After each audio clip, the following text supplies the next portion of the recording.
Hello, everyone, and welcome. My name is Apostate Aladdin. Is this working? Is the live stream on? I'm going to assume it is. Hello, everyone. My name is Apostate Aladdin. I make YouTube videos and I host live streams discussing Islam critically, among other related topics. Today's live stream, I'll be taking calls. So if you would like to join as a caller, now is your chance. Just check the pinned comment in the live chat. There's going to be a link there. Just follow the instructions and you'll be queued up as one of the callers. I'd like to call to people who still believe in Islam. I'd like to know, why do you believe? And I suppose, what would it take for you to question the validity of the religion? Because that's something that I've always wondered, even when I was a believer. I asked the people around me why they believe and what it would take for them to question, because I wanted to better understand how they deal with their questions, because I tried to deal with my questions and ultimately it took me down the path of realizing that I don't believe anymore. Still, I like to hear from you. So if you would like to join as a caller, link is pinned to the live chat. The first caller today who's already queued up is an ex-Muslim, because we haven't yet had a chance to queue up Muslim callers. So if you would like to join, again, link is in the live chat. The first caller, I hope you're ready because I'm adding you to the live stream now. Hey, Yourdad, can you hear me? Hello. Hi, how's it going? It's going great. Great. Tell us a little bit about yourself and what you want to talk about today. Um, I um I'm from Bangladesh. Um, Okay. I don't know if you get many viewers from here, but Sometimes, yeah, yeah, I do. Yeah. I was born into a Muslim family. And that was the main reason I think I was a Muslim, and I stayed wait, and I think I just left the faith a few years ago, like 2 years ago. I completely left it. But before that, the only thing I think that was keeping me in the religion was everybody around me was a Muslim, and so I was a Muslim. Anyhow, um the thing I want to talk about really Hmm. is how I left the faith. All right. Um what so You said do you that watch happened two anime? years ago. Um, do I watch anime? No, not regularly. Sometimes. I can't tell you the name of any animes Okay. though, but yeah, sure. I'm familiar with the Um concept. Yeah. yeah. Yeah, so like there's this super famous anime called Attack on Titan. Oh my god, this Okay. is so cliche. But yeah, so watching that actually made me want to leave my faith. How so? And What was it about that show? okay, I will try my best to not ruin this plot for you because watching Attack on Titan is probably the best experience you can have. Like I do recommend that you watch it later, but okay, the plot.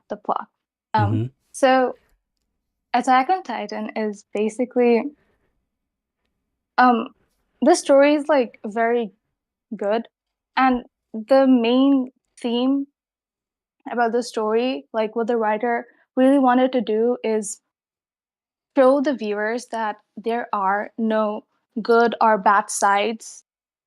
Like everything happens for a reason. Like everybody's action, like no matter how no, let me not say that because that's controversial.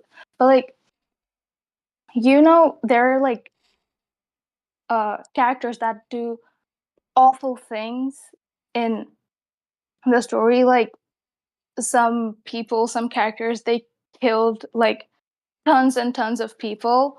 But Okay. what that story did is explain their backstory behind how they ended up in that position in the first place. And by doing that, everything stopped becoming black and white and turned into gray. And I think like anybody who watched the story would kind of relate, because you cannot root for anyone in the story, because like nobody's right, nobody's wrong. And it really delves into the question of like, are we even free? Do we even have free will? um so like, and like, you know, growing up, like I'm Bangla is my first language. I don't understand Arabic, right? But Okay.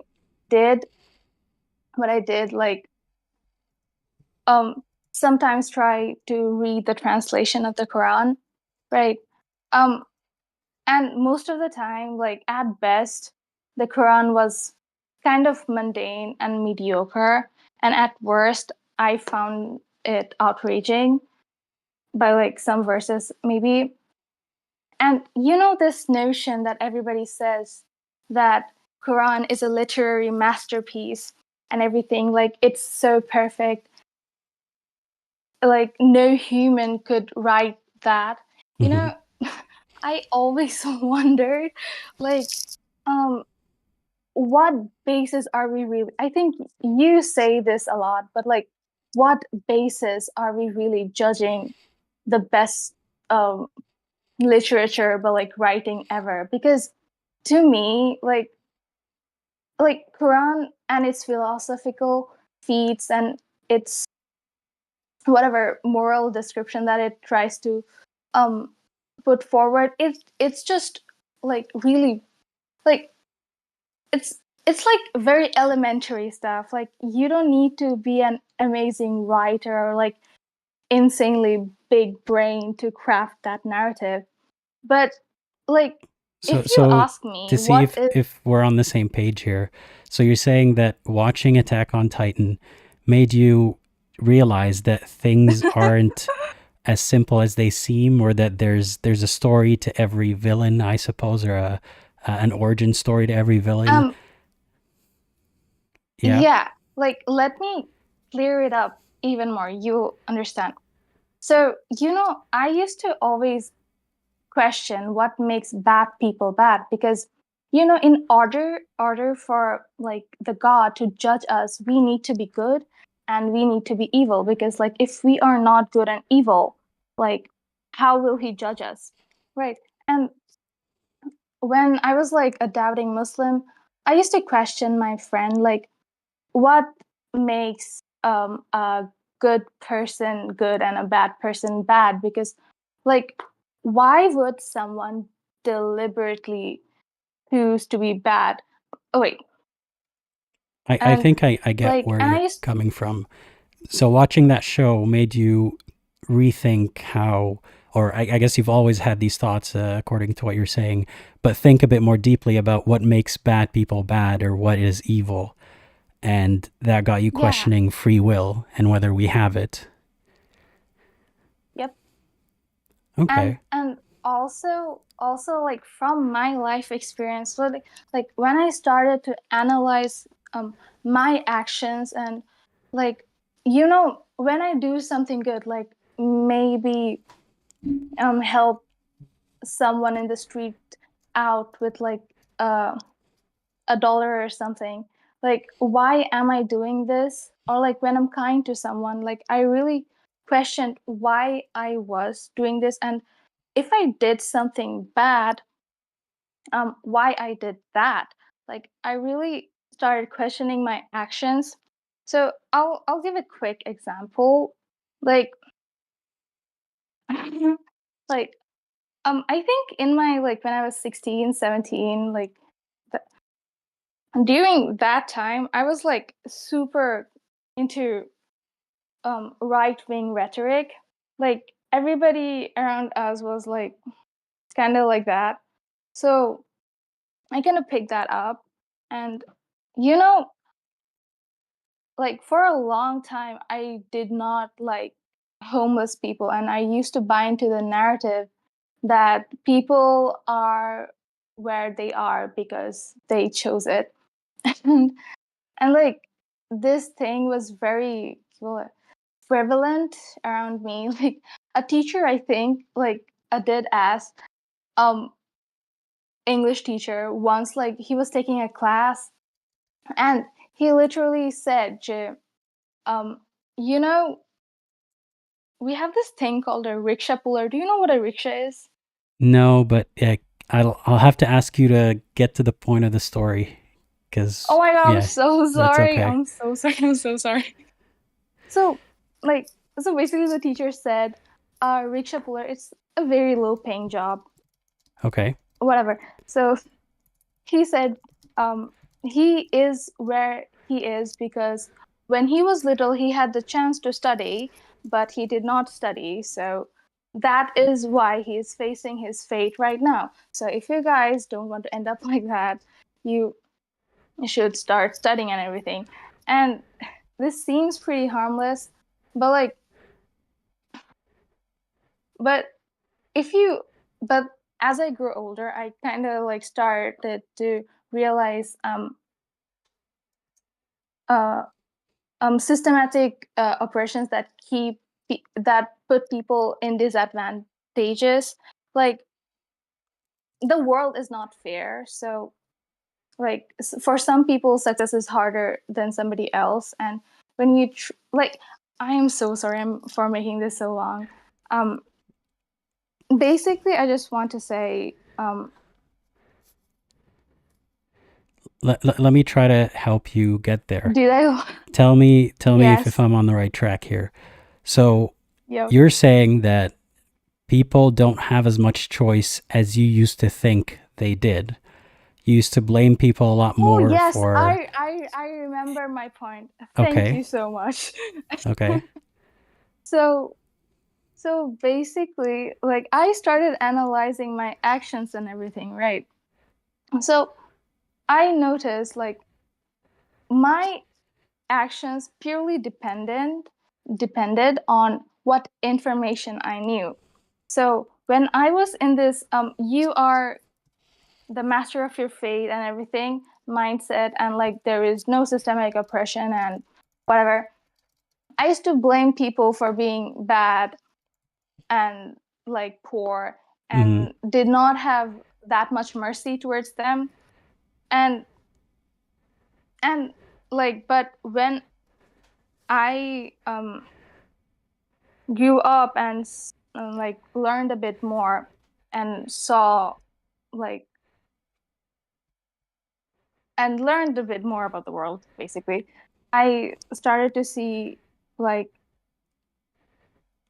there are things, like tons of things that's out of our control that Mm-hmm. makes us do what we do. So after that mindset, like um after that shift, like basically after watching Attack on Titan, I had that shift, like maybe people are not where they are because they deliberately chose on their free will to be like that, but it's the Right. surrounding around them. and and I and think how I get I what you're saying. So to summarize, because yeah. I think we have to get to the next caller soon, Oh, unfortunately. I'm so That's sorry. okay. But to summarize what you were saying, you're saying that watching that show made you rethink how you thought of the people around you, and the amount of Yeah, responsibility that they directly hold, or the amount of agency that they hold, and how it yeah, often has to do with the circumstances that they're in, and choices that were made for them. I think that's what you're yep. trying to And say. yeah, and like to like sum it up, like I noticed like everything like I did in my life was practically based on the information I knew. Like so after Attack on Titan, like I my decisions became much more different than like how I used to like, maybe like if I saw a poor people like before watching Attack on Titan, I would be like, oh my god, such a nuisance. We should kick them out the streets or something. And after that, I became much more um aware of the fact. So like, this information, like Hmm. now let me tie this together. It will take 1 minute. Um so Well, you we have to see, wrap it up in less than a minute, unfortunately. But okay, okay, I think I less than 30 understand what you're seconds. saying. I think, yeah. No, this is like a like wait, like Mhm. just give me 30 seconds. So like Sure. like if um Isayama did not write that story, right? And I did not have internet in my house, right? And maybe if I was not influenced by anything else, I would still have that mindset in me still. And maybe my decisions like would be different than how my decisions are now. And like I never chose like for Isayama to be born or anything. So that like really made me question like wait, if I'm like making choices based on my on the information I have, and I have no control over what information I am consuming or like being exposed to, like Hmm. how is the free will coming in, and like isn't it like this for everyone? So like nobody has control over what information they have, and like so like this Yeah. really made me question, are we like really bad people? Like okay, Yeah, you I get it. I'm think sorry, I think I get the sorry point. for No, making it for too that's long. okay. I understand where you're going with this, and yeah, all I can say is I feel similarly. I think I don't I don't think that we should absolve people of responsibility for their actions or the No, consequences of their no, actions. Yeah, no. yeah, I hear you, but Yep. I also think that there's a lot more that goes into it than just whether they decided to be evil or not, or whether they decided to believe or not. So yeah, I see where you're Mm-hmm. coming from, and I appreciate you wanting to share with us. Unfortunately, I have to get to the next Yeah. caller, so I'll No, it's totally yeah. fine. I hope you can join another Yeah. time on one of the other live streams, and yeah, have a great rest of your day. Yeah, you too. Sorry, Bye bye. bye. Bye bye. All right. Thank you for joining Yourdad. Uh, I'm going to take the next caller. In the meantime, if you have any questions that you'd like me to try to answer in between callers, leave a super chat or a regular chat and I'll try to get to them. Bambina, I hope you're ready because I'm adding you to the live stream now. Hey, Bambina, can you hear me? Hi. Yes, I can. Yeah, we're live. How are you doing today? I'm good, just nervous. I've never done this before. That's How are okay. you? I'm doing fine, thank you. Tell me a little bit about yourself and what you want to talk about today.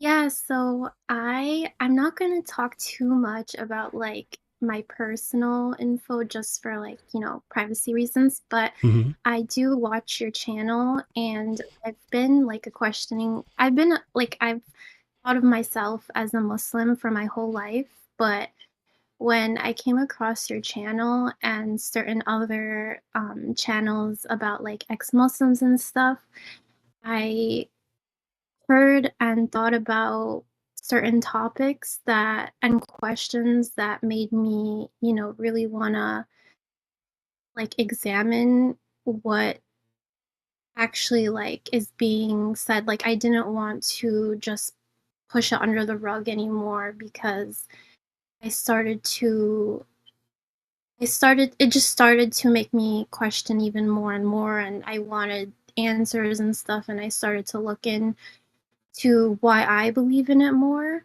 Hmm.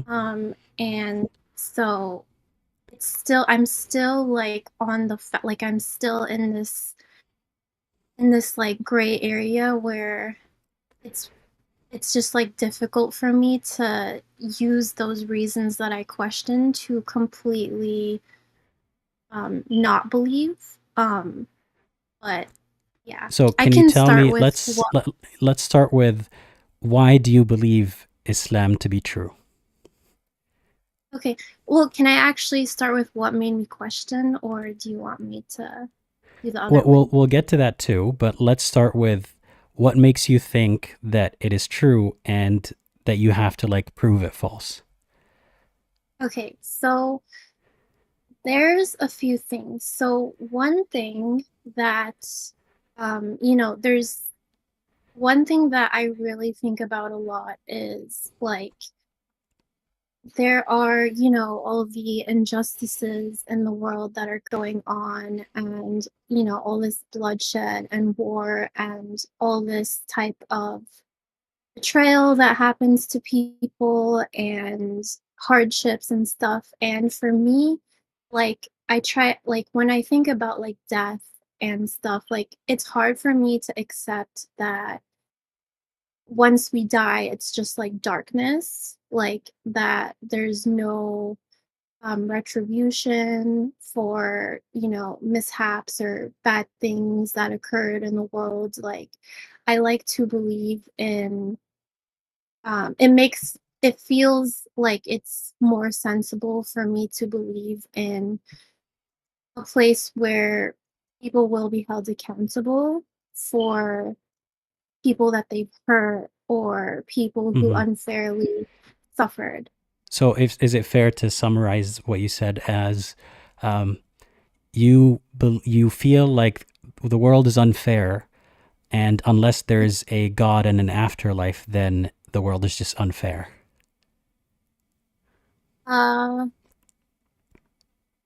um, the world is just unless there's a God and afterlife.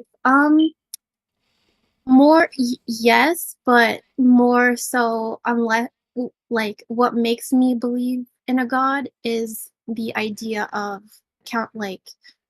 people being held accountable. So, do you think that people must be held accountable, or it would be nice if people were held accountable? I think that I think that people should be held accountable. Should be. But are you saying that people must be? There's a difference. Should be Um, is like we wish that they would be, but must be means that, they have to be held accountable. that I'm not sure of. Like I think yes, I think people should have to be held accountable. I People don't know if should that have answers. to be held accountable. Right. So you think that if people were not to be held accountable, then the world would be an unfair place. Is that correct? Yes. So is there anything that says that the world is inherently a fair place? Mm, no, not that I know of. So essentially what you're saying is it would be nice if the world was a fair place, and for that to happen, there must be a God that punishes and rewards after death. Can you repeat that? Sure. So essentially what you're saying is it would be nice if the world was a fair place, and for that to happen, there has to be a God and an afterlife. Mm, yes, in some way, yes. That is kind of along the line of what I think. Okay. And in that line of thinking, how are you sure that that God and that afterlife and that judgment system is Islam? Um, I am not sure it's Islam, but I feel like I feel like it's the closest to what be there, like at the in the afterlife. Like I'm not like I obviously have like doubts like wow, is it really going to be like that much wrath? Is there really going to be that much torture?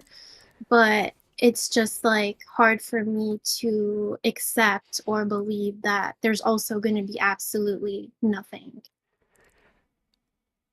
Okay. Um, you said that Islam is the closest thing to that afterlife and that God. What makes Islam the closest thing? Um just based on what I told you about how um like there's other religions that believe in afterlife like Christianity, and I know that Hinduism has like reincarnation. So I believe in the concept of the afterlife, but for what makes it Islam specifically, um there's there's something like completely different that like kind of makes me, it's like not related to this, but it makes me think, oh, then it must be Islam. So what is that thing that makes you think it must be Islam? So I okay, I tried to like look at the history of Islam and how it spread and like with, Prophet Muhammad and stuff like that. And I okay, so he spread a religion um that like like if he like wrote the religion, for example, and he spread the religion that that successfully, and it outlived itself by like 1,000 years to the point where people today, like millions and billions of people practice, and there's literally wars fought over it. Either, like he must have been just a really strong political figure back then that we don't learn about, or it's just like not a coincidence. But do you think that way about every religion that has succeeded to have followers? I looked at the aftermath of like Christianity and Judaism, and the one thing, like the discrepancy in Judaism and Christianity, I mean like Abrahamic faiths, I guess, is that I know that, Christianity is just like around 600-ish years older than Islam, but it changed in a lot of ways. Like there was a lot of modifications, obviously, to the Bible and different testaments and stuff like that. But here's the thing that Whereas, Islam got wrong about Christianity. I don't believe in Christianity, but Islam claims that God revealed, the Injil, or like a book, one book, as a Bible, as, mhm. to Jesus. But in Christianity, that's not what happened. It's divinely inspired text that people wrote about Jesus. Like nobody ever thought that Jesus is Mm, the one who got the book. So Islam even got that wrong. So looking at Christianity and Judaism from an Islamic lens is often not a fair way to assess whether they're true or not. Because the Islamic narrative is that, Islam hasn't changed, but Christianity has been corrupted and all that kind of stuff. But Islam describes um, Christianity you know, incorrectly. yeah. So you said that Christianity, it's like different, like compiled, divinely written texts, right? Yeah. That's Or what you said. that's what they claim. I don't believe it is, but that's what Christians claim. Oh, okay. Like they don't claim So, that Jesus received a book called the Bible or the Injil or and something. that's what we believe. Yeah. Um, okay, yeah, that's interesting. So with that, I feel or I think that with Christianity, like it's okay, they believe that there's various divinely compiled texts or however it's described. My the only like I'm not saying that it's been corrupted or anything. I just it's not it's also the fact that like there has been um there has been a lot of branches that it extended to and a lot of like different versions of it. Not saying like that that's corruption or anything. It just made it like a lot more broad and vast, whereas in Islam I think it kind of stayed more monolithic But based that's on there's still a lot of variance in Islam, but you might be that's right that true. Christianity has more variance, but is that a criteria on its own that determines whether or not a religion is true, or is that just in comparison um to Islam? so that for me is like, okay, you're right that Islam does have variance, but it seems like the variants that occur with Islam all kind of direct to the same core things. Whereas I feel like with Christianity, they kind of they kind of, you know, become a lot more broad, but maybe I need to look into that more, and Hmm. maybe I'm just um, like need to, you know, study it more or whatever. But I think that how do I explain this? Like, can you re-ask the last question? I'm sorry. Is it that you looked at Christianity and in isolation you thought that can't be true because there's so much variance? Or because you compare it to Islam and you hear that Islam is less varied than Christianity, and therefore you conclude that Islam is more correct or more likely to be correct? Like, is that a criteria on its own that you would consider, or is it only because Islam brings up this point?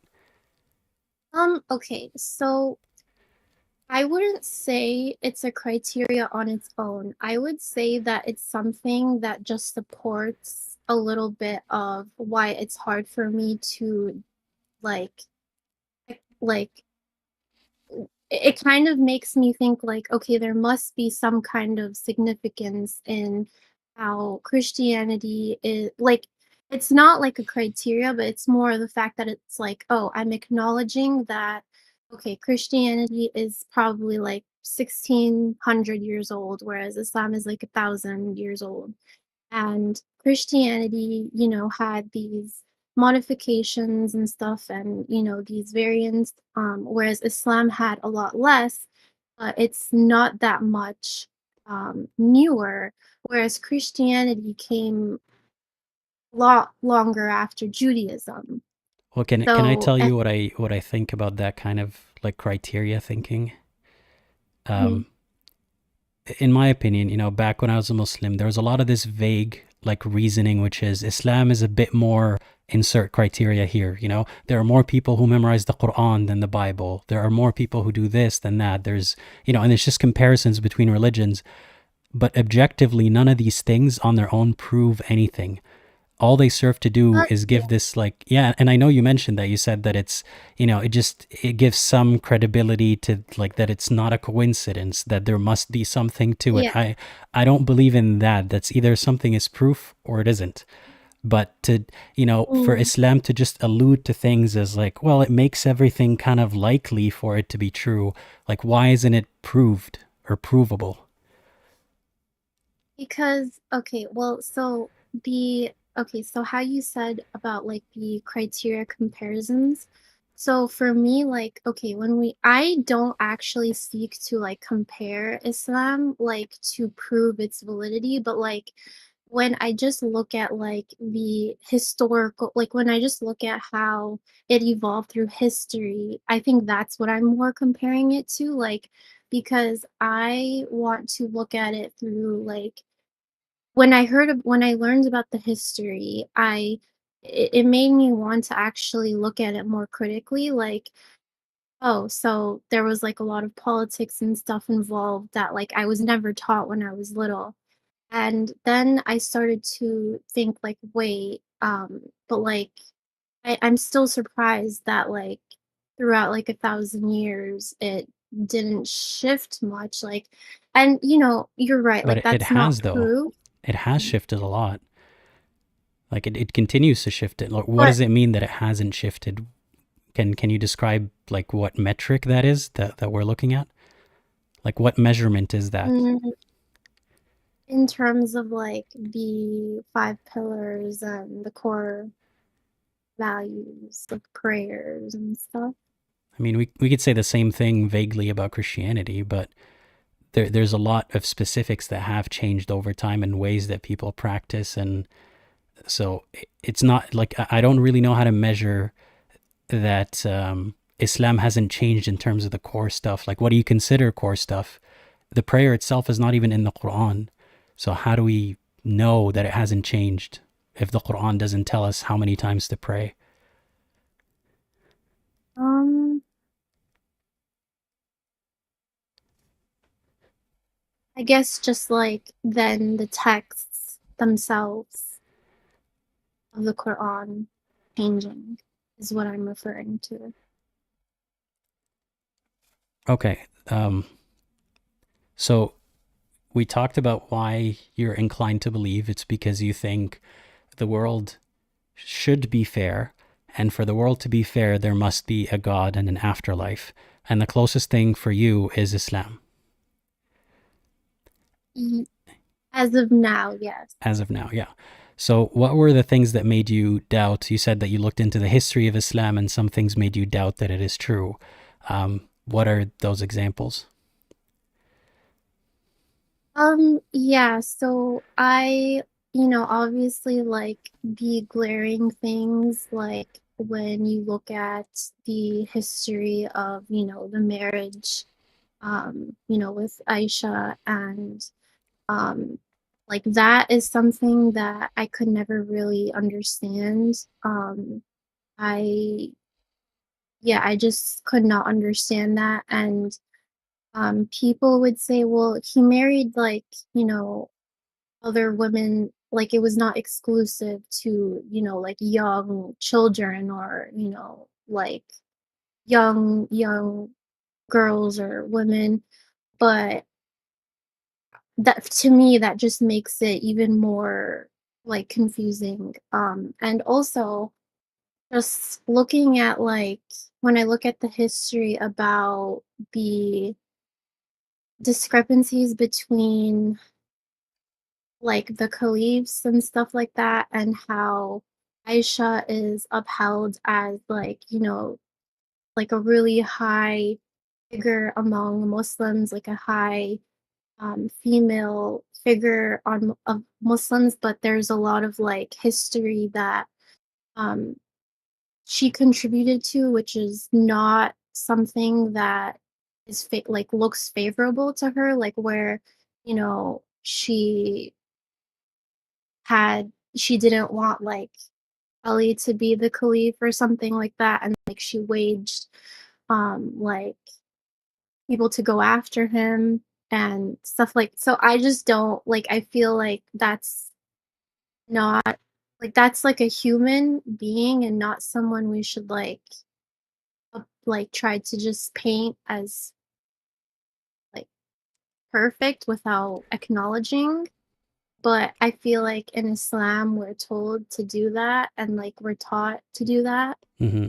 So and also just like some other things like I know like that's the historical aspect, but like also when I look at like certain ayahs about how actually you kind of also talked about this a lot in your videos where you mentioned that in one verse, we're told about his, unconditional mercy, but then in another one, it's like, endless wrath. And it's hard for me to kind of like fathom that. Like I can't wrap my head around how it was always hard for me in my mind growing up to like understand how that's merciful, but I was just told to accept and believe that. Okay. And I do struggle with that idea. And So let's talk also about just like these things that give you doubt for a second. So first you started with Muhammad's marriage to Aisha, who was very young when he married her. So can you explain that a little bit further? Why does that make you doubt that this man is the perfect prophet from God? it makes me doubt or have doubts because I just don't understand how I don't understand like the wisdom in that at all. I mean, I think it's vile for that to even like to think of something like that. Like I know people justify it and say like, "Oh, that was the way things were back then. People were child like got married really early." But to me, that still doesn't. I looked at like other historical figures, and none of them did that. So it stands out to me like why would he do that? Like I I don't I don't think the understand right it. question to ask is like, have other historical figures done this or not? Because I'm sure plenty of them have, and there are people who do this very day.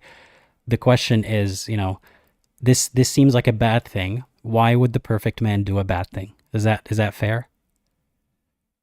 Well, yeah, of course, that was my first, gut Mhm. reaction to it. But like to look at it from like another lens where people's argument is, oh, it was common. I tried to also look like at that and see was it common, and I did not really find that it was. So And even that's if why it I'm mentioning was, that. like, it doesn't really prove anything. It's still a bad thing that he did, even if he wasn't the only person doing a bad thing, or it was not known or considered to be bad at the time. He still did it. So my question is, what's holding you back in the religion then, if you see something so suspicious about it? Just like the other things that what's holding me back in leaving it. Yeah, like what's you said that you believe for reasons that we spoke about earlier, but you doubt because this is one reason, because of what Muhammad did, and the defense for what he did doesn't really convince you. So why are you still held back in Islam? Um, it's because I'm just like I'm never gonna be 100% certain about what what is gonna happen after. So is it because you're worried that you would die and find out Islam was true, and then you go to hell? Yes, that's part So, of it. Yeah. okay, do you think that you would go to hell because you thought it's bad to marry little girls? No, I mean I hope not. But according to Islam, questioning Muhammad or doubting that any of this is true, or doubting his actions, is essentially disbelief. So either you're going to die with the belief that Muhammad did nothing wrong, or and therefore you can go to heaven, but that doesn't seem like an option for you. I don't think you can convince yourself that that was not wrong. Or you would die a practicing Muslim who thinks Muhammad did something wrong, and you'd go to hell anyway.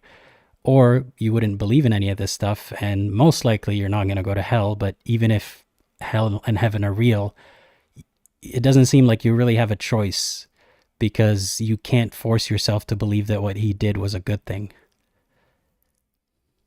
Well, if I don't believe what he did was a good thing, do you really think like Islam thinks I'm gonna go to hell for that? I mean, if what he did was not a good thing, what would that make him?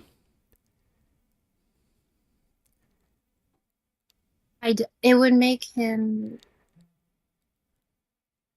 What a would you think of a pe person? Yeah, okay. What would you think of a 50-year-old who, marries a child?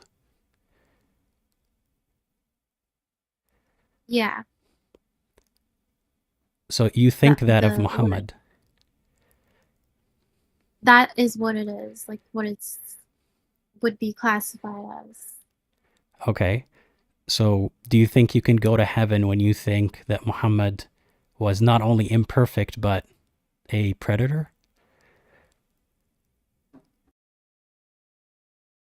I feel like would God really punish me for for thinking that about that action? Like, would I be punished for denouncing that even if I believed in the religion? Like, am I supposed to just accept every person and all their, like, am I supposed to just not acknowledge that? Like, is that the way to go to heaven? Because that's not what I want to believe, and that's not what I do. So do you believe that you can go to heaven, like if Islam is true, you can go to heaven while facing Allah on the day of judgment, facing Muhammad, and shaking hands with him and thinking this man is a predator? Do you think you would still go to heaven?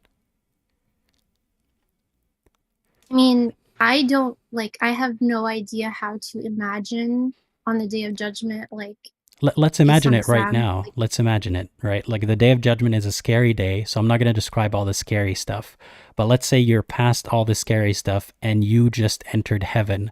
And the very, very lucky people, like you're supposed to really want to meet Muhammad, and the very lucky people will meet him. And say you meet him, you're about to shake his hand. How would you feel?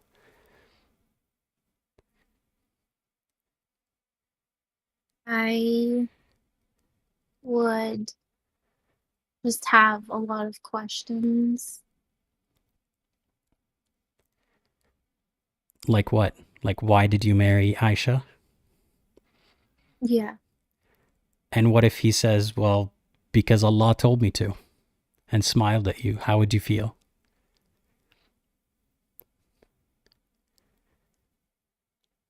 I mean, I would that's something that it's hard for me to think is real. I wouldn't I What is hard refuse to I think is don't real? Which part is hard to think is real? like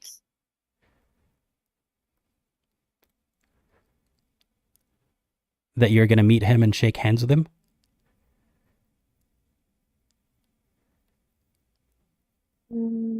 the fact that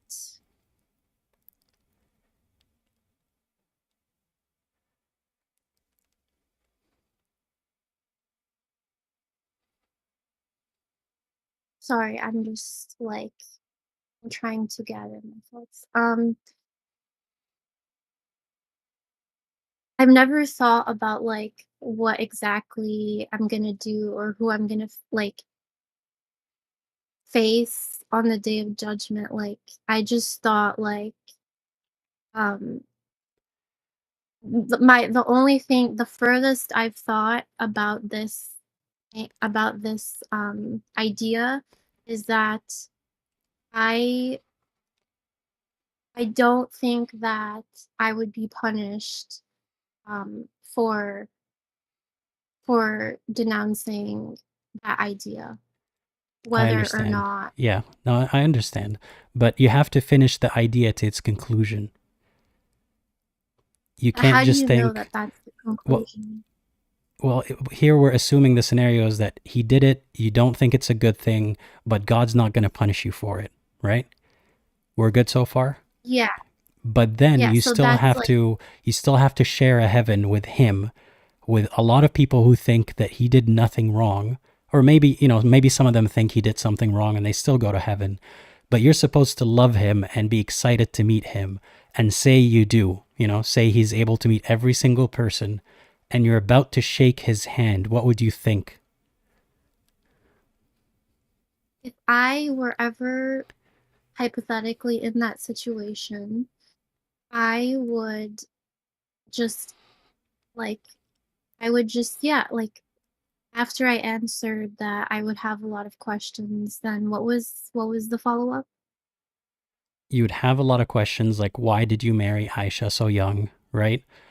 And Yes. if Yes, he that would be says, one of them, right, and if he says it was Allah's will, like what answer would you accept? Let me ask this differently. What answer would make you feel not grossed out?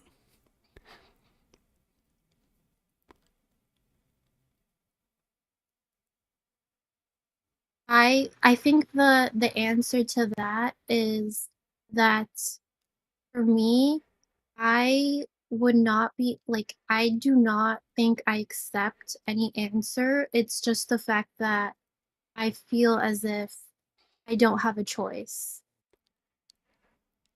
Okay, that's a good way to think about it. It's a good way to realize that you don't really have a choice. You're forced to either accept all of this or accept that you're sharing a space with a predator, or you go to hell. Why would Allah put you in that position? If God is all fair and all wise and all good, why would he put you in that position?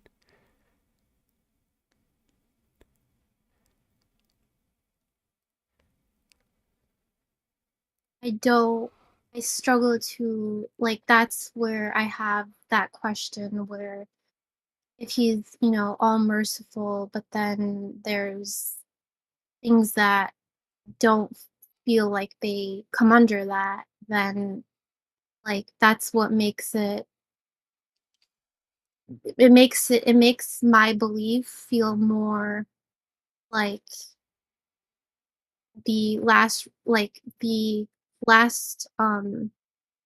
standing reason to believe is just for the fact that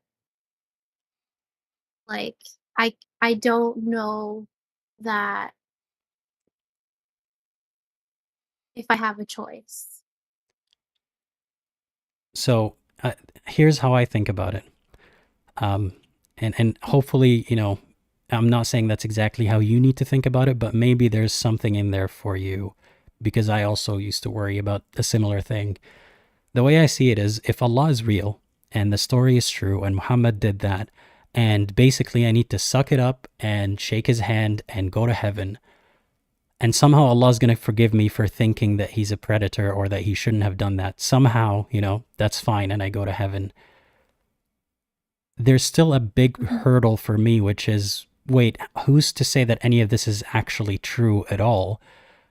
So this is me just accepting one bad thing, one terrible thing, but then I had to do that for a bunch of other problems in Islam. It's not just this one marriage or this one incident, a bunch of little things that I had to accept. Well, let's just say there was a reason. Let's just say I can think of it as bad, but somehow I'm still a Muslim. Somehow I make it to heaven.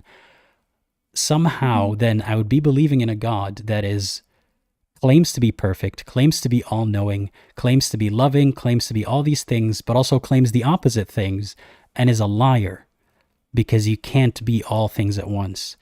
So in a reality where that God, that evil God who's a liar, does exist, I'm screwed. There's nothing I could do about it. Even if I pray every day and all that, he knows I wouldn't love him. But why should I be afraid of the existence of a God that kind of contradicts its own characteristics? So in my opinion, you're afraid of a Allah that contradicts his own characteristics, an Allah that cannot exist unless he is also a liar and a deceiver.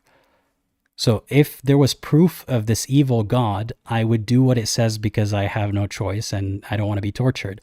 But there is no proof of this evil God.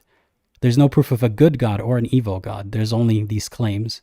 So you're kind of torturing yourself over the idea that what if a self-contradicting Allah exists and he wants me to shake hands with this predator in heaven? That seems very unlikely. That is true, but then it's also like for me to accept like what you just said, right? Like the other side of the coin is that there's absolutely nothing, or like I want to know then, what's on the other side. And there's no way to prove that either, like that there is no God. Right, but it's not that I know for a fact that there is no God. It's that I know for a fact that every story about God, every claim about God is from other men.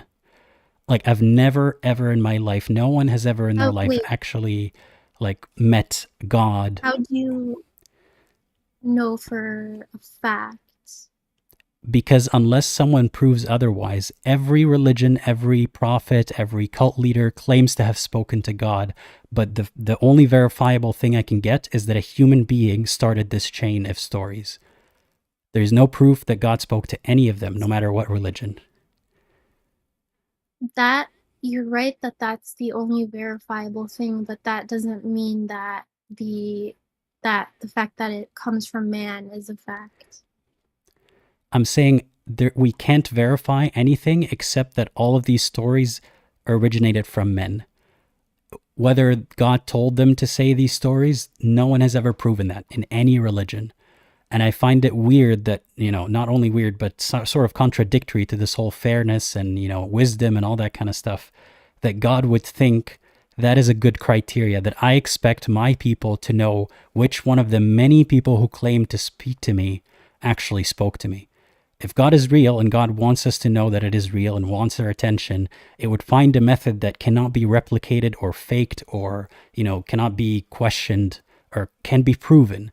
But none of these methods differ from each other. They're all the same. That is true. But then I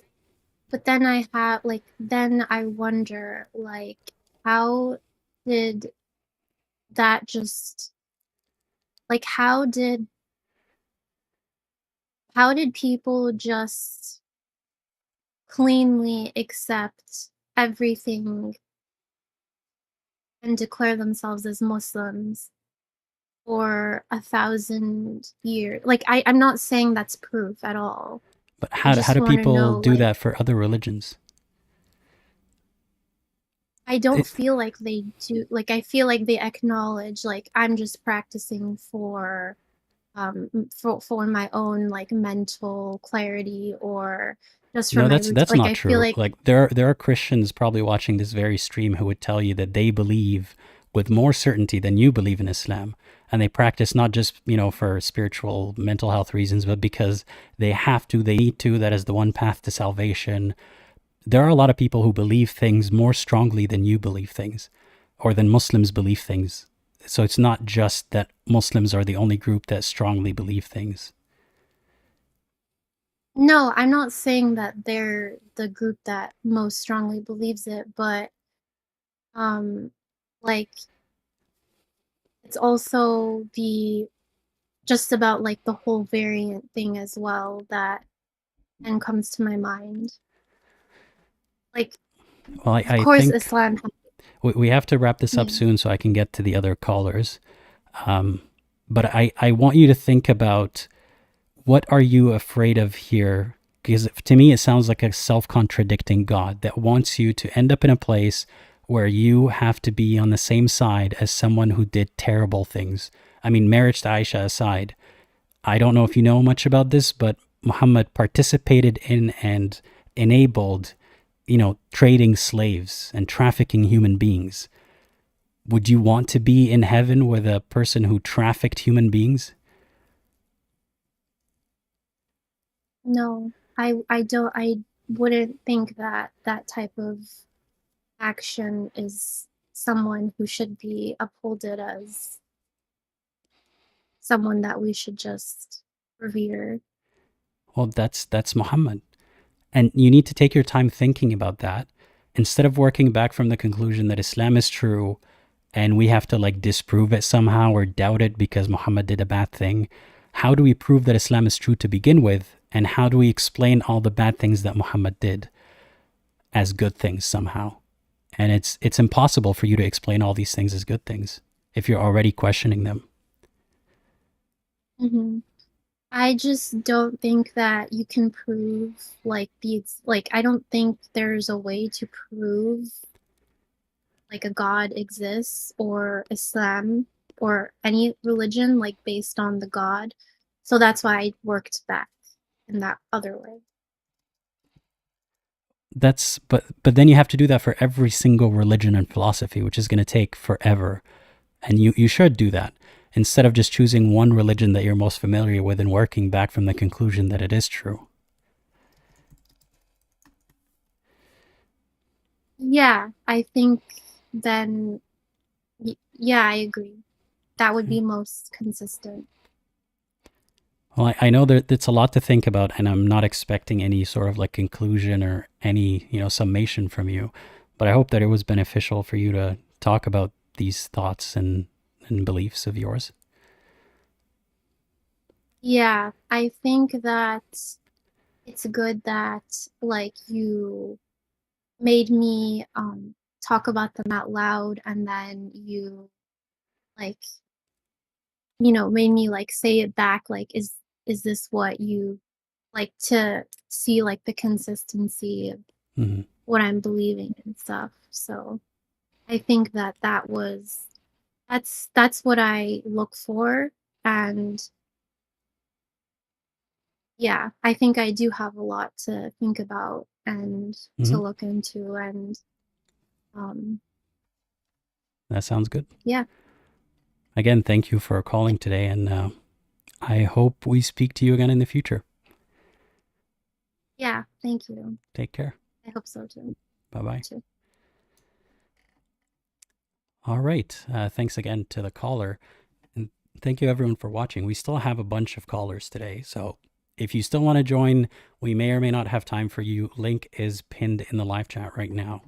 Let me take the next caller, Haniah. Let me 1 second. All right, Haniah, I hope you're ready. I'm adding you to the live stream. Actually, you know what?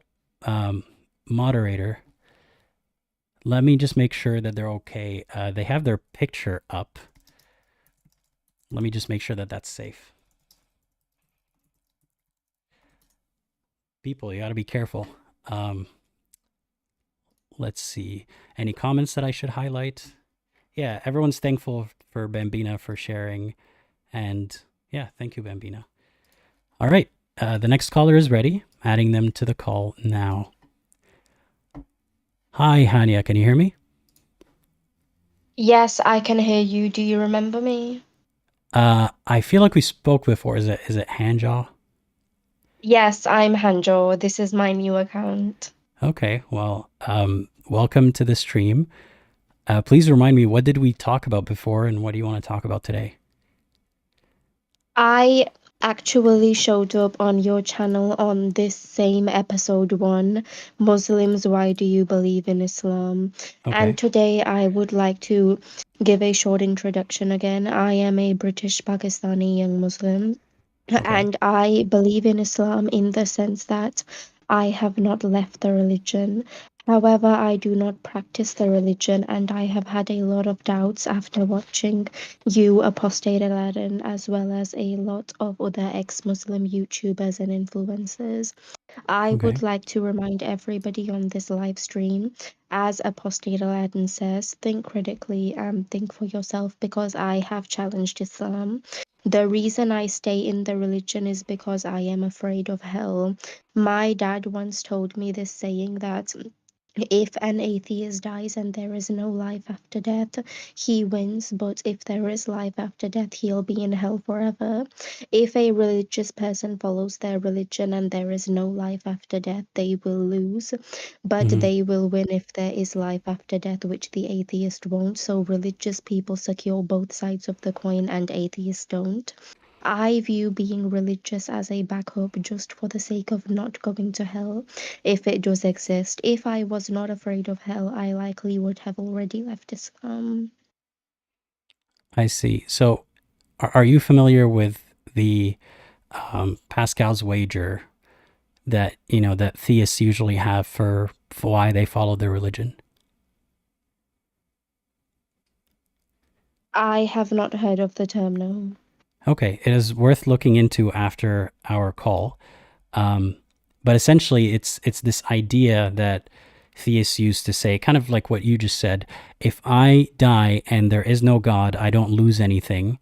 But if I die and there is a God, I lose everything and I go to hell forever. So let me follow just to be safe, just in case there's a God. And there's many ways to think about it. Firstly, it's not a 50-50 chance, because you're not just considering this one religion and one idea about God. If you follow Islam and you die and, Christianity is true, then you're going to go to hell. Because even though you followed with good intentions, you didn't follow the right religion and the right prophet and the, right God and so on. So your chances are not just either you're screwed or you're safe 50-50 if Islam is true or not true. There are multiple other religions to consider. But I think this is a scare tactic that religions use. Instead of proving themselves, they make you afraid that if you don't follow, you might be tortured forever. It's kind of like the opposite of a lottery scheme. You know how the lottery works, right? Like you buy a ticket and you wait for the day when they read the numbers. If you have the winning ticket, you win a big cash prize. This is the opposite, though. You don't pay in with a small ticket. You pay in with obedience for your entire life. And if you win big. If you lose really, really big. So why do you think God would make religion a gamble? He wouldn't, which is the reason why he doesn't exist, hence heaven and hell doesn't exist, and I know that, yet I don't know why I cling on to Islam. This live stream for me is less about why do I believe. The question for me is why do I keep on clinging to the religion even though I don't believe in it? As you said, it's fear. But do you fear every religion's hell? Yes, I do. I have mental health problems and undiagnosed ADHD and autism. One aspect Mhm. of ADHD is impulsivity and obsessive thinking, and I am afraid of God and hell in general, even though I don't believe in it, and I know that a loving God would not dump people in hell. I fear whether or not God exists, which religion is the right one, and how one would end up in either hell or heaven. So do you spend time looking into other religions and how to avoid their hell? Yes, I have researched almost every major religion out there, and I have researched different sects of different religions. In the monotheistic religions, there is heaven and hell, and in polytheistic religions, there is reincarnation and eternal peace. Mhm. Hell is not a concept in every religion, mainly the monotheistic ones. Right. And do you fear the Islamic hell more than the other religions' hell? Yes, I certainly do, because in other religions, hell is less graphic. For example, in Christianity, whoever accepts Jesus Christ will go to heaven, but there is no concrete proof that all non-Christians will go to hell. Whereas Islam makes it very clear that all non-Muslims will go to hell forever and mentions hell graphically several times. The Bible is much better than the Quran and promotes kindness and equality. But there are also, like, and I don't say that to scare you of the Christian hell, but there are also very descriptive verses about the Christian hell too. Could it be that you're afraid of the Islamic hell because that's the one you're most familiar with and that you're, the one that your father believes in? Yes, definitely. And do you fear everything that other people fear? What my family fears, yes, I think it's because I was brought up with that Mm-hmm. religion and in that environment. Islamic hell is much more familiar to me, and it's natural that I would fear it. Mm-hmm. I know that hell is not consistent with the idea of a loving God, therefore, hell does not exist. That can be enough to put my mind off thinking about hell. Does it bring you any solace or any comfort knowing the reasons why you in particular are afraid of the Islamic hell? Sorry? Like, does it bring you any comfort or solace knowing that you understand the reasons why you're afraid of this particular explanation of hell? Like, is it comforting at all Yes, to know it that, gives me yeah, comfort knowing that I am only scared because of my upbringing and because I was raised in this environment. And I went through a lot of abuse, as I mentioned in the last live stream, which contributes to the reason why hell is all the more fearful for me. right. Have you ever tried to seek out therapy for, the obsessive compulsive side of your fear? Yes, I am in therapy and under a psychiatrist at the moment. I'm taking Mm, medication and my diagnosis is underway. I okay. hope that goes well. I hope so too. And I'm really sorry that you're struggling with this. I know how obsessive compulsive behavior or thinking combined with religion and hell can be very scary and very hard to get rid of. Um, I don't know what to do to offer help aside from talk about, as I have in videos before, about how I stopped fearing hell and how other people have stopped fearing hell. But does it help at all to remind yourself when you're having these bouts of fear of all the reasons why you don't believe it is true? Yes, it certainly does. Whenever I start fearing hell, I remind myself that hell is not consistent with the idea of a loving God, and it doesn't make sense that a bad Muslim would go to heaven eventually, whereas a good non-Muslim would be in hell forever. By the logic of Islamic heaven and hell, a Muslim rapist would be punished in hell but then go to heaven, but his Christian victim would be in hell forever and ever. It doesn't make any sense, and that therefore concludes God does not exist, and hence heaven and hell does not exist, because Mm, hell does not make sense with God. Infinite punishment for a finite amount of sins never makes sense. So that deletes the concept of hell. Hell does not exist because it's not fair, and if it's not fair, God would not make it, therefore God does not exist. It's a chain, and one can break it down in their mind. hmm And it sounds like you have broken it down, but yet still the irrational fear remains. Yes, that is very much the case.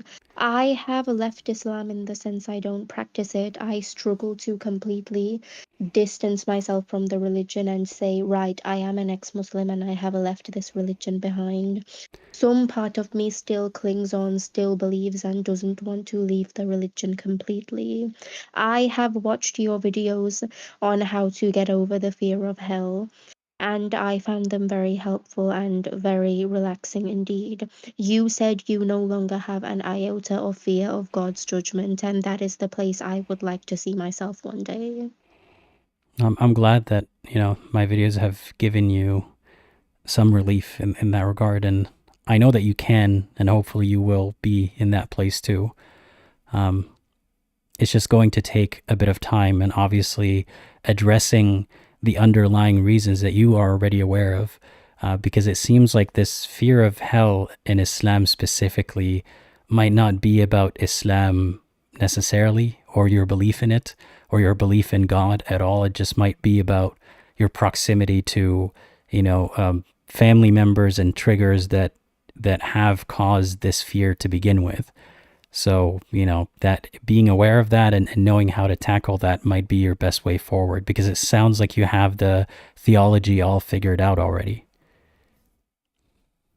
Yes, I do. I certainly do, and your videos really helped me. Your videos not only make sense, but they're also funny. A lot of the things you say are funny too. They make me laugh. I'm glad. I'm glad that's how you received my videos. Yeah. Mhm. And thank you for calling in again and sharing with us. It was my pleasure to talk to everybody. Remember, everybody, think critically and think for yourself. Remember to challenge Islam as I have done. I called in not to state why I believe, but rather why I would like to not believe, so I might have been a bit of a mistaken caller here, but nonetheless, I hope you all enjoyed. Yeah. Thank you again, Haniah, and have a great rest of your day. Thank you, Apostate Aladdin. I hope we talk again. Me too. Bye-bye. Bye-bye. Thanks again, Haniah, for calling. We still have a bunch of callers, so hopefully the next caller is ready, because I'm adding them to the live stream now. Oh, wait a second. Kind of hard to coordinate everything. Servant of Allah, I hope you're ready. Hi, can you hear me? We are live. Are you there, servant of Allah? Yes, Yeah, how are you doing today? nice. Not that bad. Good. Everything is fine. I'm glad to hear. What about you? I'm doing well. Thanks for asking. So tell me a little bit about yourself, what you believe, and why you believe it to be true. You think that the old days Islam is not from the Prophet Muhammad Sallallahu Alaihi Wasallam. You are an ex-Muslim, don't you? Yes, I am an So ex-Muslim. you know that. So Mhm. you know that the concept of Islam is the main is the one God, and Allah is the one God, and that is the main concept of Islam, isn't it? The main concept is monotheism. Is that what you're saying? That there is one God and that Muhammad is his messenger? Yes, yes. We are not talking about Christianity. They talk about Trinity. I didn't say Judaism, Christianity. I said that there is one God and Muhammad is his messenger, right? yes, but you can go fast in the Islamic concept that Adam alayhi salam, who was the first man, also talked about the first man. He was also said that Allah is one God. And his message was about Sharia, which is the Islamic law given by all prophets. So Islam did not start from the main concept of Islam, did not start from the Prophet Muhammad sallallahu alaihi wasallam. Is it? It's Am I really hard right? to understand what you're saying. Are you saying that the concept of Islam didn't start with Muhammad but with Adam? Yes. That's what Muhammad claims, yes. Yeah. Do you know that Muhammad was illiterate? That is what Islam claims, yes. He did not know how to write, how to read, how to Yeah. do those things. Yeah, that is what Islam says about Muhammad, yes. So how did Muhammad know? How did he know this Quran, which is so great? So when people say illiterate, they mean that he can't read or write, right? But the way that Muslims use this argument, it's almost like they're saying this, incompetent man. But just because he couldn't read or write doesn't mean he's incapable of saying words or even reciting poetry. There were poets who couldn't read or write. Oh, Quran tells about that. You know that the kafir of that time, the Quraysh, people also said about the Muhammad that he was a poet. Like Allah said that in the Quran, "O people of the Quraysh, do you know that Muhammad lived a year among you? He lived 40 years among the Quraysh, but they did not know about they believed him like anything. They believed him very much. You know that? It's really hard to understand what you're saying. I don't know if it's the connection or yeah. I'm very sorry, but my mic is not good. That's okay, My but mic we might have to wrap up the call soon because it's really hard for the listeners to understand. Okay, I try to be fresh. Like in Islam, Prophet Muhammad was illiterate. He did not know write or read. So if So I accept this concept, you believe that Islam is true because Muhammad was illiterate and he couldn't have written the Quran. Is that what you're saying? yes, because if the Quran is not written by Muhammad, it is sure to be from the God, from the Allah. Okay, do you understand the Quran? Like, have you read it in its native language?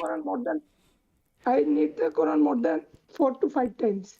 I read the Do you tafsir of understand the Quran? Like, do you understand Arabic in the Quran? Arabic language, no, not the Arabic language. But Then I can read in how do you Arabic. know that it is miraculous or that it is amazing if you don't understand what it says? Do you know the invasion of Roman Empire in the Quran? One of the miracle of the Quran. What is the miracle of the Quran? Yeah, there is a surah, like a chapter in a Quran, which is said Rome, and the first verse of that was Gulibate Rome, and that means the Roman will surely win. And at that time, there was a fight against going against the Caesar of Persia. I'm really sorry, but it's really hard to understand what you're saying. Maybe try a different microphone and we'll try to have you join again another time because it's really difficult to hear you. Wait for 1 minute, just 1 minute. I'm sorry, we can't keep doing this because it's really hard to understand. So we'll have to talk another time. Sorry, servant of Allah. We'll talk to you later. Now we can understand. Now we can talk. I don't think it's much better. No, it's really hard to hear what you're saying.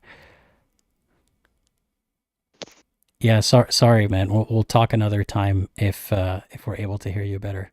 Take care and have a great rest of your day. Sorry to the caller. I really couldn't continue the call. Taking the next caller, Rico, adding you to the live stream now. Hey, Rico, can you hear me? You are live. Yes, hello. How's it going? I'm good. How are you? I'm doing well, thanks. Tell me a little bit about yourself and what you believe and why. Yeah, I'll do that. Just give me 1 second, because the mic's quite bad. Mine or yours? Mine, so I can barely hear you. I'm trying to turn on.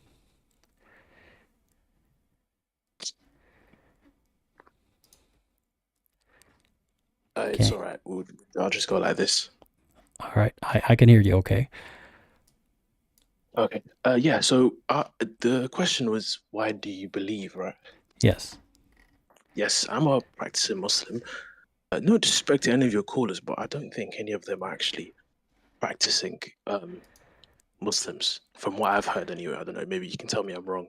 Well, we're here to talk about why you believe, not why they believe. So tell me why you believe. Okay, so I believe there's many different reasons, but the one that I'll bring up just for the sake of the live is, if I think Islam really, I think it's the most I think its practicality is what really drew me towards faith. Because if you look at a lot of the laws, the way it's set, I think it's something that pulls people, a few ex-Muslims away. But I think if you look at it through other lenses, a lot of stuff of it through other lenses, it can actually Can you be a bit strengthen. more specific? Again, instead of talking about why people don't believe, what is practical about it that makes you believe? Well, I think there's many examples. I think women's rights, I think that's an example of something that's really practical, that if you actually apply it the way Islam says to apply it, it can actually be a lot better for women than maybe some people would say. I think Okay, I that's know we can disagree a lot about that, but before we get into the specifics, if we even get into the specifics at all, but we're fundamentally going to disagree on that. But let's just say that practically, if you follow Islamic rules and what it says about women, then it will be better for men and women. Does that prove that Islam is true? well, no. So do you believe that Islam is true because it's practical? No, but I use practicality because I think the practicality is a big. I think if you actually turn it the other way, it's a big reason why ex-Muslims leave. So I'm saying Again, we're trying to talk about why you believe, right? And you're saying you use practicality. I don't want you to use anything. I want you to tell me what informs your belief. Okay, so if you want me to generally say why I actually believe, I think if you read the Quran, it's clear to see it's from God.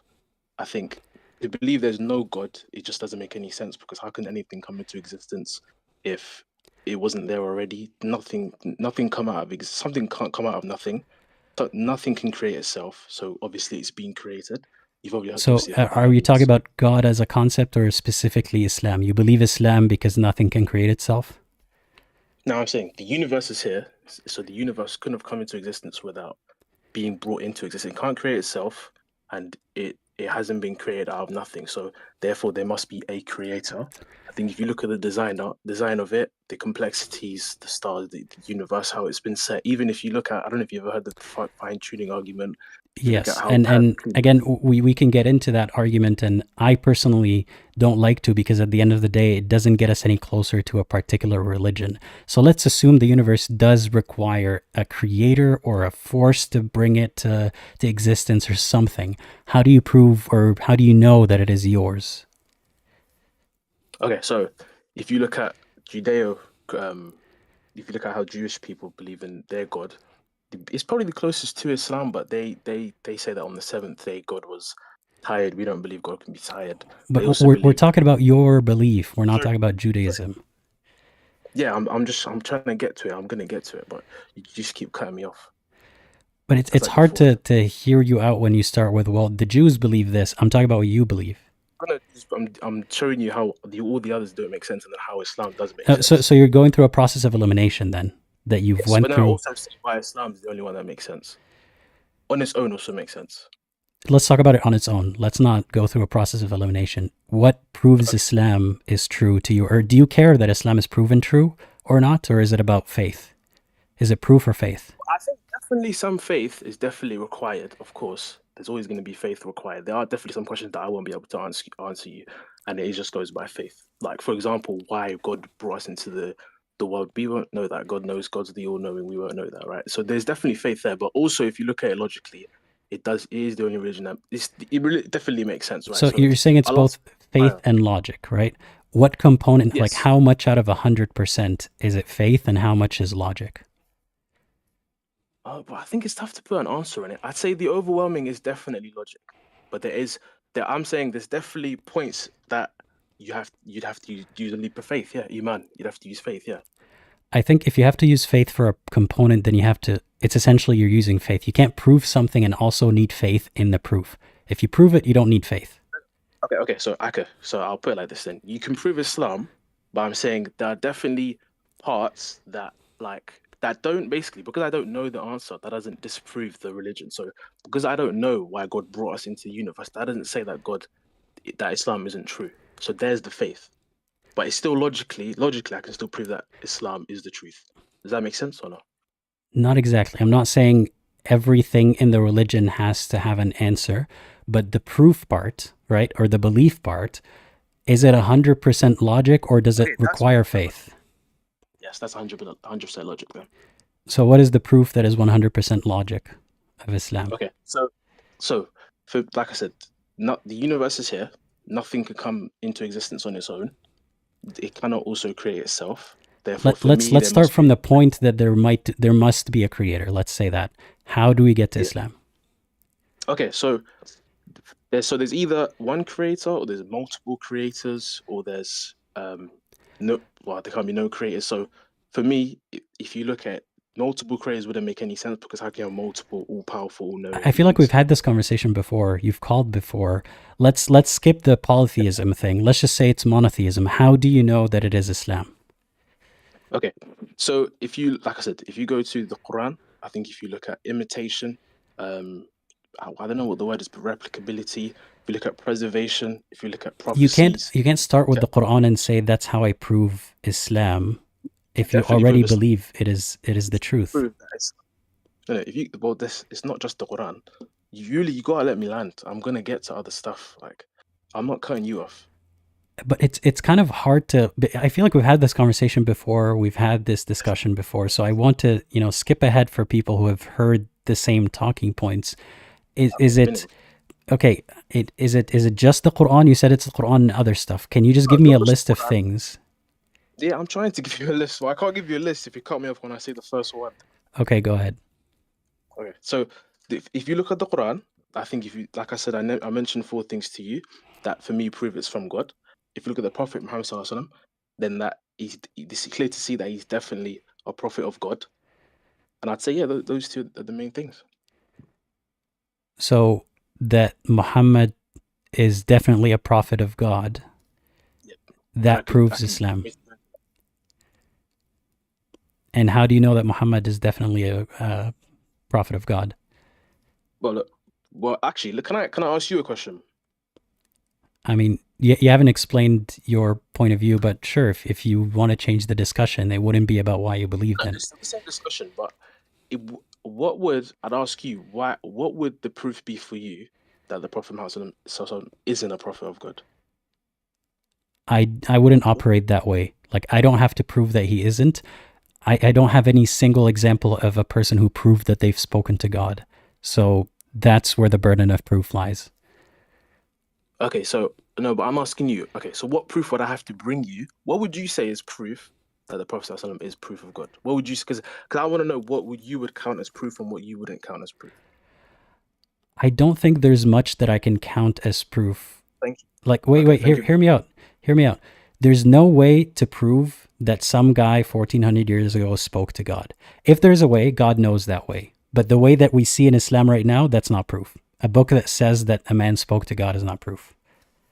Okay, so I don't want to sound rude or anything, but I asked you that question because you're right. There is no way, because you don't want a way, because you're not looking to actually be to listen. You just want to believe he's not the word. There is no proof for you, because you made it. Notice how you haven't proved anything, and you're just accusing me of saying there's nothing that will prove you. No, I'll go into it now, but I asked you that question to prove to the people in the chat that there is no proof for you. Let me tell you this. This method of sending prophets and sending angels to whisper to prophets to say stuff, I don't think that method is reliable and can be trusted. So nothing the Quran offers or any religion that claims to have spoken, a man who's spoken to God, none of that provides any proof. For God to prove that it exists, God itself can come up with ways that are better than this game of broken telephone. That's what I'm saying. So you're saying, no, but you just told me that there is no way of proof. There's nothing. I'm saying I can using this method of transmission of God to angel to prophet to book to me. There's no way to prove that that prophet spoke to God. So what would be a way? God would know the way, and it would not involve this long chain of narration and texts. Well, Is God not capable of okay, here's something that you think is a fact, is that the universe was created, right? And that everything needs a creator and so on and so forth. Is there a way for God to prove to us that all of that is true and that he exists right now? Is Allah capable of telling each and every person on earth that he is real at the same time? Like I said to you, if you, I'll give you an example, right?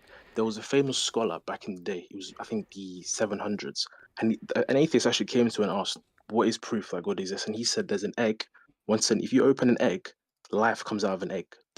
No human can actually come and do that." And the atheist believed. He took the argument and he believed, and he became Muslim. Now, today, that will never work on anybody. So your level that's of a story. disbelief.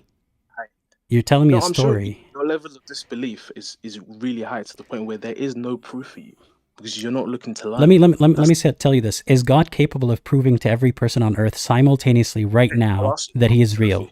Now, can you answer that question? Yeah, can Allah prove to every single person simultaneously that he's real? Yes or no? Yeah, can I answer the question for you? If you believe him coming down and telling you that, are you going to answer my question or not? Are you going to answer my question or not? You seem very aggy. You seem very angry. I don't know what the last caller said. I'm annoyed because you can't even answer a question without asking me more questions. Answer a question. I'm answering the question. I'm telling you that... Sorry, can you say the question again? I forgot. Yeah, because you weren't even answering it. That's why you forgot. Is Allah capable of proving his existence to every single person on earth simultaneously? Okay, so for me, he has proved his existence. The universe. Forget that. I'm saying every single person. God can prove himself to every single person right now. Yes or no? But I think he already has. The universe is proven. No. I'm saying prove himself. Okay, can Allah come down right now and prove himself to every single one of us at the same time? Yes or no? Come down.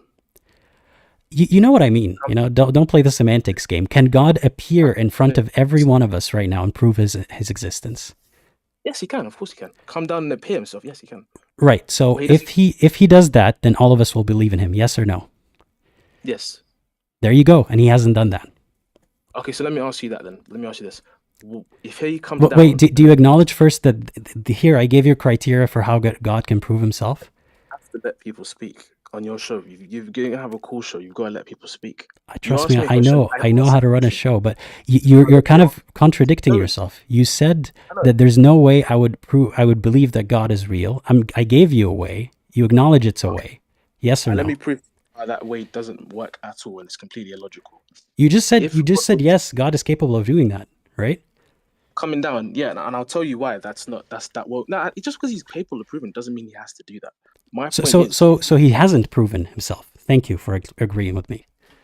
No. I said you just said just because he's capable of proving, then doesn't mean he has to. If God wants to come down in form and tell us all, yes, I exist, then the test is done. There's no point of our existence. That's it. You might. That's the point. So what is the test? What's the point of the test then? What is the test? What is the criteria? What's the point of heaven and hell? What was the point of all that stuff? Well, you want me to answer the question? What is the point of all this stuff? No, I'm saying for God to do that's illogical, because then there's no point. There's no point of suffering. Okay, let me explain something, because it seems like we're talking past each other. You're essentially saying that the test is whether or not you would believe in Allah without seeing proof of him right in front of you. But again, if you let me speak, I'm telling you, I have been letting you. The universe is enough proof that God exists. The universe, the stars around you, your human body is proof that God exists. We disagree on that. We disagree on that. But you, okay, let me. This is not going to work. This is not going to work, man. Sense to cross now because this is ridiculous. Like, come on, this is literally ridiculous. Your innate disposition. My brother in humanity, you're the person being ridiculous here. You say one thing and then the opposite. You say that. Okay, I'll let you finish. I'm gonna have to mute you if you don't like. Okay, let me.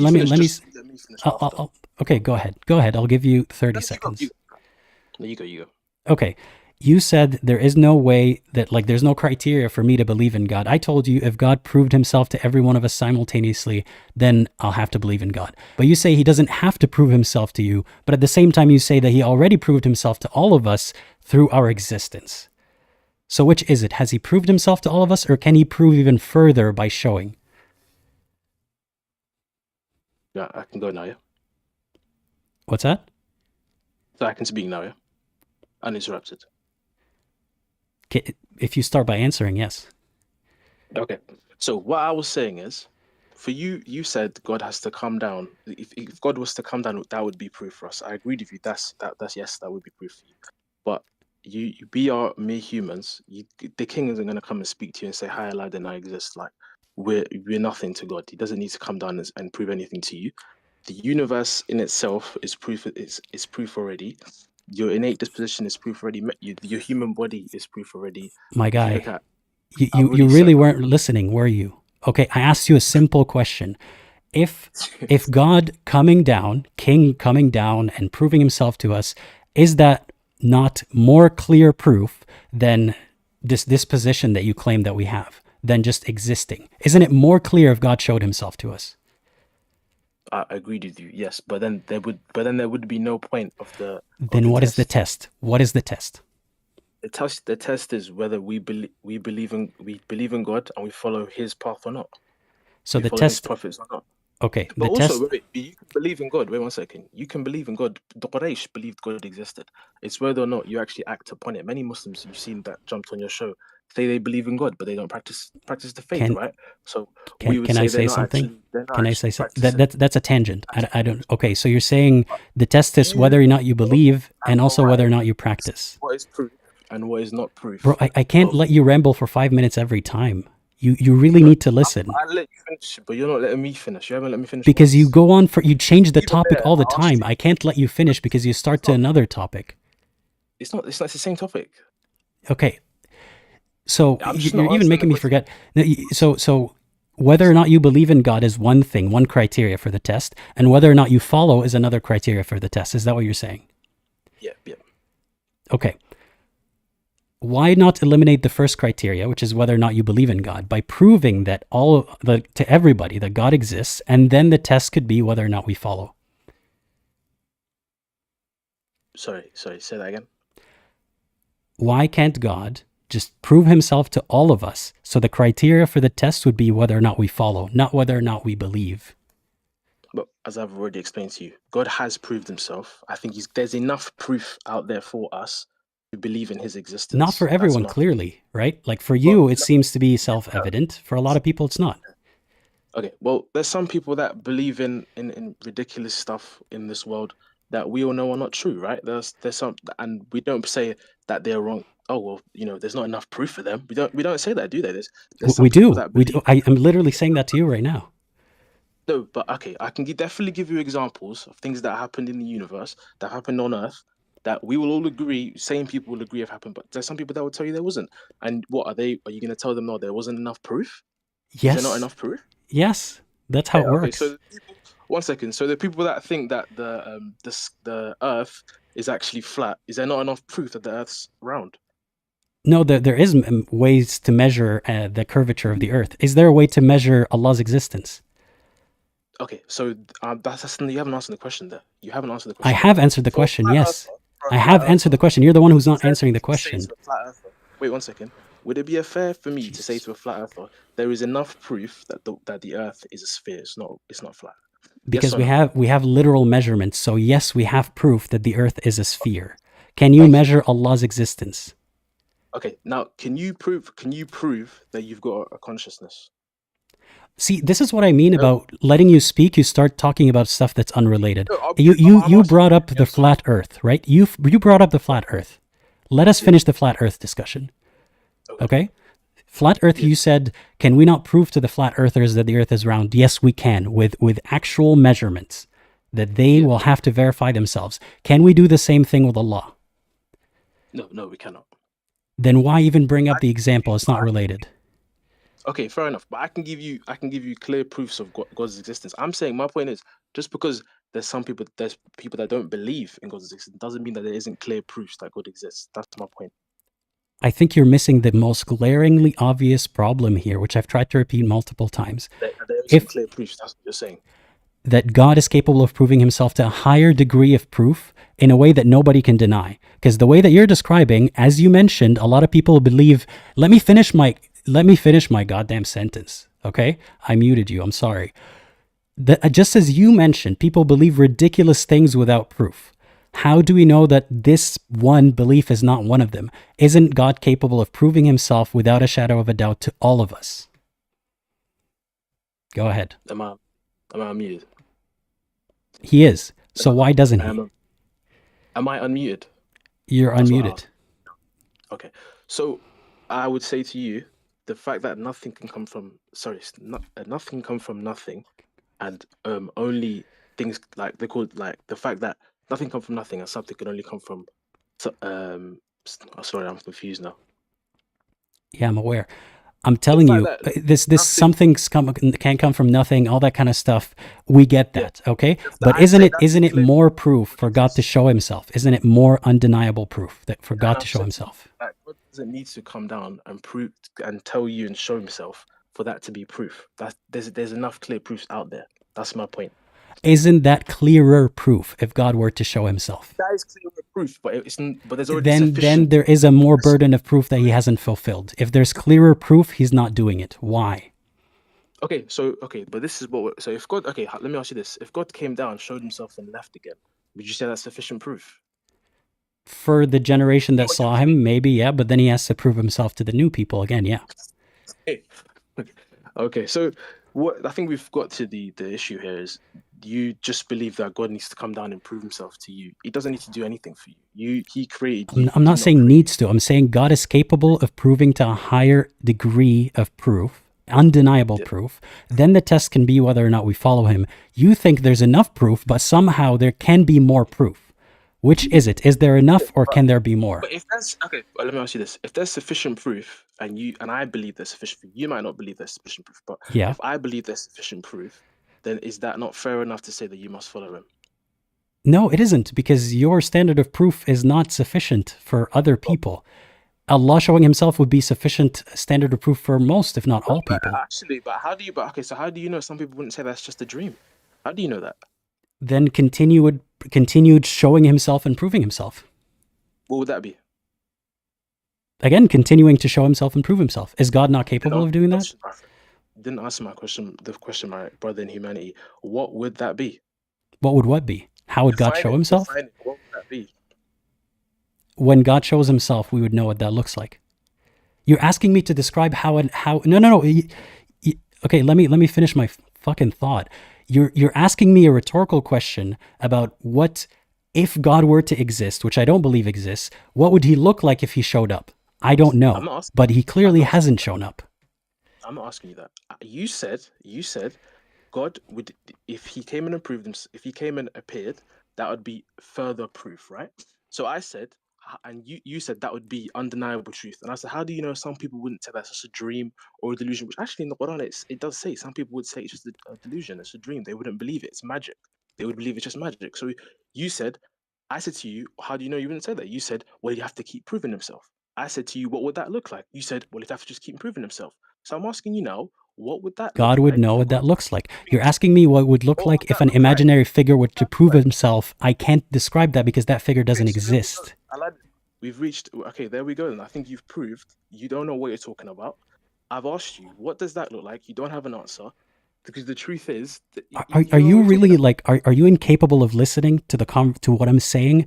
How can I tell you what that looks like when Okay, I'm going to have to mute you. How can I tell you what that looks like when that figure that we're talking about is a hypothetical figure? How would I know what the hypothetically infinitely powerful God would look like showing itself? I'm not asking you what he would look like. Then what the fuck are you asking? You just said, what would that look like? I'm asking. You said, I'll explain it the third time. You said him coming down would be further proof. I said to you, so that would be further proof. I said, how would you know some people like you, who I believe are you would? I think I genuinely believe some people would still turn around and say, no, that's a dream. That's magic. We don't believe, right? It's And harder to think you that it's a said- dream if it's everybody Wait, one believing in it second, at the same one second, time. lad. Please let me land. I'm trying to address what you're saying. Okay, but I wasn't done what I'm saying. So when I'm done what I'm saying, then you can address what I'm saying. This isn't your live stream to like keep rambling for 5 minutes about 5 different points. So question, you can't just cut them off when you're losing the debate. That's not how it works. It's funny that you think that you're winning anything here. It's really, you're not even listening. So let me lose the argument. Go ahead. So I'm asking you, I said to you, you said that would be further proof. I said, how do you know some people wouldn't say that's just a delusion? I'm sick, I'm mad, it's magic. You said, well, he'd have to keep proving himself in that case. I said, what would that look like? So what would him prove himself? What would that be then? Like, define that. You just said, well, he'd have to keep proving himself. Now you're saying, well, I don't know what God would look like. I'm not asking you what God would look like. I'm asking you, what would further proof be? Are you asking that God just comes down to the universe and stays there forever? So we can see him forever? Is that what you're asking? Instead of asking me a rhetorical question, let me fucking answer, right? Because you've been going about in circles. You're asking me what would that look like? Okay, not what would God look like. What would that look like? Let's play semantics. What would that look like? I don't know what that would look like because that would be a hypothetical entity that we haven't even seen or proven exists showing itself. What would that look like? I don't know because that has not happened. Okay. So if that's a hypothetical because you don't know what God looks like, then how can you say the first time that you want God to appear? You don't know what God looks like. All right? This is not the gotcha you think it is. You're saying, I don't know what God looks like. How would I know if God showed up? Is that what you're saying?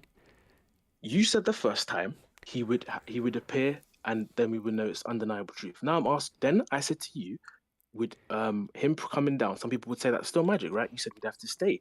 He'd have to not stay. You said he'd have to give us further proof, right? And I said, what would that look like? You said, now you're saying you don't know. So then how would you know in the first case? Because you don't know. I just want to point out that this whole discussion is in lieu of, instead of you providing proof that Allah is real, your angle is like, so what proof do you require? Well, Allah would know what proof I would require. Allah would know what proof would be required to prove such extraordinary claims. But instead of all that, you have a book and claims. So I'm entertaining this for your sake, but the burden of proof is still on you to prove that any of this is real. Okay, so Aladdin, what's happened there? You don't have an answer. And now you're going backwards, right? And you've seen now that how man, everyone is banging their heads at how circular your thinking is here. Look, honestly, I'm not even because I didn't want to come in to make this an argument. Then no one is asking you to be here. It's just really frustrating how you're not even listening, man. That's a nice thing to say to your viewers, but I'm saying no, not my viewers. You don't have to be here if you don't want to, and my viewers, you don't have to be here if you don't want to. Okay, I'm happy because now anyone with non-bias will see how ridiculous you look. You look ridiculous because you asked for something, then I asked you to elaborate on it. Then you're saying, well, I don't know what it would look like. And I said, how would you know in the first place? Now you're telling me, we have to go back to the book. This all started because of the book, and you didn't answer the Rico, question. I know that I know that the audience is. I'm gonna have to mute you. Can I fucking speak on my own fucking channel? I know that the audience is biased towards me, but genuinely ask anybody in the audience if like you're really destroying me with all these arguments when you can't even engage in a conversation. This was supposed to be a conversation, not a shitty debate. And every time I try to talk to you, you're like, so you're saying this and that proves that you're an idiot. Like just actually listen to what is being said, man. You're asking me to explain to you how your unproven hypothetical entity would present itself to me. That has not happened before. I don't know what that would look like, but I know what is here now is not enough proof. Okay, I don't know how you're not understanding this, honestly, because I think you're quite an intelligent guy. I don't know how you're not understanding this. You said to me he would appear, right? That would be undeniable truth. I then said to you that what if some people said it's a dream? You then said that, well, he'd have to give us further proof. I said, what would further proof look like? You said, I don't know. So then I said to you, in the first case, before that, then how would you know what that looked like? You don't know what God looks like. There's no reason. Like, I don't. What's hard to understand about that? You're picking and choosing when it matters if you know what God looks like. If you don't know what God looks like, then you wouldn't know. Then you can't ask for the first proof. Then if you can't ask for the second proof for further, But you see, can I answer now? What you're saying is I can't prove anything, so I'm gonna go ahead and ask you to tell me exactly what the proof would look like, which I have come nowhere near to begin with. That is a distraction, right? You don't have any proof, you have claims, and every person with a religion has claims. I'm telling you, God is capable of proving itself to everybody, but then the test wouldn't be whether or not you believe in God, it would be whether or not you follow that God. And I'm okay with that being the test, if that's the criteria. But the criteria here is that you believe in that God without proof, with faith, and then that you follow that particular God. That is a bullshit test. That is what I'm saying. Okay, so you saying that there isn't enough. Let's actually get back to it, because I think you don't have an answer for the other part. But if we get back to it, you saying there's not enough proof, that's just your opinion. But I would argue there is definitely enough proof. And if you wanted me to rattle through the proofs, I easily could. See, the thing is with proof, you don't need to rattle through proofs. You would have one thing that proves Islam and that's it. You don't have to go through a bunch of bad reasons that all somehow together are a constellation of proof. But that you don't have that. If you have that, we would have had this discussion 15 minutes ago, which is Islam is true because X. That's it. But you don't have that. No. But Islam is not true because of one reason. If otherwise, it would be pretty. All we need is one good reason instead of a bunch of bad reasons. I was trying to get to it, but you just kept cutting me off, and then you started going on about, oh well, if he came down, would it be a? Oh my God, you're gonna keep complaining. Okay, just here's before we get to the next caller, give us your one reason. Give us your one reason before we get to the next caller. I've actually given you enough. I've given you reasons already, but I explained the causation argument, the fact that nothing comes from something. Give me one reason on its own. Okay, I've just told you the universe exists. The universe must have been designed because of the complexity. Therefore, there must be a designer. We call that designer God. I already gave you the grace of telling you, let's agree there is a designer and there's one God. Give me one proof it's Islam. One proof.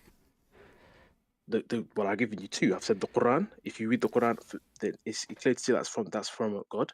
And the Prophet ﷺ was definitely a prophet of God. Okay, I feel like we've had this conversation multiple times, and I would ask you kindly not to come back because it's a frustrating experience for everyone involved. Because essentially all you're saying is the proof is the Quran and Muhammad. The proof is the claim that the book is perfect and the messenger is the messenger. Like, I can go into that if you'd like, if you want me to. Why didn't you go into that from the very beginning? Like, I'm tired of having the same conversation with you. You said to me one proof, right? You said to me, what is the actual proof? I said, yes, the Quran is from man. It's from God. So if you want me to go to the Quran and explain to you why I believe it's from God, I can easily do that. I can tell you how the Prophet ﷺ is definitely a prophet of God and not just I don't know what you guys call him. I could easily do that to you if you want.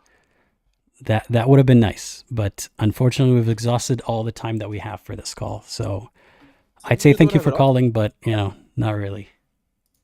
I think that's a nice thing to say. I wouldn't be rude to you because my religion teaches me not to be.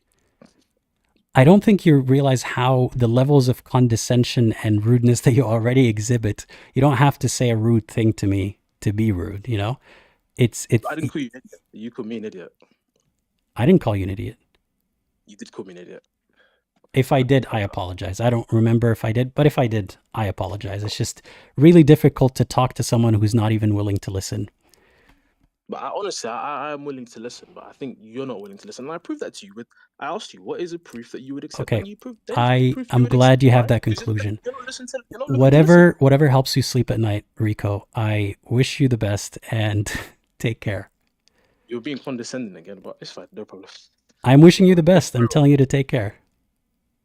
That's not what it sounds like, but fair enough. All right, I wish you the worst. Don't take care. Bye-bye.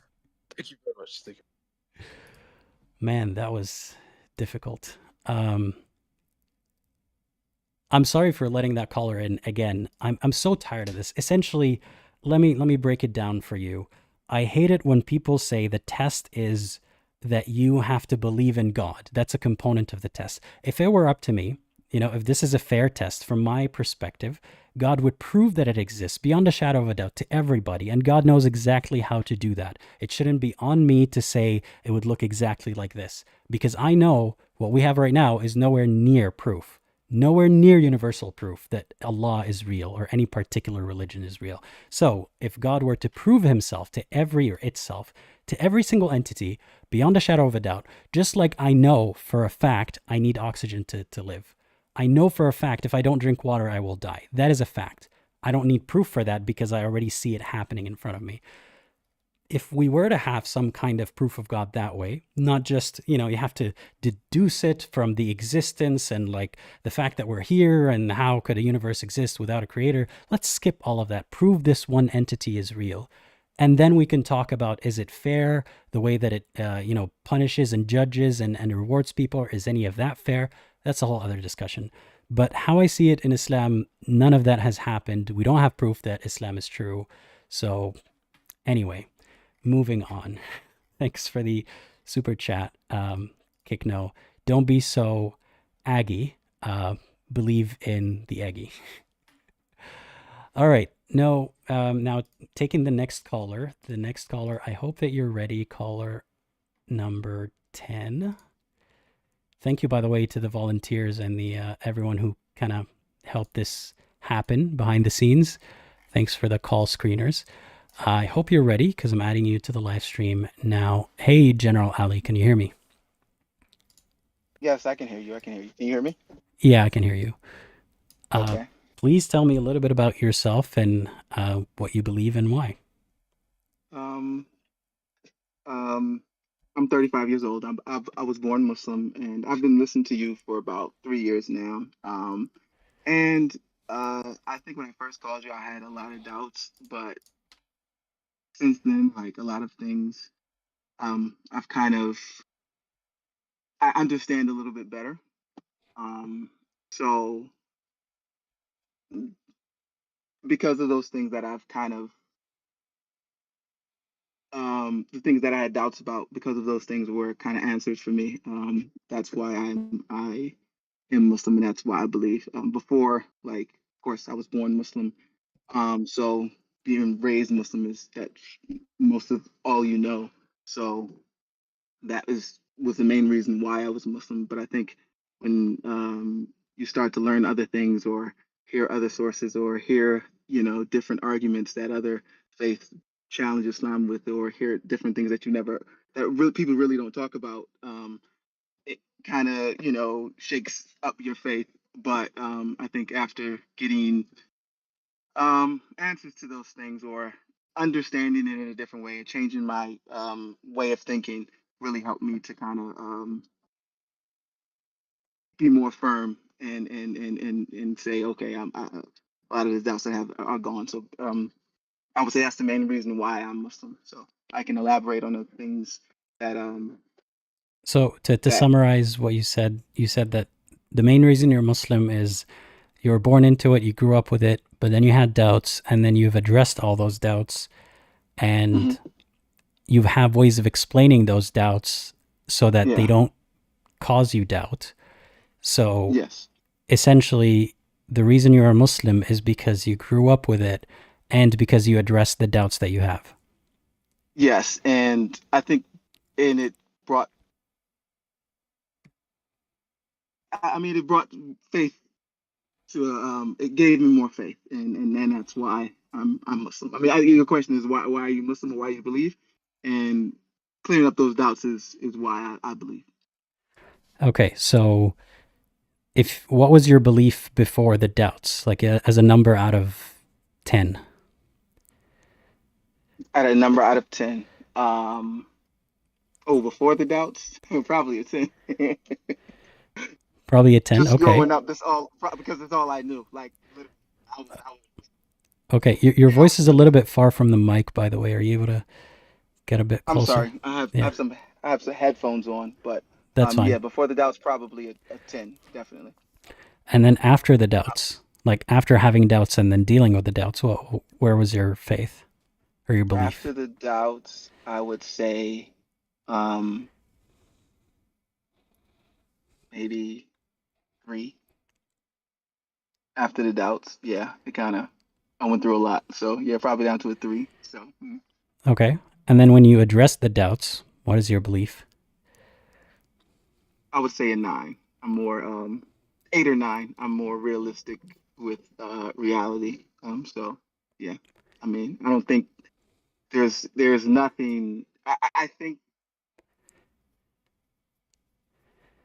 there's a lot of absurdities that everyone must believe in, and because of that, I will never say 10, but yeah, I would go into 8 or 9.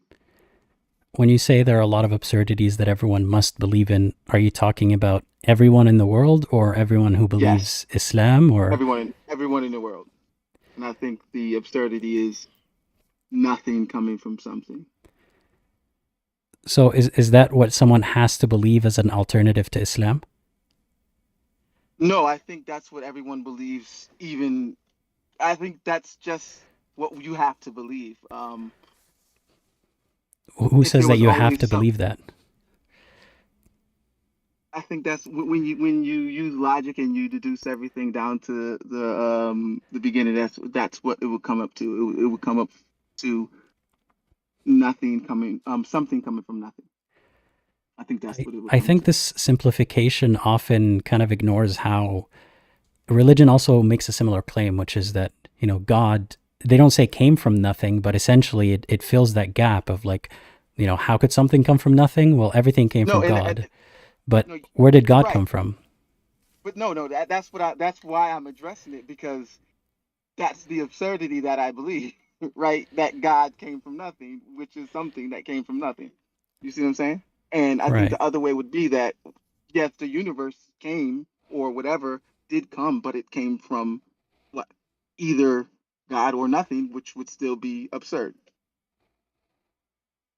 So what would not be an absurd belief about the universe? I think the human brain and the logic that we have, and um, we don't have enough information to go there. We just don't. Like our brains can't compute that type of absurdity. We just not. We're not there yet. We just can't, because I think the way we use logic, it makes absolutely no sense that something comes from nothing. And because of that, unless there's another logic we can come up with, I don't think we can go past that.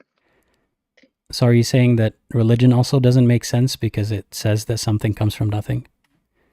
I think that is the absurdity that everyone has. I think that's the absurdity of life in its of itself. It is absurd, and I think yeah, it's absurd, but it's absurd all around. Like that's something that we just have to believe, right? That's just something that we have to believe, because Well, can that's I where offer logic you is going to take. can I Okay, offer you an alternative? yeah. What if you don't have a belief about the initial state of the universe? Hmm. You just don't have a belief about it. Is that absurd? Not to have a belief. Yeah. Or not have a definitive opinion on what came first or what started what. I mean, I don't think you have to have a belief about it, but I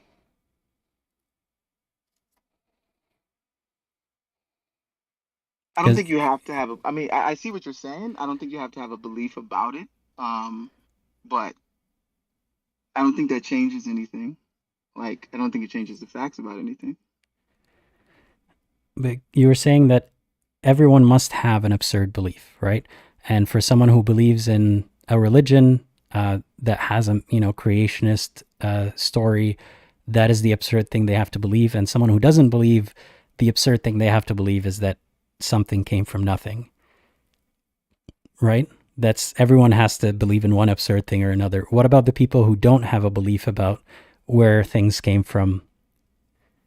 I think if I was to ask someone logical questions, then that's what they would naturally deduce it to, right? And I think easy it's an easy thing to stumble upon, right? So I don't think it's really about a belief or not. It's just more of a fact. Like you and so when I'm saying believe, I don't mean it as like a religious belief or anything. I just mean it as where did you come from?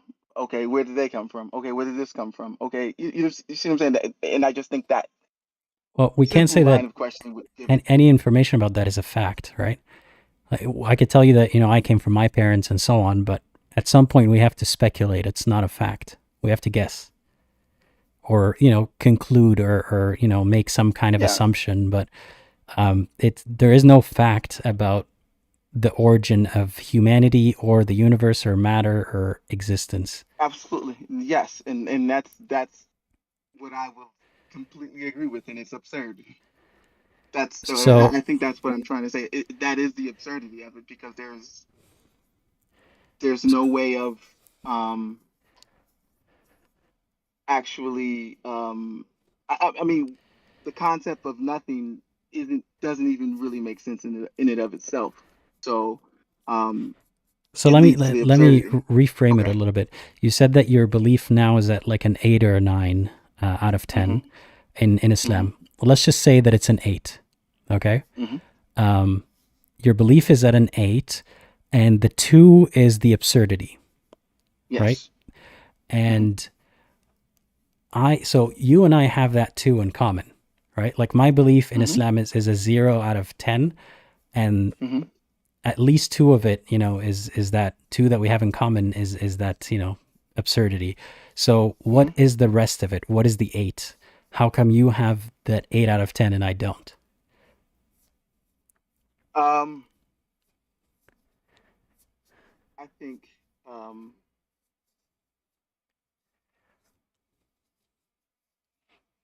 the eight would come from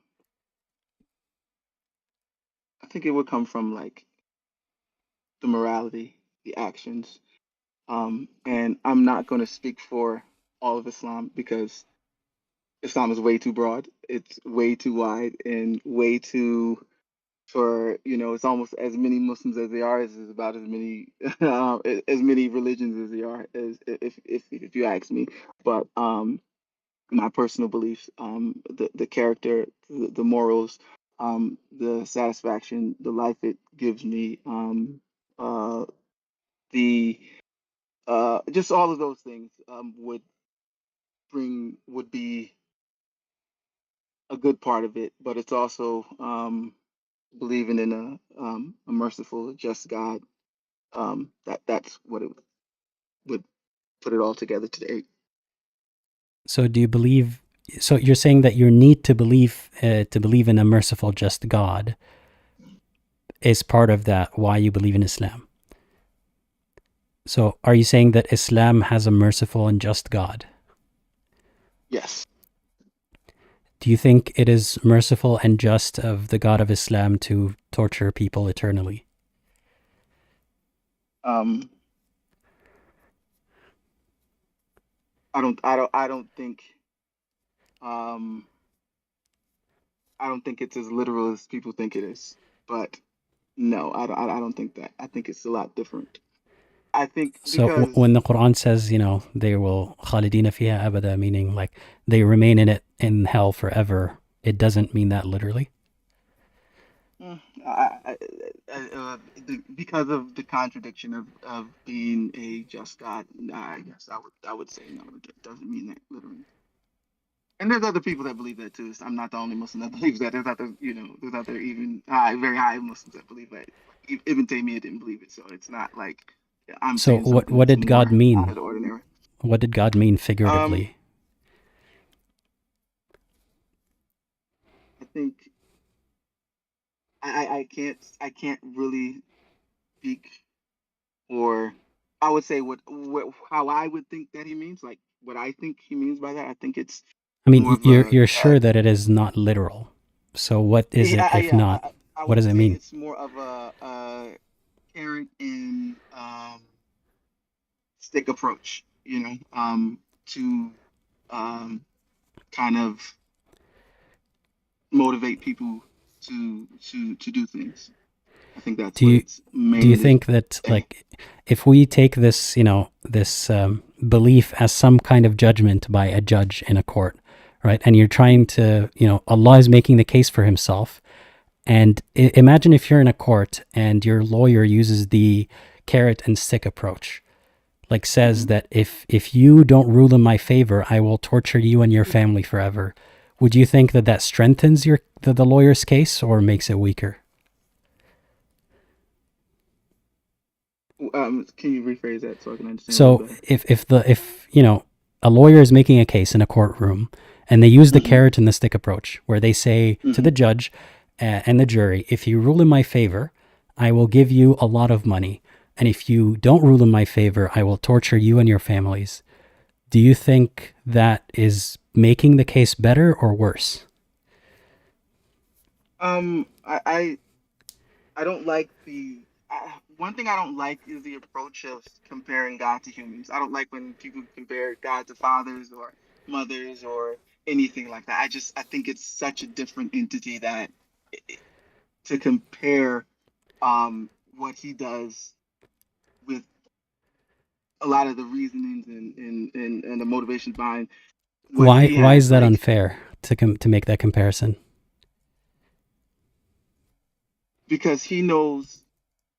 because I believe that he knows every tiny individual specific motivation and reason and everything behind what every single person does and the reason behind what he does. And if and and this is another reason why I don't believe it says it, because if God is all knowing, then he knows every tiny bit of motivations on why someone does something, and he can judge based upon every little tiny small thing. And that's something lawyers don't have. That's something no human has the ability to do. So Right. to So he judge it has is more kind of ability than a lawyer, right? So he would do better than a lawyer. But so he doesn't need to use, like, if anything, the lawyer has fewer tools to use, right? To make his case than God. Is that correct? yes, yeah. The The lawyer has lawyer way fewer tools. is less equipped to prove a point or to prove a case than God, right? Yeah. Mm-hmm. So if a lawyer with fewer tools in his arsenal uses the carrot and the stick, that will be bad, right? Because the lawyer is expected to use other tools that don't involve intimidation or bribing. But Allah, who has more tools at his disposal, why would he use the carrot and the stick if the lawyer can do that job without the carrot and the stick?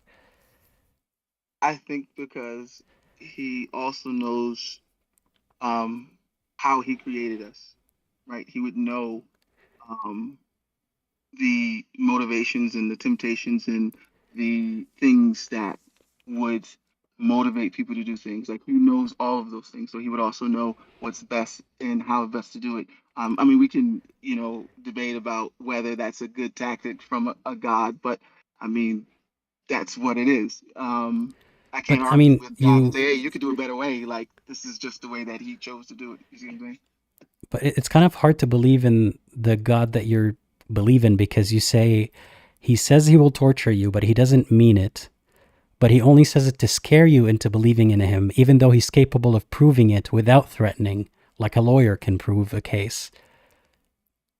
Why is that God? Like, it makes more sense to believe that this is not a perfect God description than to believe that it is perfect, but it has a mysterious reason why it's using the carrot and the stick instead of proof.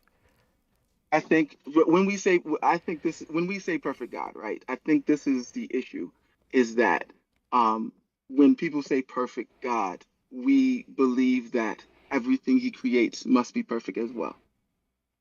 And because No, not that idea, necessarily. No, God is capable of creating imperfect things. okay, so if the humans that he created and the beings and the creatures that he created are imperfect, then he can also use different methods or do different things that he knows the psychology of the creatures that he created that will motivate them or But like what do you call it? essentially what you're saying Go is ahead. that the carrot and the stick works with human beings better than proof because God knows best.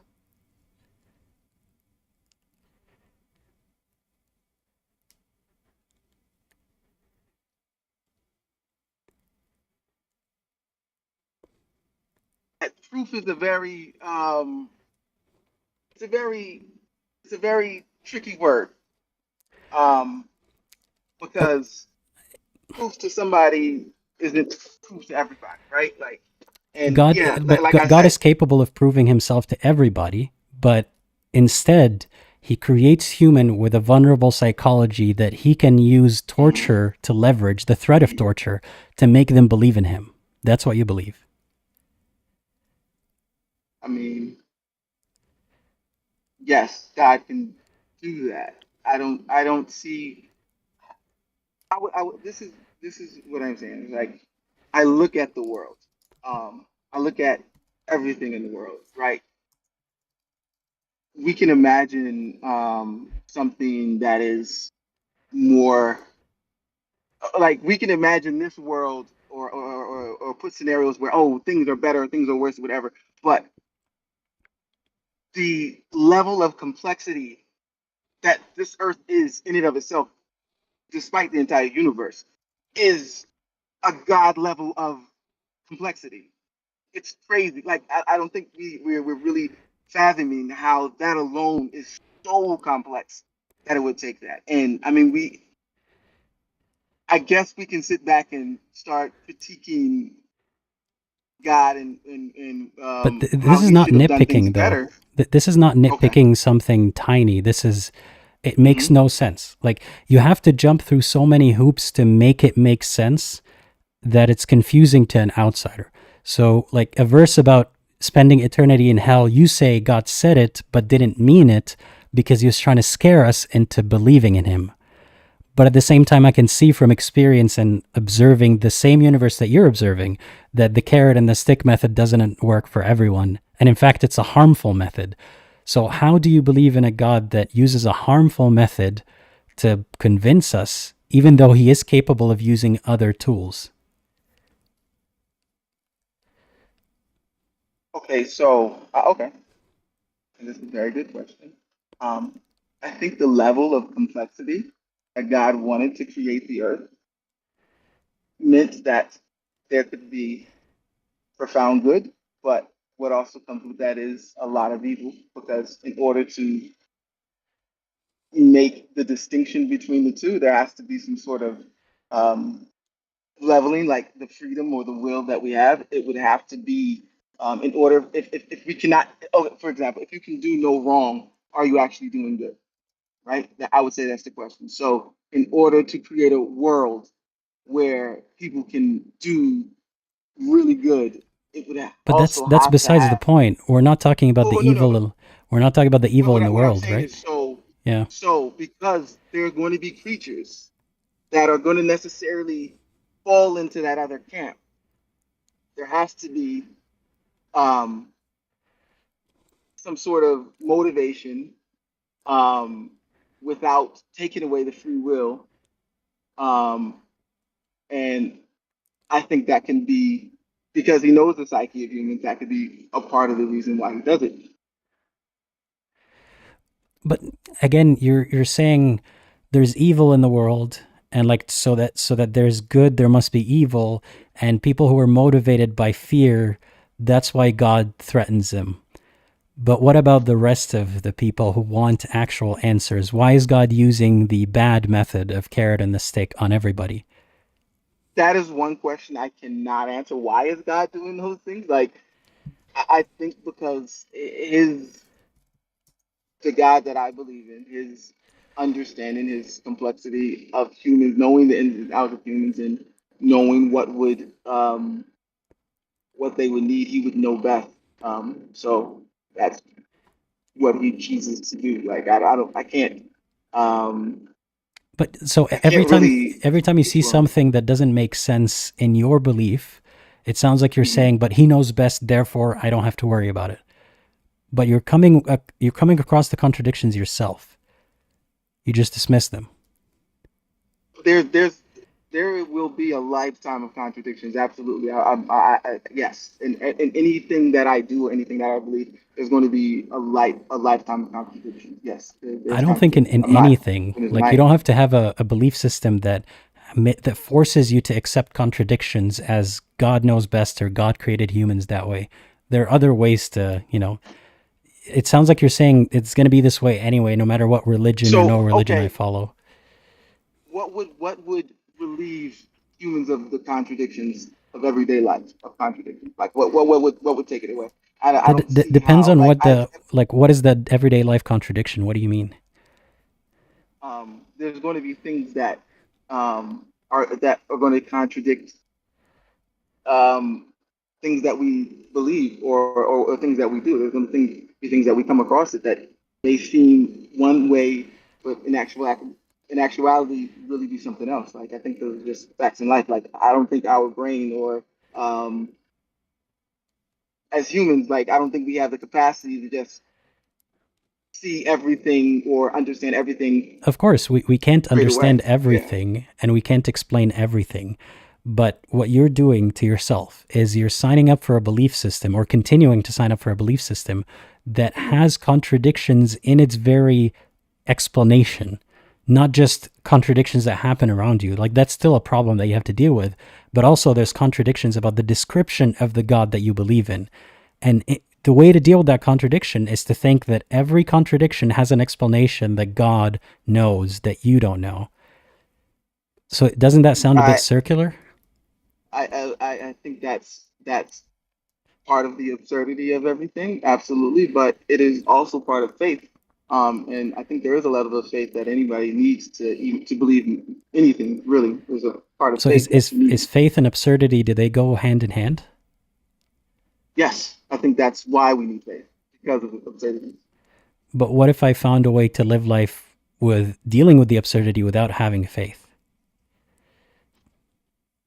It doesn't take away the. How would you do that?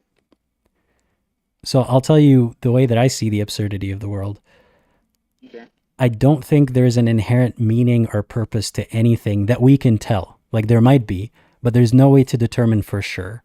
I don't know how life began, or if there is an intention behind life beginning, or a designer, or multiple, or any of that. I just know that we do exist as far as I can tell, as far as my senses tell me, and they can deceive me, but as far as I'm aware, if I'm awake and I'm not dreaming, I am interpreting reality to some extent. That is all I know. We attribute meaning to a lot of things. We find value in a lot of things because we have evolved to find value in a lot of things. Some people don't, like I find value in making people laugh. You made a claim. You just made a claim. You said we've evolved. That is something that, how can we prove? Based on the evidence that we've seen of evolution as a mechanism, we have evolved. And that's a belief you have. And you have faith that belief is No, true. I don't have faith. I have evidence. And if the evidence changes, then I will change my mind about that. But I don't take it on faith as in I believe it even though I don't see it or I don't know why.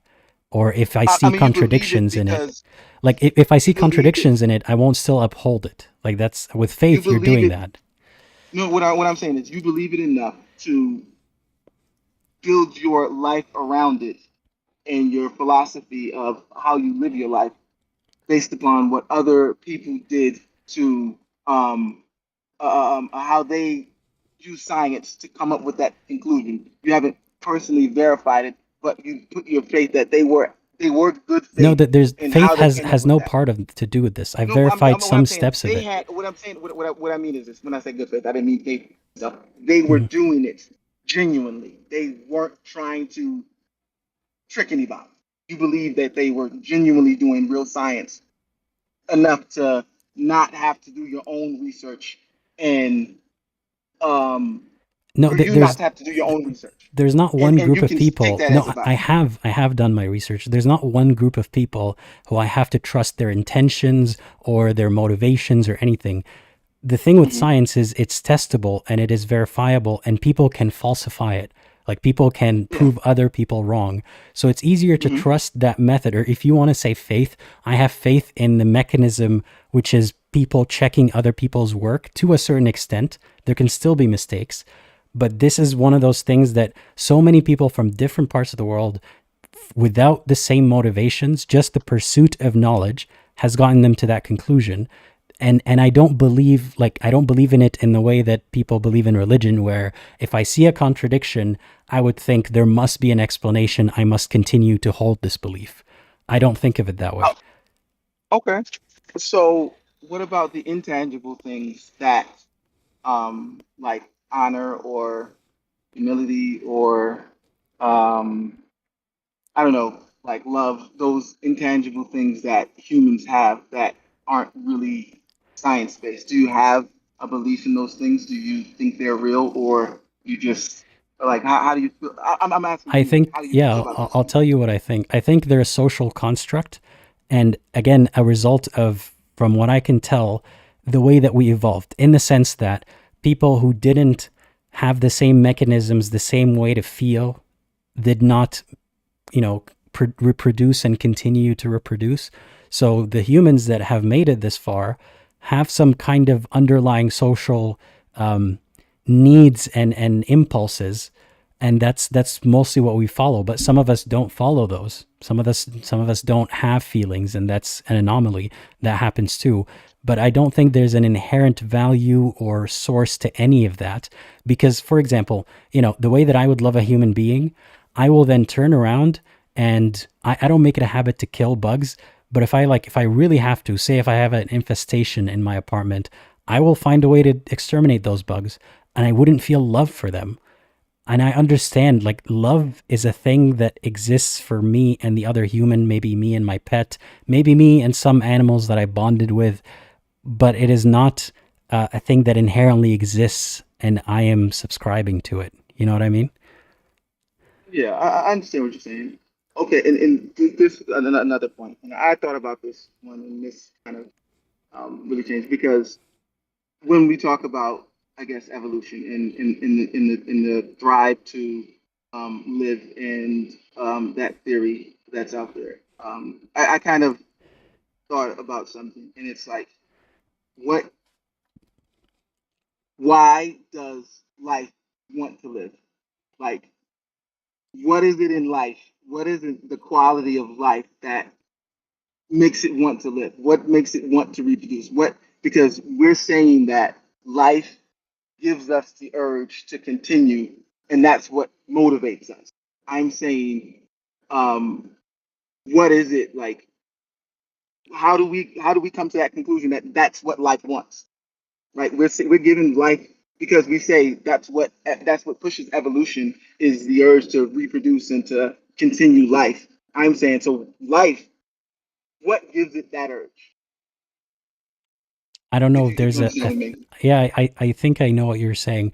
For me, the question was similar. So I, to some extent, understand the mechanisms of evolution and that there is evidence for evolution. What I'm not understanding to this day is the jump from inorganic to organic. How did that happen?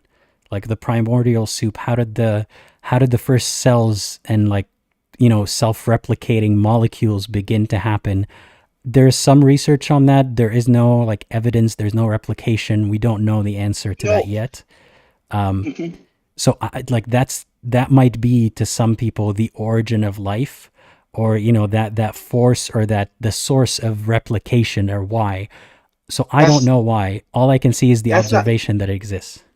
the question. That's not the question I'm asking. The question I'm asking is because one thing that they put on evolution is Mm. that in order to have evolution and for us is that it's an urge to reproduce. It wants to do this, and this is why it's doing it, and this is why it picks these things. This is why it understands when something works for it, and it continues it, or it I don't think understands where it it's takes I don't these. think it's an understanding of what works and not, but what works continue to works to work, but what doesn't work doesn't continue to work. So it's not an intelligent, choice of doing the thing that works. It's that the thing that works will continue to propagate. So the thing that works. So, like an example, a butterfly that looks a certain color that camouflages with the leaves around it. It's not that the butterfly noticed, if I turn more green or more brown, I will not be eaten. It's that the ones that had, it was random mutations. The ones that turned colors closer to the leaves were more likely to survive and then have children or offspring with other organisms that also had a similar color, and that's So how they fine. get closer to that color. Okay. No. I think we're at a good point because this is the next thing. Then I think then with evolution in that theory, there is faith or a belief in it. It can't be It's an explained. observation. It's not really a belief in something. Like no one's attributing a source or a No. reason Okay, to the it's an observation. life. It's an observation after the first life, right? And whatever gave that source the want to reproduce or the ability to reproduce. It's That not only is it life, That's assuming that it something also, gave it that. We can't make that assumption that an external factor gave it the want or need to reproduce. but we're saying that there is a first life. There was a shift from like inorganic molecules to more organic molecules. I don't know. It might even have happened as some sort of like seeding from a different planet or a different universe. But then again, the question would be, well, what was the initial source? I genuinely don't know. But I think that So using religion as an answer to say that it started because this is all a plot and a no, test, I I was struggle saying with this. that. And I think that's fair. I don't think it's fair. I want to say is I think that it's not that much difference or with the way you believe it, because I think also, right, um when people did the um like evolution, when they were studying it and they were learning from it, they put a lot of their theories behind it, and it goes so far as it works, right? You believe it so far as it works, but doesn't necessarily mean it's true. But it's still something that people hold to believe, right? And I don't, and I think that's I think what the way people you're do. using Like I don't think it's believe more is different. the way you're using believe is incorrect. Like again, people believe it as in based on the evidence, it seems like the observations say this is how it works. But if there's compelling evidence to the opposite or a problem in the evidence, the belief is not therefore that we have to affirm that it is true and that nature or evolution knows best. That's the difference in the belief between, a belief and knowing something.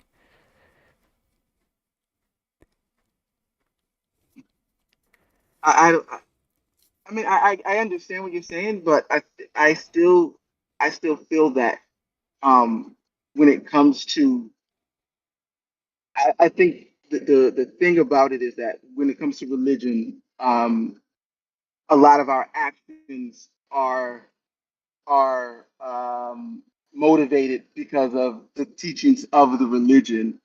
But when it comes to the belief or the faith, I don't think it's much different than those things. And I think that's where the disconnect comes, because we are our actions. But again, I would still argue that the society that we're brought up in, the just what's around us, what we believe is normal, still motivates what we do.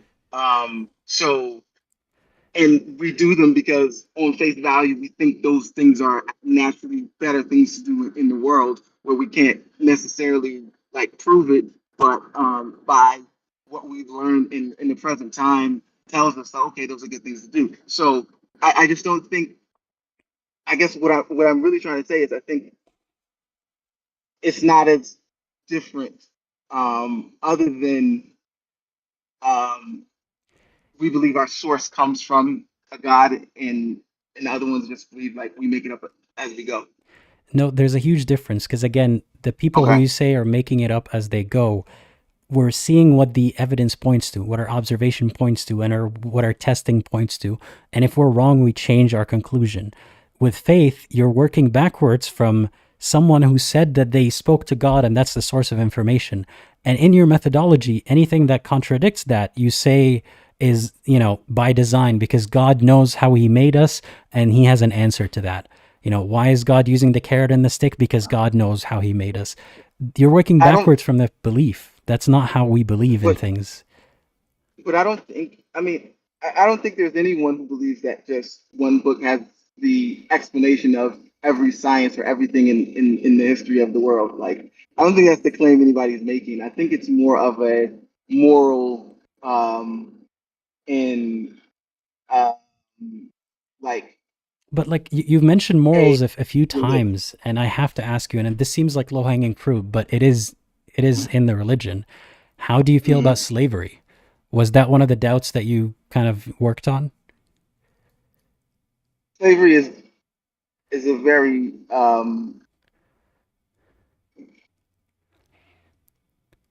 what I feel about slavery, right?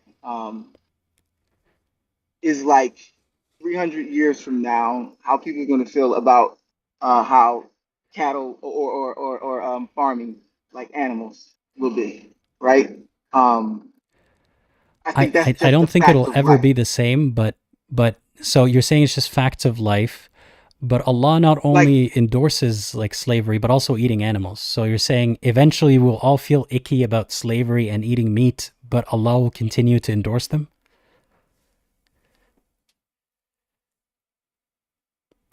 uh, my personal feelings about certain things, right? Whether they're good or bad. Like I don't like those things, right? Of course not. I'm not going to vouch for those things and say, oh, these things are good or whatever. But also, I can't put my I can well, I live in 2025, right? The society and everything around me is geared me to feel and think the way I do, right? I'm Muslim, and there's a lot of things that on face value or anything that seems like, oh, this is crazy, like I can't excuse it. Like, it feels weird, but I understand also that it's in the context of where I am today. And I don't go, I wouldn't go to China and, they're eating, dogs and be like, oh, Look, that's immoral. Like, I don't know. context aside, is owning humans a good thing or a bad thing? Is owning humans a good thing or a bad thing? Um, Would you want to be owned by someone? of course not. I don't think anybody wants to be owned by someone. Do you think it is a bad thing to be owned by someone? I think if you want, if we want to go Is it in a good thing or a bad philosophy, thing? No, is it a good thing or a okay, bad thing? Yes or no? Like, I know is the drinking reason why poison it a bad thing? hold on. You know it's a gotcha question. You know it is, right? Right? We're gonna agree. It is a gotcha question, right? I'm not gonna shy away from the gotcha question. I do want to add context in it, and I want to understand where I'm coming from. Because the answer is, of course, I don't want to be a slave. Of course, I don't think slavery is right. Of course, I don't think anything. But I also live in 2025, where slavery has all been eradicated all over the world, where the norm is, where the stories of the horrible things that happened to it has happened. However, I can still see where there's a lot of things that people can almost only because of the standard of living that we live today that it's not But considered the slavery. reason But slavery is bad has I'm nothing to saying that. I'm do saying that. with 2025. Slavery is bad not because we live in 2025 and now we know slavery But is I'm bad. saying no. I was saying that some of the things that we have to do just to live today, if the living conditions were worse, we would call it slavery. It's only Still, because like, the living condition. but Well, you're I'll give you not an example, right? you're not saying that slavery is a good thing. You're saying we have tough jobs that are close to slavery sometimes. That's not the same. We're not saying that now we have a great life and slavery is all completely eradicated and capitalism is great. I'm asking you because you said morality, right?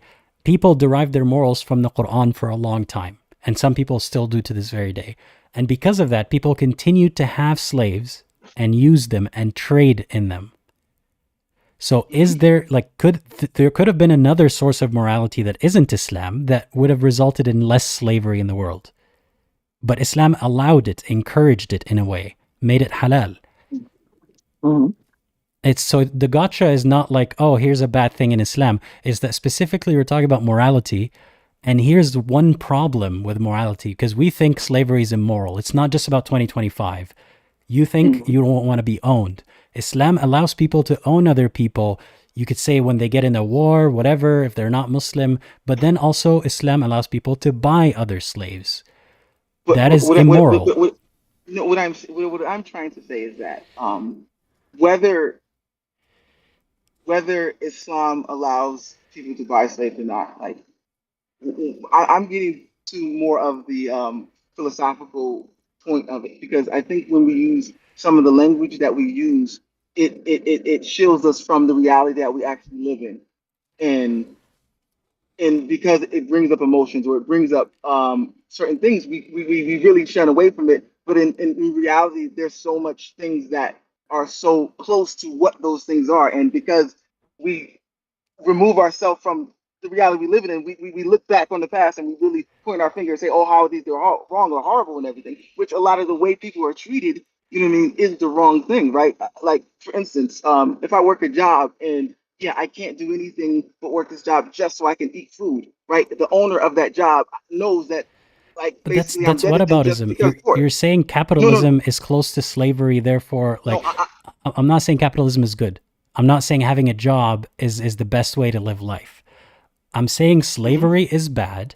And if people derive their morals from Islam, you say one of the reasons you follow Islam is morality, or that people follow Islam is morality. One of those morals it teaches us is that you can own another human being, which you think is bad.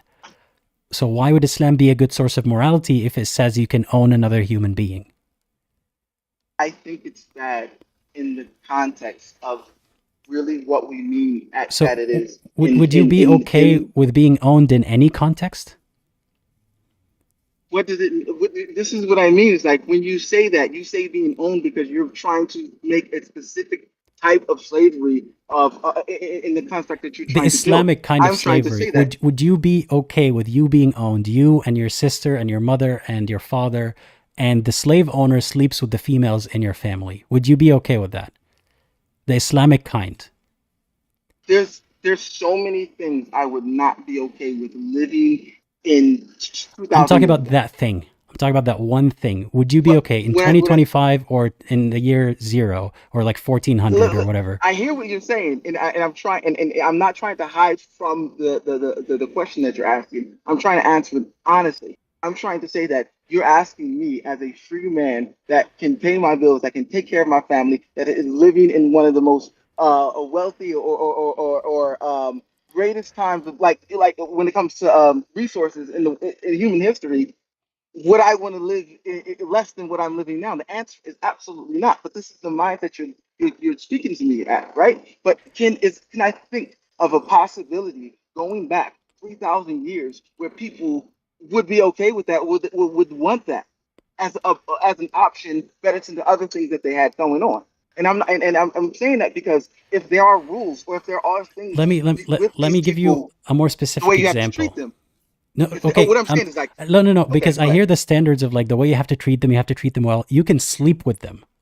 You can sleep with the females among them. Okay, let's not talk about how you have to treat them nicely. You can impregnate them. You can penetrate them.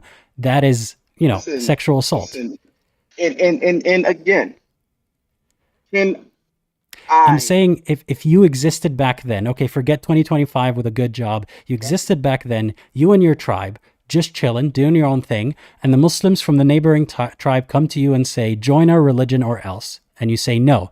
They say, well, then, unite with us and pay jizya. You say no. They fight you, they enslave you and your sister and your mother, and they, have sexual intercourse with the females. Would you feel like that is Let me tell okay? you honestly. Let me tell you honestly, right? In 2025, I No, literally back think. then. Hold on, no. I know what you're saying back then, right? But because of the last 3 years, I think that what we're allowing today, what we accept today to happen to people, that we justify countries do or that we see as normal, like to to go back. I think what we realize is that it is very complex. The earth is complex, right? I know all Because of that. I, I, I, I'm because asking you, let me why okay are you going around in circles talking about how no today is not that great? because That's not what I'm asking. I can I ask you another question, right? Would you rather But you haven't your answered the question. because it's not that I'm trying to hide from the question. I think that the way you're asking the question is you're not. It's out of the context of the whole world, out of the context of reality that we live in, right? And I it's gave you so a easy. specific example. Like Because I'm if telling you you, no. in that example, if would you rather the Muslims have a rule that say if people say they don't want to join Islam, don't fight them, don't enslave them, or would you rather Islam have enslaved you and your family? It's a simple yes. Like which one would you choose? Forget all the complexities of 2025. Back then, would you rather the Muslims have left your tribe alone or enslaved you? I don't know the answer. I don't know if in the desert not having anything and starving to death You already have a is life. good answer. Why do you imagine that you're starving till the Muslims come and save you? You have a life. They come to you and they say either convert or we take you. Would you rather they don't? What I'm saying is, yeah, I would rather live in the life that I'm living today. That's the answer. But what I'm That's saying not is, the question. If you lived that life, would you rather the Muslims take you as a slave or that they have a rule that says don't take them as a slave and don't fight with them?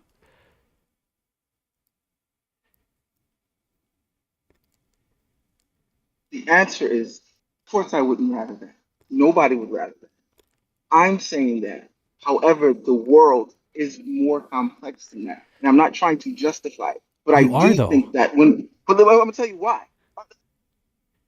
I think that we sensationalize the words and the terms that we use all at the same time that we accept so much worse. This is not sensationalizing. This is not, I'm telling you the terms as they are, okay? Slavery is slavery. Sleeping with a slave is sleeping with a slave. You can go to a slave market as a Muslim and buy a slave. You can trade your slave. Listen, and calling people dead collateral damage is also. Yeah, and I'm not defending that. I'm not saying now everything's figured out. I'm saying that's not moral. No. But that is I'm not whether it's moral or not. I'm saying that is reality, right? But you're saying we look to Islam for morality, and I can tell you it is more moral to not take a slave than it is to take a slave in any context. Okay, and this is why, because it gets in a really difficult question. Because, like, let's say somebody is attacking your country, right? And you have this bomb. But this is not about being attacked. We're talking about a particular example here. If Muslims were to go proselytize to a tribe and they say, we're not interested, they can fight them and take them as slaves. You think that is immoral? Or do you think it is moral? You're missing my point. Whether I think so. My basis. Because you say it's a source of morality, right? You say Islam is a source of morality. Mm-hmm. So is this a moral thing? Is this a good source of morality? Is slavery a good thing?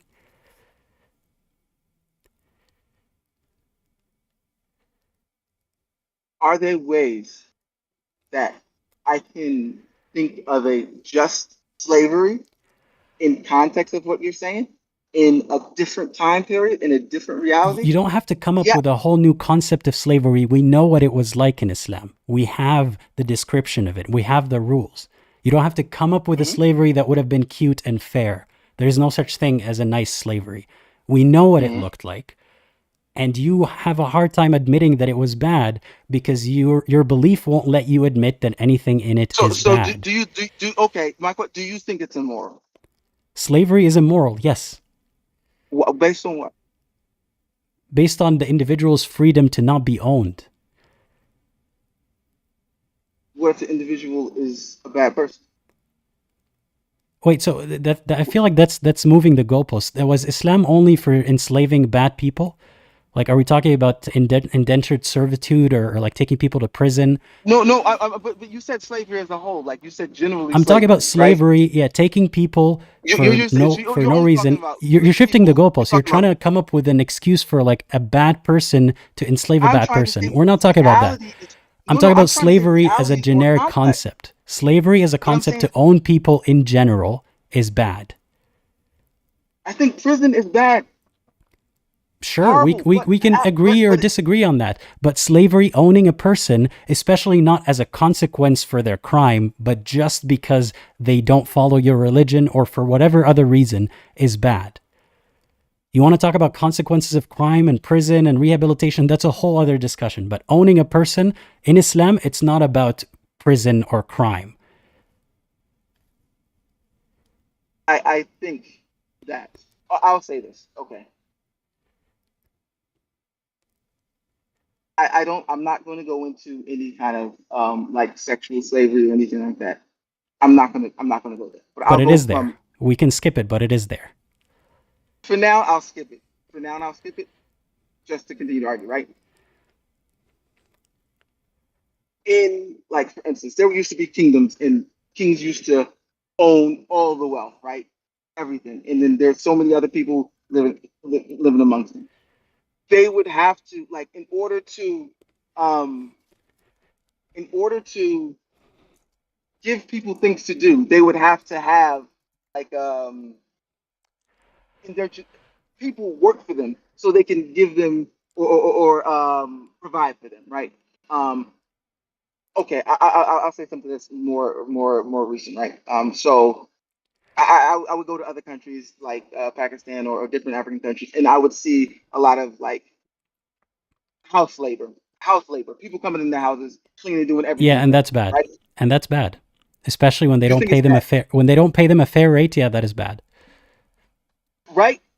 That's Yeah. how I feel. Right? When I go there, I feel very uncomfortable. I feel it's bad. Great. Then, Imagine if they paid them nothing though. but no. Let me tell you. Then I was like, I have to not moralize certain things because there's not, some of the time this is what these, like, let's say I was so moral, I was like, you know what, I'm a lizard, I'm not doing it. I'll do all the work myself. Right? Those people need to feed their kids. If people aren't hiring those people to do those things, they can't even feed their families because we think our But okay, morality is so great. let me answer you here. You can be the exception. You can hire those people at a better rate if you can afford it, or even if you can't afford it and you don't want to hire them at all, you don't hire them, someone else might. Point is, there's a lot of argument to be had here, but you're not God. If you are God, you get to change this whole system. If you are God, you don't then say hire them for nothing, and then their kids will still be indented, forever in your You're right. service. You're right. I'm not disagreeing with you, but what I'm saying You are though. You're disagreeing while saying you're not disagreeing. Listen. This is what I'm saying. I'm talking about different countries in 2025, let alone these same Yes, and that places is bad. No one is 2,000 saying that years all the ago. countries are moral and everything's going fine, but I what don't I'm think any saying of them is- claim that God told them to pay their servants very little. And if they say that, that's bullshit. But we're talking about slavery. Reality is not always morality, right? God Like, decides when what you fight in a reality war, is. God what I'm saying decides. is, like, God can change reality. God can at least give us Is it rules that moral? doesn't make reality worse. If you ask me, is it okay to kill somebody, right? I'd be like, Stop trying no, to that's generalize to bad. a different question. We're talking about slavery, and you keep saying I'm not defending it, but you've been defending it for 20 minutes. No, it's because I think the times that we live in gives us a different perspective of life. And I asked you a question about a time in a time that you were in, and God has the perspective of all times and all places. So it has nothing to do with what Muhammad thought. So God would have seen that slavery is bad from the beginning.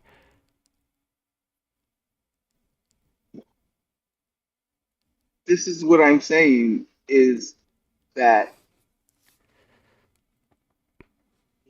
and then this is why I said, like, when it comes to free will, when it comes to the way God created us, like with the emotions and the intelligence and the brain and the functions and the ability to do right and wrong, there becomes a plethora of things that people and humans are going to do on Earth. And yeah, there's a vast a lot of things that humans are going to be able to do on Earth, and these things fall. I'm just trying to say that life is more complex than like how we feel about certain things in the day and age that we live. No one's disagreeing with that. But that feels like, and with all due respect, it feels like you're avoiding thinking about this problem. Because every time you want to think that there is a problem with Islam, you say, well, life is too complex, and to this very day, there are problems in life. No, I agree with you. What I'm saying is, I agree with you. Everything that you're saying, all the So morality. do you agree that slavery is bad, and Islam prescribing it has made things worse for slaves? Okay, Yes or no? listen. What I'm saying is, right? Would you, if you go to someone who is into polyamory, do you Yes believe or no? that Yes or polyamory is no? wrong? That's a whole other topic. We're talking about slavery. Why are we talking about polyamory, What I'm consensual saying is, relationships? but I'm talking the about overall, slavery. I'm talking about the overall. non-consensual relationships. No. What I'm saying, the overall thing that we're talking about is morality. No, That's what we can't be talking about morality of polyamorous relationships before we finish talking about slavery. You can't skip that.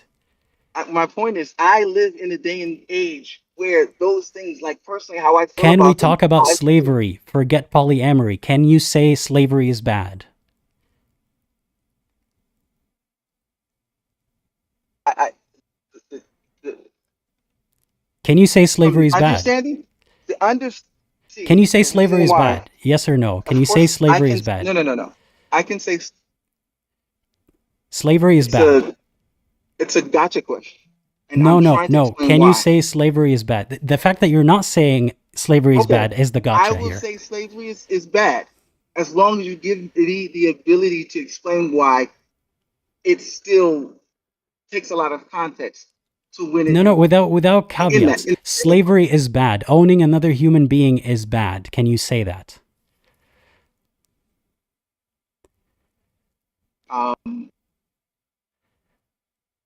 in an ideal world, with all things No, equal, in this slavery is world, bad. slavery is bad. I would. You have to please define completely what you mean by slavery. Then. You know what I mean by slavery. You know what I mean by That's what slavery. I'm saying. Owning a person who's not allowed to leave and has to do what you say, and you can sleep with them if they're a female. That's the definition. Okay? Owning a person, they have to do what you say. You can also beat them a little bit if you look at Islam. You can also beat them a little bit, and you can sleep with them. Is that good or bad in this reality? Beating people, harming people, it's bad. And owning them is good or bad? Sleeping people without their consent, absolutely bad. Doing anything is bad. I don't agree. Those things are bad. Yes. And owning a person, you Yes. can't say the same thing for that? It depends on what people mean by own. Can we pause for a second and acknowledge that Okay. we've gotten to a point that because of your belief and because of how restrictive and it forces you to not say anything and it is bad, You're forcing you're me struggling. to go from. I'm forcing you to face your Because- beliefs. I'm no, forcing you. You're forced, You no, look. no, no, no. You Let me didn't tell read the what you're forcing me Quran. to do. Go What you're ahead. forcing me to do. You're forcing me to live in 2025 and have a reality. No and one's have forcing you to live everything in that any time. No. What No. I'm saying is, No. I am living in 2025. But you're forcing me to for all time claim that No. this one thing is Let's wrong. stop playing with this whole relativity thing. I'm talking about back then, now. I gave you a specific example, right? You're a tribe next to a Muslim tribe. They come to you, they say, join Islam or else. You say no, they own you and your sister and your mother and your father. And they kill some of you and they sleep with the rest. Is that good or bad? It's a simple question. If you're sleeping with people against their will, absolutely bad. If Okay, you're owning and people owning them, and you're doing yeah. that, huh? Owning them, is that good or bad? When it comes to war, it's like prisoners of war. I don't know what that means. Like I can't really moralize that. Ali, can you just acknowledge that you've gotten it to a point because of your religion, you can't even say slavery is bad? Isn't that a problem? Do you as long I don't think you're giving me a fair shot to show that we are This is very like, it's a we live in a present. softball. It's a softball. Imagine if they asked Trump, is slavery good or bad? I'm sure even Trump can answer that. He could say slavery is bad. And you can't say slavery is bad? I'm going to be honest. I think this is where it's hard to have conversations because the terms that we use are morally loaded. Very No, morally without loaded. moral And loading, I explained to you specifically what a Muslim slave is. Okay, let's not go about with semantics. I explained what a I told Muslim you, slave I is. told you, if you ask me to sleep with somebody without their consent, it's immoral. To harm So, someone, so, to so do all those Islam things. allows immoral things. However, if I was to say, I don't believe it allows that. I don't believe it Then allows I'm that. sorry, Ali, you're kind of deluding yourself, and it's hard to have a conversation with you when you say, even though the Quran said, the fire is infinite, it is not. Even though the Quran said you can own people and sleep with them, it does not. Then on what basis are we having this conversation? What do you base your beliefs on? Um,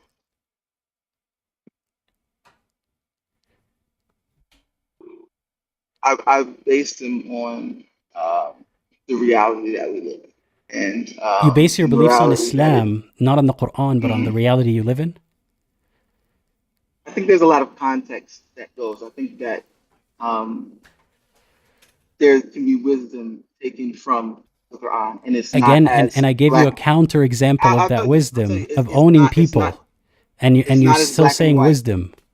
I don't think the reality is as black and white as we make it.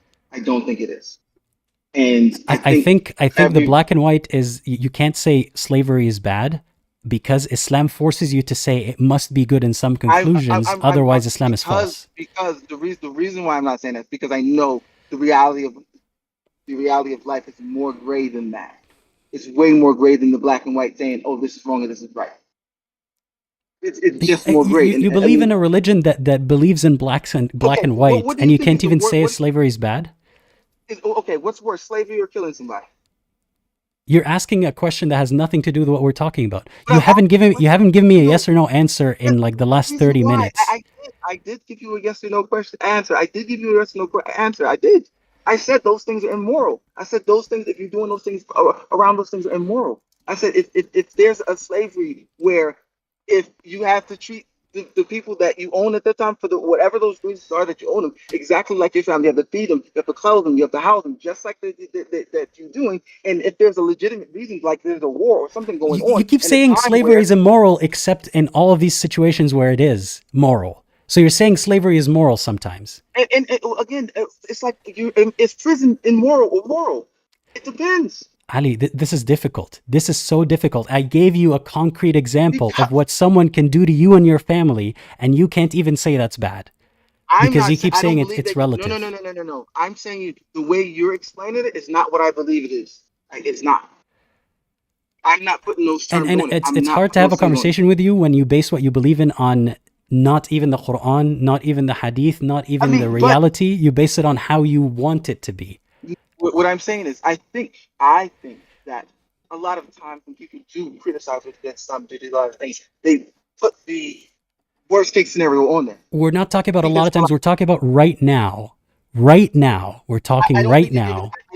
I don't think you're giving it a fair I think I've been listening more than of it. fair, man. Like it's a shame. It's a shame that someone in your position has to say sometimes slavery is okay because God won't allow me to say I otherwise. don't think what I'm saying. I don't think you're giving me a fair chance to explain why I'm saying those things, right? If I'm gonna say that, right? Can you allow me to explain why I'm saying that? I have, I but don't there think you is no want to. context in which slavery is okay, but I have. That's what I'm saying is you said that. You said there's no concept of slavery is okay. So you don't allow me to say it. It's like I can't believe you say that. It's like can I explain it? And it's like no, because you can't be in that position. You can't be living today and can't say that. It's already wrong. And that's what I'm saying. It's a lot of times what Because people we're do is not talking about hypotheticals that you're going to come up with. We're talking about situations that Islam has I enabled. We don't have to can I play the say hypothetical game. We're talking it's about not. I'm not situations playing that Islam has hypothetical. enabled. I'm not playing hypothetical. I'm saying that it's easy to look at a situation and say, oh, I know this one thing about this religion, or one thing that people did in the past, one thing about this, right? Say, okay, this is what it is. If they believe this, if they denounce it, it means they're not Muslim. If they say they do, it means they are. If they try to accuse it, they are. And then I'm saying that's life isn't reality, and human history was never Ali, that black and you're white. waffling instead of saying that slavery is bad. That's the end of it. I'm Slavery is not ideal. there's so many things in the world that's not ideal. When you say bad, what do you mean by that? And the reason why I'm saying that, because it sounds like I can't keep doing this. Like this someday you're gonna watch this back and be like, what was I saying? A 40-minute argument or however long, just so you say slavery is bad, and you keep saying it depends. Let me tell you, right? You know, everybody has a certain view and a certain disgust or feeling about the word. So when you say it, you win. Like that's what I'm saying. Like, okay, you won, right? What else? What else do you want to win by? Because you know the reality in the life that everybody lives by. So if you're gonna, I'm not trying to win anything. I'm trying to get you to admit to yourself that you can't say slavery is bad. It's not. I'm not, because it's not that I'm trying to say slavery is bad or not. It's because I am asking you point blank: is slavery in Islam bad? You keep saying I'm not saying no, but I'm not saying yes. I think in context, there are reasons why we do things that may not be good, but we're still necessary. We're not talking about necessary. Are you saying that it was not possible for Muhammad to say, "Do not have slaves," and the world would not keep going? You think slavery was necessary for Islam somehow? That's not what I said. What are you saying then? I think there are things in life that are necessary. We're not talking about things. We're talking about slavery. Let's not play the semantics game. Slavery. Is slavery necessary? Is slavery necessary? In certain times, in certain periods, of course. Islam doesn't have. Okay, that's bullshit. But also, Islam doesn't have an expiration date on slavery. So how do you know that the Quran doesn't apply anymore, and I can't enslave you and your family? You were once Muslim. So you know that is not true. I know what is not true. You know that the argument a lot of Muslims made is that Islam gave the ability for it to actually be what do you call it? Die off. Till 1980, there was slavery markets in Saudi Arabia. 1980. That's a slow timeline for Islam to eradicate slavery. I'm only saying that it's bullshit. Bad people do. I'm saying, can people take religion and use it for their own benefit, their own reasons? Absolutely. No, all the time.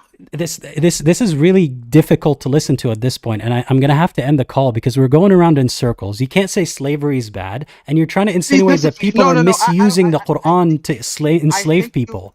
Muhammad was a trafficker of human beings. Do you understand that?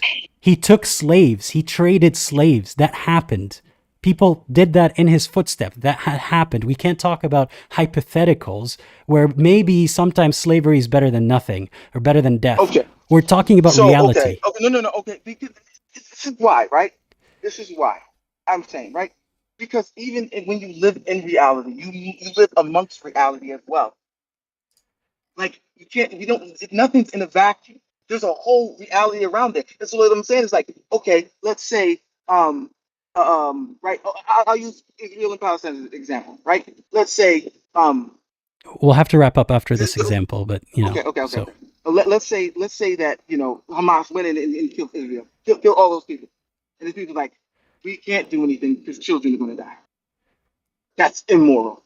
We can't do anything. But stop. So instead of starting a whole discussion about another topic, we're talking about this one flavor of slavery that's in Islam. Ali, stop trying to change the topic. What flavor? I'm trying to understand what flavor are you talking about, because the flavor that people are saying is that I understand. It's like Ali, the rules are in the Quran. The rules are in the Quran. You can take a slave from the tribe that you fought with. You can buy a slave. Doesn't matter where you got them from. You can sleep with a slave if they're a female. These are the rules. These are the rules. Let's not talk about hypotheticals. These are the rules. Again, I don't think that that's what it was meant, and that's how people. You don't think anything means what it means? Why are we even having this discussion? This is pointless, and I'm gonna have to end the call at this point. Okay. I'm sorry. This was difficult to have this disagreement because. I think you own the moral high ground, and it's easy to win debates that way. But I get it. I understand. No, it's not that I'm trying to win anything. Like, trust me, if you had just said, I see slavery as immoral, but somehow... I did. But you didn't, though. You keep saying it depends on the I context. did. I said all of those things are immoral. I said yes. I said in 2025, the way I think, the way I feel. Not in Absolutely. 2025. As I a said that. general concept, slavery in Islam was I- immoral. Yes or no? remember when I tried to explain, like, me even going to We another can't. country and seeing We that? can't keep doing that. We can't keep doing that. All right. This. I was trying to make a point. But okay. Oh, I hope you have a great rest of your day, Ali. All right. Thank you.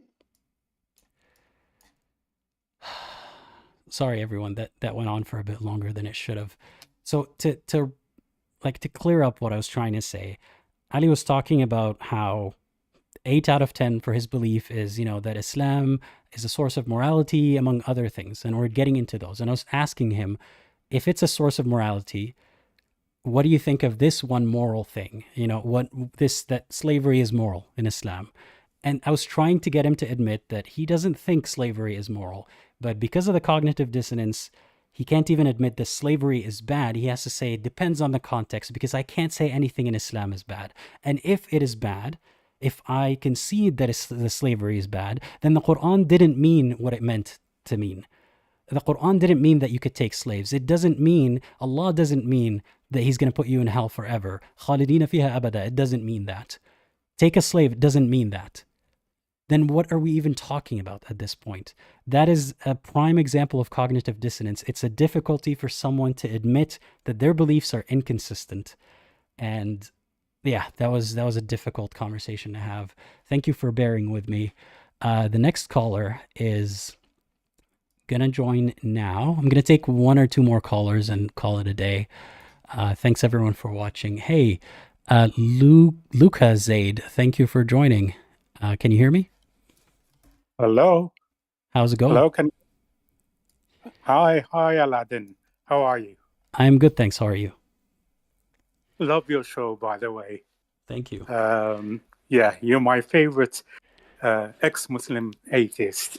I appreciate used to that. follow Apostate prophet before, until I discovered that he's just a pro-Israeli government Hasbro shill mouthpiece, and I was recently converted to Christianity and lost all credibility.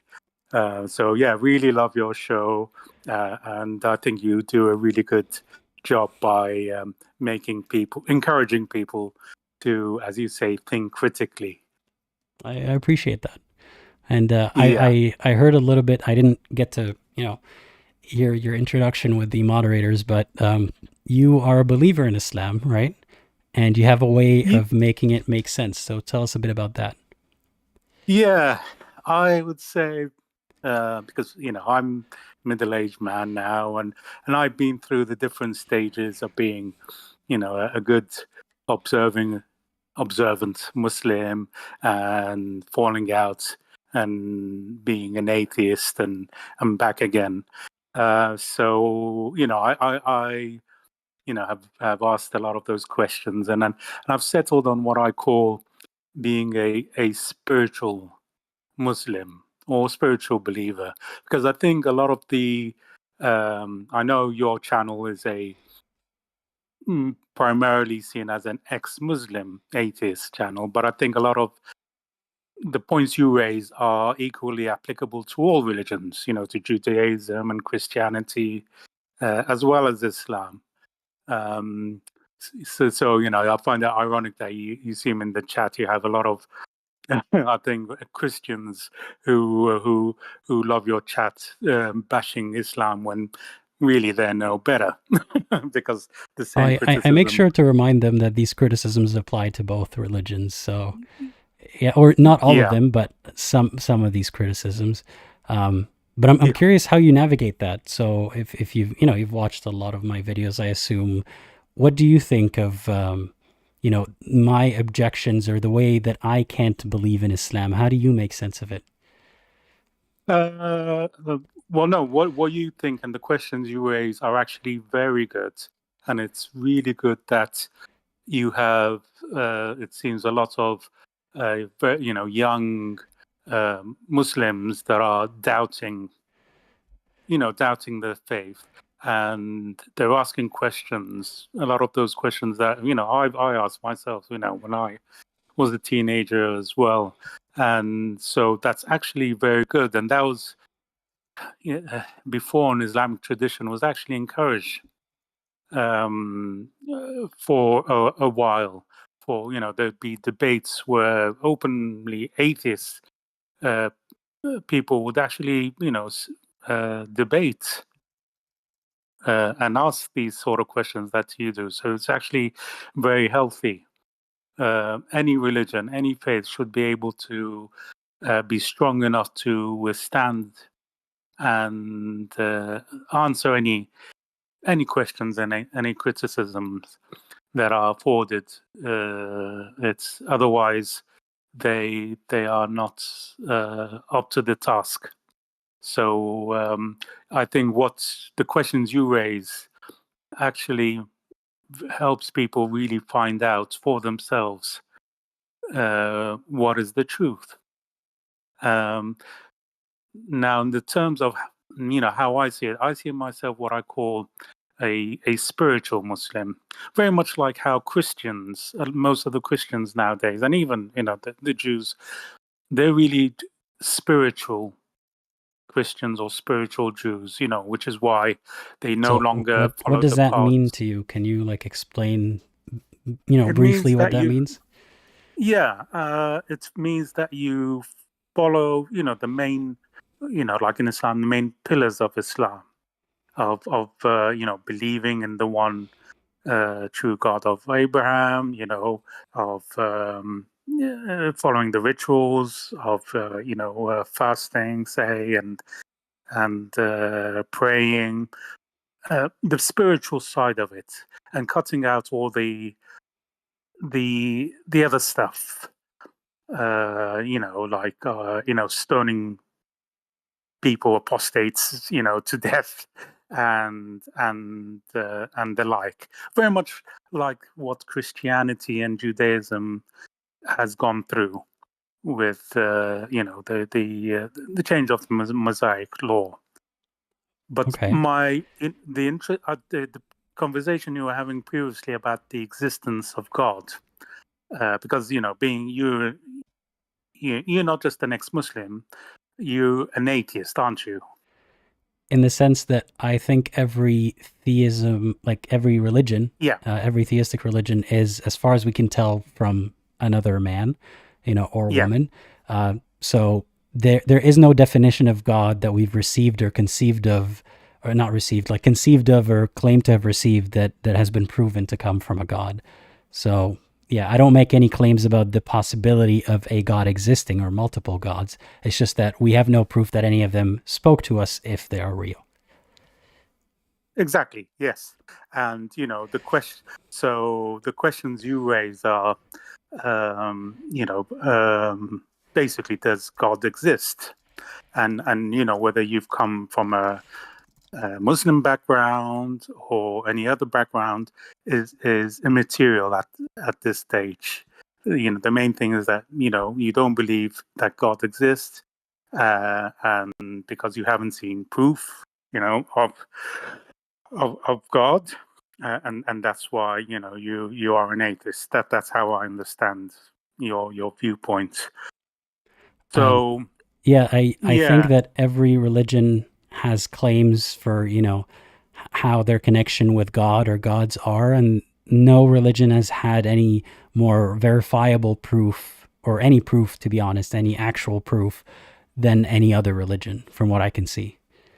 Exactly, and that's why they're all called faith, because it's you have to believe, you have to have faith, otherwise it's just fact. And that's the whole concept of faith. So faith is believing without seeing, or without proof. Is that what you define faith as? In a way, yes, because otherwise it's going to be just fact, and we wouldn't even be having this discussion. It'll be saying, like, the example of the world is round, and we know that. That's why you don't have, apart from the crazy lunatics, flat earthers, it's a non-issue for debate anymore, because it's clear as I daylight. wouldn't call them crazy Yeah. lunatics. Like, I see their beliefs similarly to like religious beliefs, and you know that I don't think that they're right, but also I don't think that calling them crazy helps them get Okay. closer to the Yeah. truth. Yeah. You're more polite than me, yeah. But in a way, regarding, because your previous caller, not this one, the one before, you had, she was asking very good questions as to, the existence of God and where's the proof.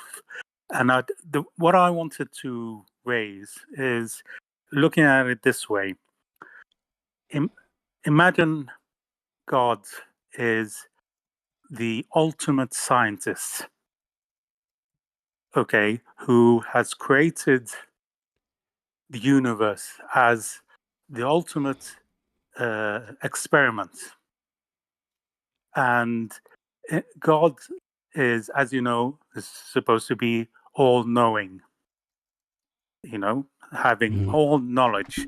But suppose God is this ultimate scientist who, in the pursuit of all knowledge, created this whole experiment and gave free will to us humans, specifically to find out what will happen.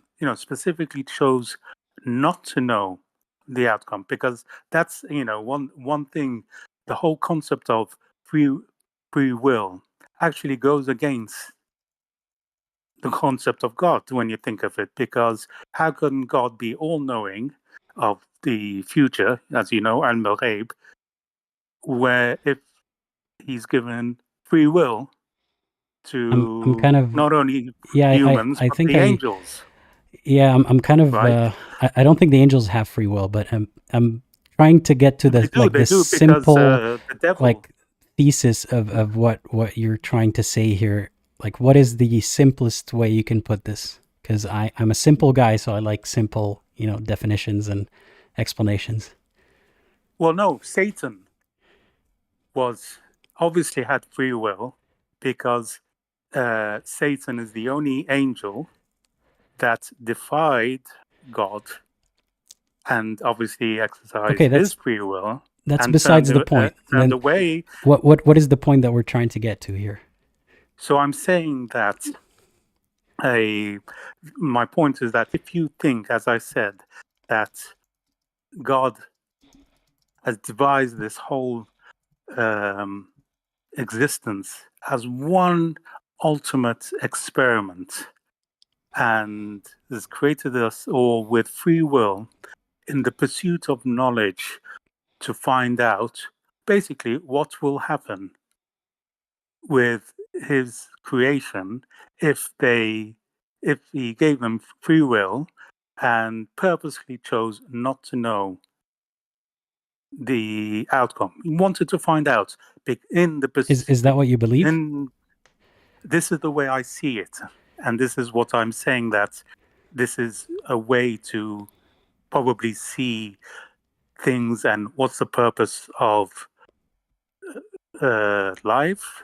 And when people of faith, be them especially Muslims, say this is a test, and yes, this is all one big gigantic ultimate test devised by God. To kind of summarize what you're saying, what you believe is that Allah is akin to a scientist who created all of this as an experiment and gave us free will and kind of made himself not know the future so that he sees what the experiment turns out to yield. Is that correct? To find out, basically, in the pursuit of finding out what will happen. But if God already knows what will happen, what is the point of the experiment? No, because you see, God has, to see it this way, God has chosen to not know. That's why he gave free will. So God doesn't know what will happen and has no control over what will happen. In a way, yes. So God wants to find out what will because happen. there are, verses and hadiths about how nothing happens without his permission in Islam. So do you believe that that is true, or do you not take those parts of Islam? Those parts, I would not.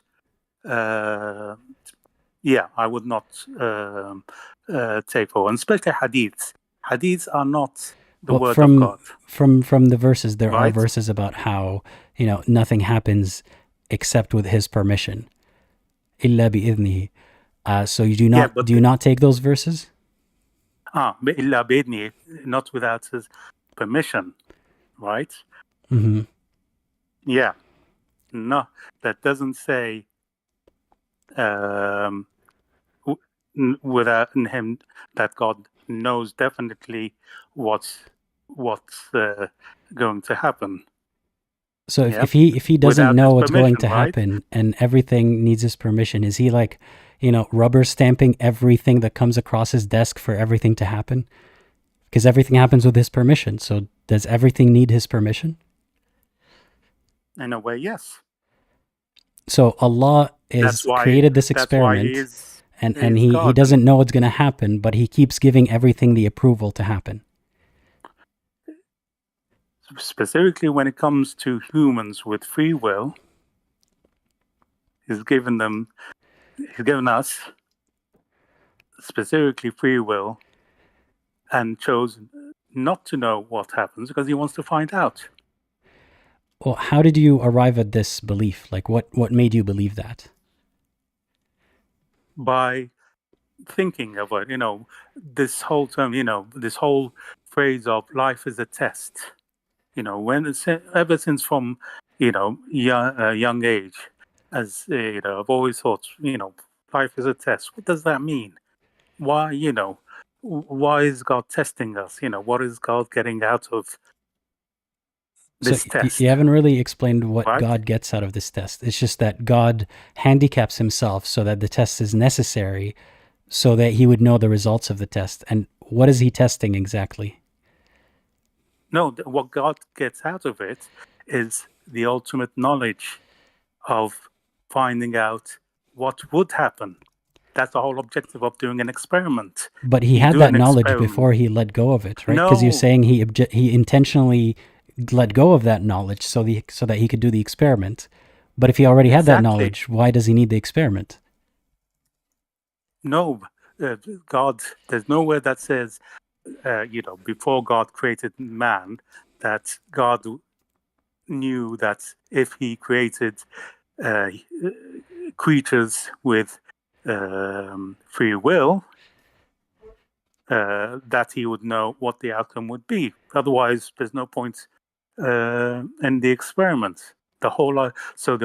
As an ultimate scientist in pursuit of more knowledge, basically devises this experiment to find out, what would happen if I gave. But if Allah has all the knowledge, he doesn't need to do the experiment. If Allah already has all the knowledge of everything, he knows the future without having to do the experiment. He would know what would happen if he were to create a bunch of free agents with free will. He would know it's probably a distribution, a normal distribution. There will be some people on this side, some people on that side, or something like that. So why do the experiment? Why deprive himself of the knowledge and then do the experiment only to gain the knowledge again? No. You're saying he would know what the outcome of the experiment is. Yes. And there'll be some normal distribution. How do you know that? I'm assuming it's a normal distribution. You're assuming. Okay, you're assuming. Whatever distribution it is, God would know what it looks like. How do you know? Did God say? An all-knowing God. It's by definition, right? If it's an all-knowing God, how does it not know the outcome of such an experiment even before conducting it? Because when it says all-knowing of the knowledge so far, but not all-knowing of any further knowledge. But Allah has ilm al-ghayb in Islam, knowledge of the unknown, the future. Yes. Okay. But when it comes to free will, God is obviously not. Does not have an malahib when it comes. God doesn't know How do you know that? what you're going to say in the next minute. Did Allah tell you this, or like did you arrive at that from No. the Quran If you somehow? think about it, okay, that's how can you reconcile free will into the equation, right? Okay, I don't see how that would be an all-knowing God, but let's just presume for a second that it is the way that you describe it to be. Let's assume that is the Yeah. case, okay? God is doing a big experiment. What is being tested here? God is testing to see if he creates these beings called human beings like yourself and I and everybody listening to this, in this chat, is thinking, what if I create all these beings, give them this free will, and where I don't know what they're going to do next. By the end of this live stream, how many of them are going to end up as believers in me, and how many of them are not? So Is what? it 30-70? Is it 60-40? Yeah. Like any Okay. good scientist, right? Right. So how many will believe? Well, a good scientist would start with a hypothesis and then test it. So what's the hypothesis here? To find out what would be the outcome. Like, does Allah already have an estimate on like what the distribution will look like? Does he think he knows, and then he will do the experiment to verify, or is he just like he has no idea and he's like, let's just see what happens? Yeah, basically. And a pass is someone who says, based on what do I believe in God? Sorry, say that again. Sorry. So for someone to pass the experiment, right, there's the passing and there's failing. Like, yeah. I'm assuming that's the binary here. So passing, going to heaven, failing, going to hell. What is the, how does someone believe or not believe? What is being tested here? Well, what's being testing to see how many, out of 100 people, let's say, that God's created, God wants to see if he gave free will to 100 people, wants to know out of those 100, how many are basically turned out good. What does good mean? Quality check and believed in him out of their free will and their own reasoning, and how many of them turned out to be, failed quality control because because what ended up not believing in him. So what is, because you said good and bad. You said how many will be good and pass quality control and how many would fail and be bad. What is good about believing and what is bad about not believing? Well, that's what's, because God wants to make this ultimate creation in a human being, in the image of God. He wants what's better than a being, a creation like an angel who believes in God because they've already been shown, proved, they can see him. An even better creation in the image of God is a creature that has free will and has used that free will to believe in that God. You see, but so you just said that the angels were shown proof and they believe in God. All the angels believe in God, right? Because they were shown proof. But humans were not shown proof. The good ones will believe, the bad ones will disbelieve. Why is that? Well, why not show humans proof like he showed the angels? What's the good thing about humans believing using free will? Because it ruins the whole experiment. What is the good thing about the experiment? Why is it a pass when someone believes and a fail when someone disbelieves? If anything, it should be a pass both ways, because both ways, the hypothesis is that some people will believe, some people will disbelieve. That's what free will is. To run an experiment and then punish some of the lab rats for the expected results is diabolical. Like, But, why you know, is that's disbelieving the a whole fail if that was part of the experiment already and God knew that was going to happen? That would be a pass too. because the whole point is God created, as I say, people with free will, and basically, saying, I'm going to make it, a bit of a challenge for them, not that easy, and have like these Easter eggs hidden But all over the you place. realize that to encourage people to look for Easter eggs is sort of like encouraging a schizophrenic person to look for hidden signs that God is talking to them. That's not healthy. Like, why is God proving it? Because if you're looking for clues and hidden Easter eggs, you can convince yourself of anything, right? So you're telling me the point of the experiment is to see who's going to follow the thread of evidence, which is not evidence, but Easter eggs, instead of proof. Because proof is what was given to the angels, but we don't get proof. We get Easter eggs. But wait. So you're saying the whole concept of the scientific approach, and as followed by the likes of Darwin in discovering evolution, which which is I know precisely where you're by going with this. You're finding all the different clues. Was schizophrenia? That's the whole idea, the whole basis of the scientific what a approach. simple way of twisting everything I said. Look, I know who you are, by the way. I know who you're pretending to be someone new. You've been on the channel before. A long time ago. Hear me out. Yeah, you have been. You're a very simple guy, and I like that about you. What I'm saying here is that you're describing an experiment where by passing you have to hunt for Easter eggs instead of be given evidence and proof, and that's the person that you pass.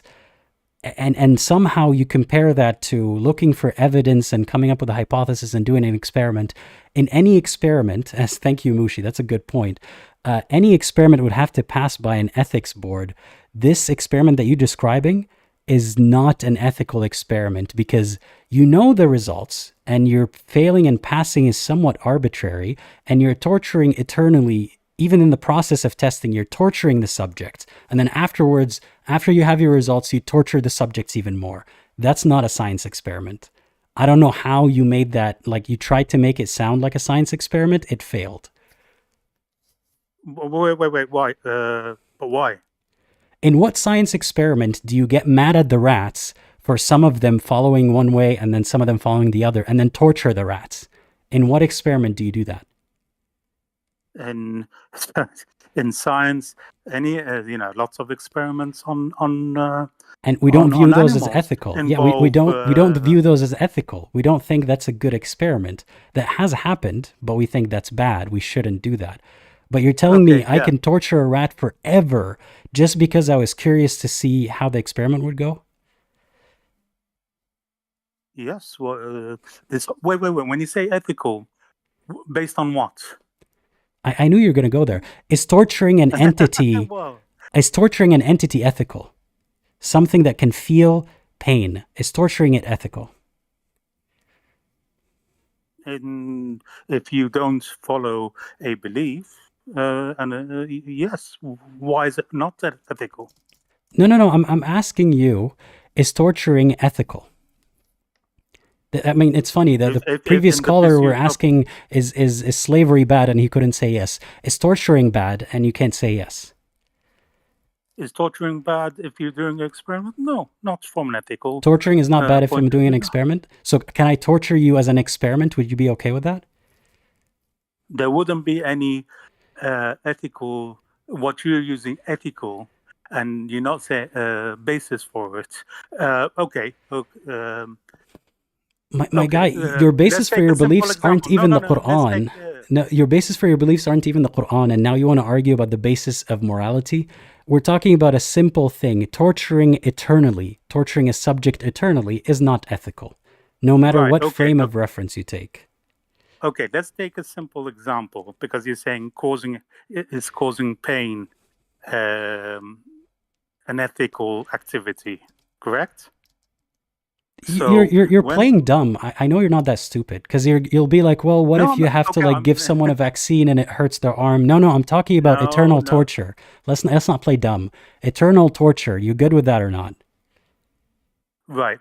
Let's get back. So, for example, when a doctor tests your Again with the dumb reflexes, examples. I knew you were gonna go there. Don't tell what? me a doctor hits your knee. We're talking about eternal torture. Stop bullshitting me, man. I have no patience today. Okay. So yeah, but you're using this concept of ethical, okay, Stop which bullshitting me. it, Let's not have a discussion about ethics. Is torturing someone forever ethical or not? Let's not play this game. yes, if you've created that creation, you can do whatever you like with it. Okay, thank you for being clear. So Muslims Yeah. apparently a lot of times believe if you create something, you can torture the heck out of it, and that is ethical and moral, and there's nothing wrong with that. You believe in a monster, Do whatever you not a like with it. scientific Yes. experiment. You can do whatever you like with it. If you want to carry out an experiment, just like we humans do on animals, to find out, for research purposes, for a lot of the vaccines that yourself and myself and a lot of your listeners have benefit from, just like that. And I can tell you involves it's unethical to experiment on animals. It is not the best. And if I was God and if I had unlimited resources, I wouldn't run an experiment that makes people suffer and then torture them eternally because of an experiment that I don't even need to run. What you're saying makes no sense. You can't just keep bring it back to be like you and the people you watch you take vaccines, therefore my point makes sense. You're talking about the ultimate good, God. God can do anything. He doesn't need to torture us forever to run a silly experiment that he knows the results to. No, he doesn't know the results. That's the whole idea. But your book says that he knows the results. Again, why am I arguing with people who don't even have a basis for their beliefs, where you contradict stuff in your own book just to think that you're making a point? Your book says that he knows everything. He knows everything, but he's also given us free will. And he knows what that would result in. No. Otherwise, that's so not God free does will. not know the future. So so Musa and Al-Khidr, why did they kill the kid? Do you know that story? Do you know your Quran? I saw, I think that's one of the videos you... Yeah, forget my video. From the Quran. Why did Musa and Al-Khidr kill the kid? Yeah, okay, so Musa went to Al-Khidr, the wise man, right? Because Allah said, go learn from Al-Khidr. He went to Al-Khidr, and Al-Khidr said, follow me, but don't ask me about anything. Musa said, okay, I will not ask. And one of the things that they did was they killed a child. Al-Khidr killed a child. And Musa asked, why did you do that? Al-Khidr said, don't ask me questions. And at the end of their journey, he explained that that child, God knew that he would turn out to be a kafir, and فَخَافَ رَبُّكَ أَنْ يُرْهِقَهُمَا, about his parents. So God feared that he would exhaust his parents because of his disbelief. And they killed the kid so that the parents can have another better kid. Did God in that story not know the future? So, but is this in the Quran? Yes, it's in the Quran. You don't even know your own book? Yeah. Which surah and ayah is this? Bro, you don't even know what this is, and you're trying to argue about Islam. Go read your Quran, please. So basically, then that means what? There's no free will, right? I'm saying this contradicts what you're saying. You're saying God doesn't know the future, but in your own book, he does. What are you talking about? Figure out what you believe in first before you start arguing. Yeah, but you're citing in this case where God in this case had there were a lot of indications of how this so God can make an educated guess, but God doesn't know the future? And when it comes to free will, then God has chosen not to know. But in this case, he chose. What's the difference then? How did he know about that one kid? From other signs. from the you know, signs. just like So when God you can't use carry the out. signs to figure out the rest of us without having to do the experiment. This is so silly, man. What are we even talking about? You Yes, keep yes, making yeah, exceptions. yeah. You didn't even know about the verse, and when I told you about it, you're like, "But that's an exception." God had a good, you know, an estimated guess for what was going to happen. It's Surah Because Al-Kahf you know verses you 60 onwards, or sorry, something like that. It's which Surah one? Al-Kahf if you want to look it up later. You're not going to look it Okay, up right now okay. because there's not enough time. But look into your own book. You don't even know what you believe. And we had this conversation a long time ago. You're pretending to be someone who hasn't been here before. We know who you are. No, I've You're been the here guy who before, was but I like, said a long time ago. yeah. You know, yeah. Forgive me, but it's really exhausting to have a conversation with someone who doesn't even, like, your beliefs contradict themselves. But only when you you've taken, you know, as you said, you've taken this one example, okay, and judge everything else. But when you look at lots of other texts, not only in Islam and the Quran, by the way, even in, you know, We're talking about Judaism Islam right now. We're talking about Islam. yeah, okay. In my mind, they don't connect to each other. I don't believe in that. So we're talking You know, about when Islam. the whole basis of free will means that God doesn't know everything. You're onto a contradiction in your own religion. You should be having this discussion with Muslims, not with me. So in Islam, God knows everything. Like, thank you. Now you kind of see where I'm coming from.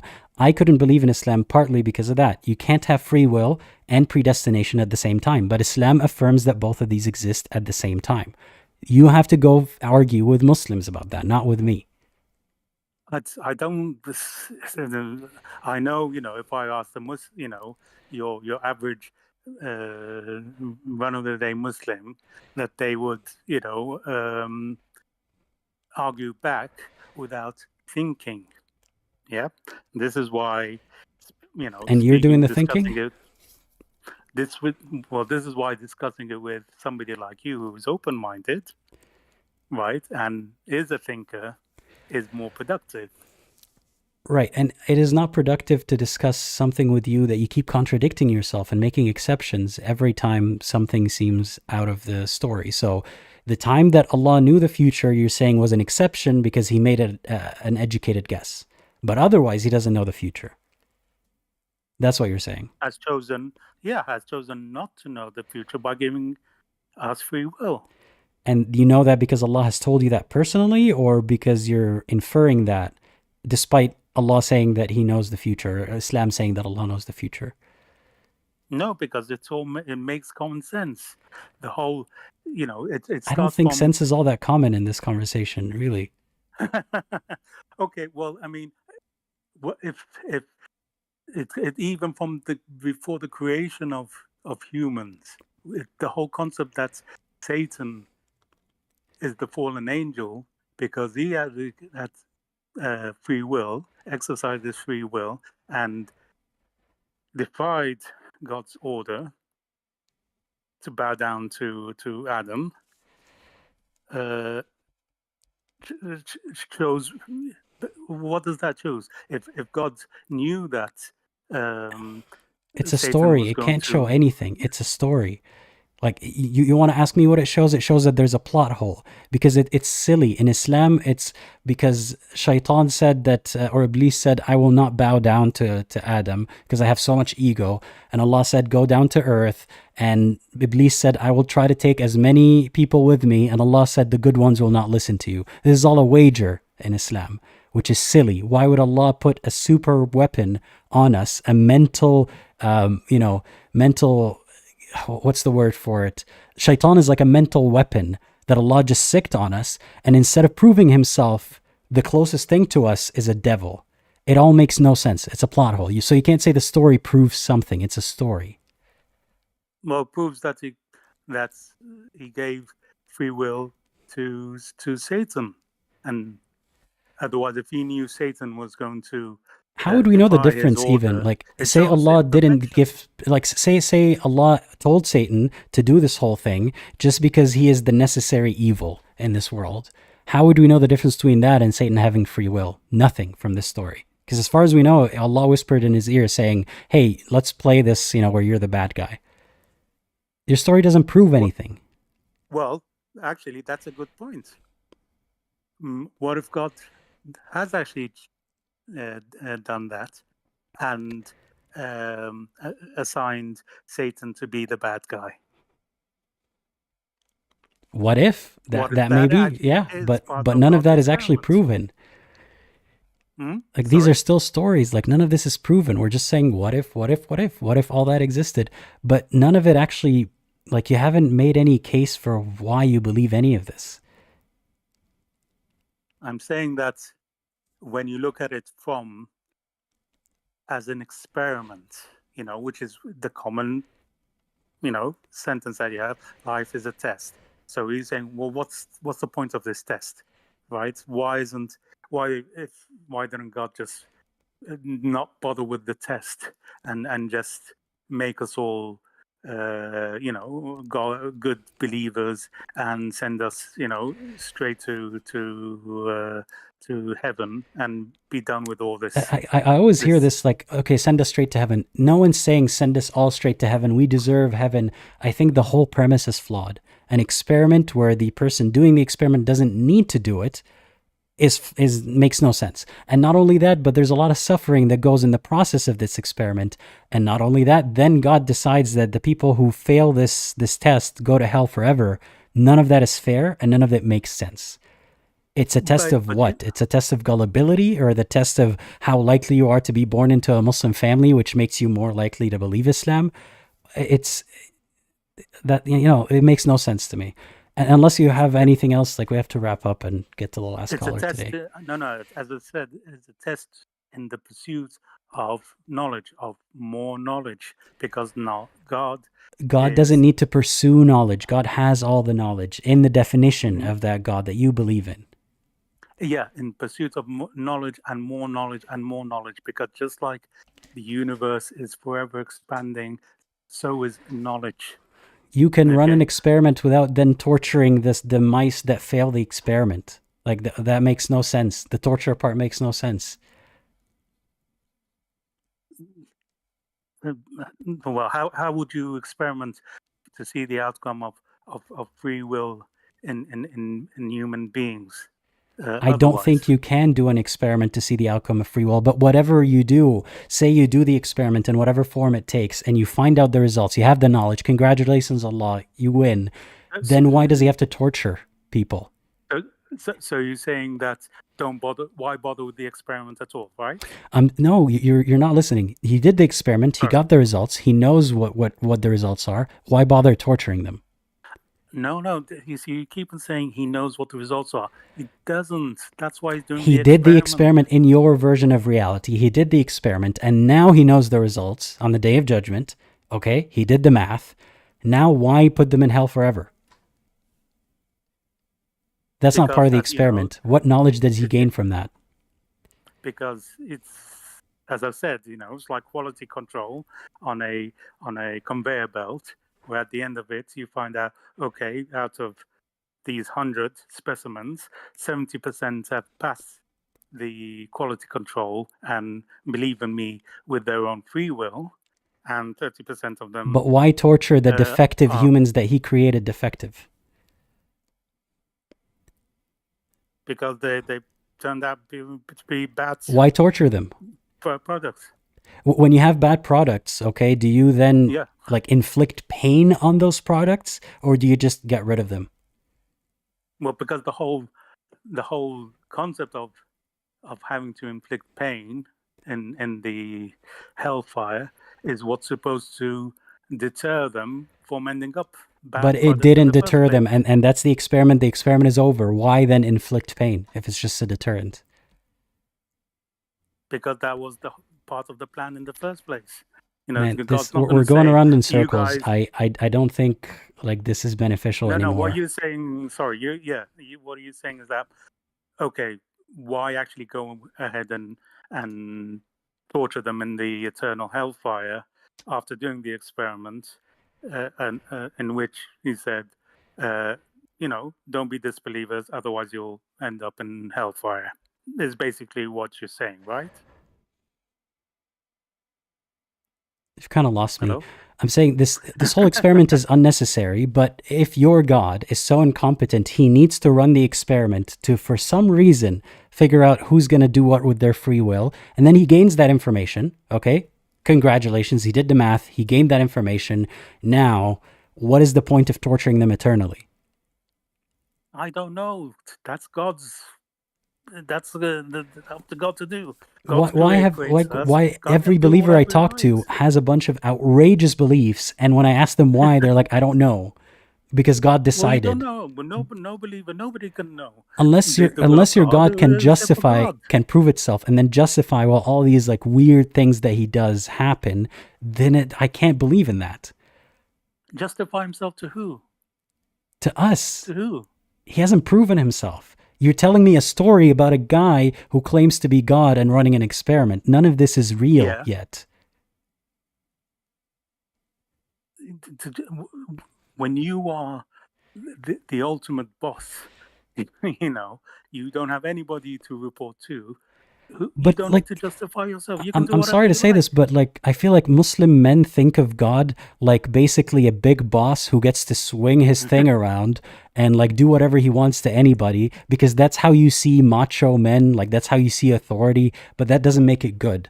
So God could be a dick, God can do all that, but you can't just then describe it as the all good, all powerful God. Like then that's just an evil God.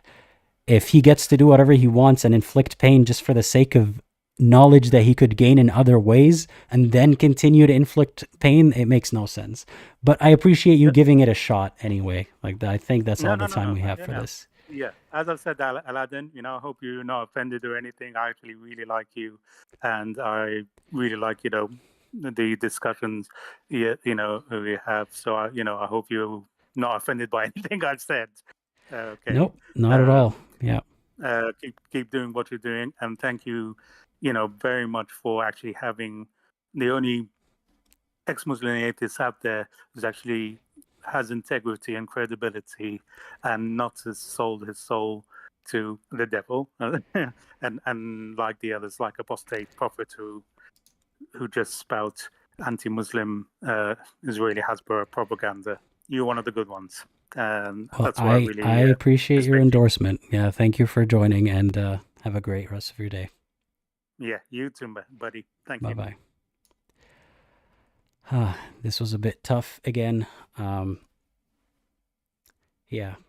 Last caller, Tronzy. I hope you're ready, because I'm adding you to the live stream now. Hey, Tronzy, thank you for waiting. Can you hear me? Hello. Yeah, I can hear you. How's it going?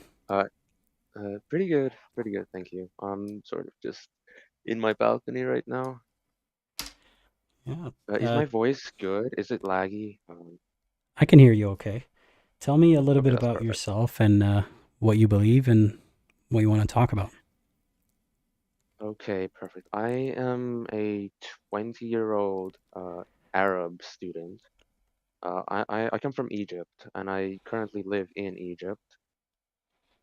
Okay, so what I believe right now, I mean, over the past few months, I've been experiencing doubts, and currently I'm in a position where I'm trying to explore what reasons there are to believe.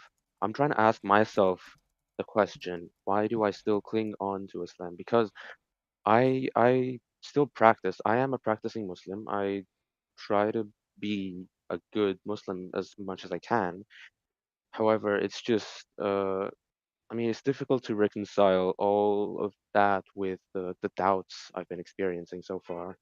So Mhm. yeah, it's sort of just, I'm trying to, again, ask myself the question, why do I believe? I'm trying to sort of dig deeper into Islam, even, well, more so than I did while I was a fully believing Muslim.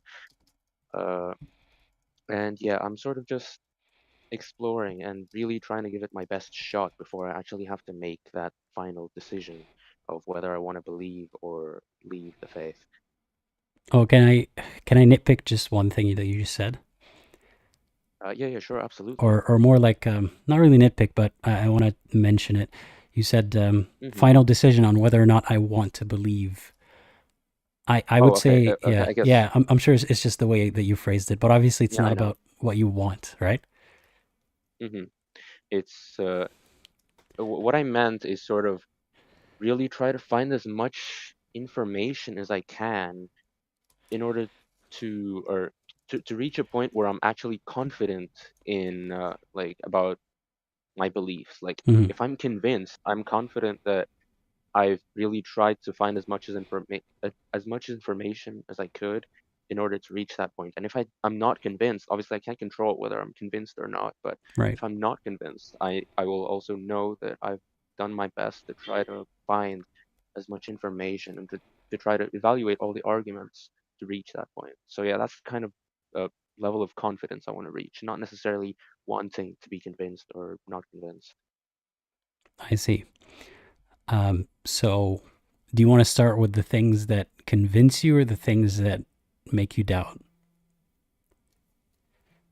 I think it would be easier to get into my doubts just for the sole reason that with what convinces me is it's sort of like I'm trying to look for things that convince me because I think what sort of got the ball rolling is simply just asking myself, uh, why do I believe rather than just taking it at face value? Because as someone who has lived in a Muslim family my whole life, I didn't grow up in Egypt, but like for, at least for the majority of my life. But of course, I grew up in a Gulf country in a Muslim society, and I sort of took it at face value. I believed everything that I heard, and anything that was in support of Islam, I sort of just accepted, especially due to this very strong confirmation bias that I had. Hmm. So right now, after trying to evaluate everything that I've exposed myself to and really not brushing aside the doubts, I the thing that keeps me clinging is just a what if there's more that I haven't unearthed yet, and I'm sort of giving myself the time I need because I don't really need to make that decision right now. It's like I don't need to put a label on my beliefs right now, even though I might not be convinced, but I label myself a Muslim because I don't want to put myself outside the folds of Islam until I think I've given it my best shot. So, but let's go And back to the original and topic. just to Uh, clarify, the reason why you don't want to mhm. step outside of Islam yet before you're sure is, I'm assuming, because you're afraid of what if it's true and the consequences you would face. Absolutely, that's one of the biggest things. But also, yeah, it is kind of the biggest thing. But also, if Islam is true, then I think I would have a lot to learn from this all-knowing God that Hmm. supposedly exists. And Right. it would be nice to lead my life in accordance to the truth. Hmm. Though right now I'm not so sure what that truth is, and I don't want to lean into something just because it seems nice. Right. So, yeah, what are the things that make you doubt? There's a lot, but I think I'll try to talk about the biggest things on the top of my head. So the one of the biggest things is something that was discussed in the previous call is that was basically if this life is a test, why did God need to perform it? Or why did God need to put such high stakes on it if he already knew the consequences? And I think in the last call you probably discussed that a lot. So I think I'll probably prefer to get into another doubt of mine, which is why place such high stakes on something that is ambiguous and intentionally ambiguous? It's not like basically God chose not to show himself to us, yet put the stakes so high with with eternal punishment, and that I can't really, or I haven't been able to so far at least, to reconcile that with uh, all mercifulness. Yeah, I I thought the same way back when I was thinking about, assessing my beliefs. And even if I kind of stopped trying to find proof for Islam because I couldn't find any, but then I started working backwards, like assuming it is true, why Yeah. would there be so much ambiguity? And I saw it as like, how I would have a debate about some philosophical topic or another with a friend or a colleague, and we are both honestly debating or discussing with, full intention to share what we believe and what we think is true or makes most sense. And we can disagree on philosophical concepts while both of us have good intentions and both of us are good people. And I see religion that as an extension of that. It's a philosophical disagreement to a large extent. And it makes no sense that God would torture someone over honestly arriving at the wrong conclusion, even if it is the wrong conclusion. Yeah, exactly. That's the way I see it. Basically, it's a situation where it's not unnatural. At least I don't see it as unnatural to arrive at the conclusion that you don't, you don't find Islam convincing.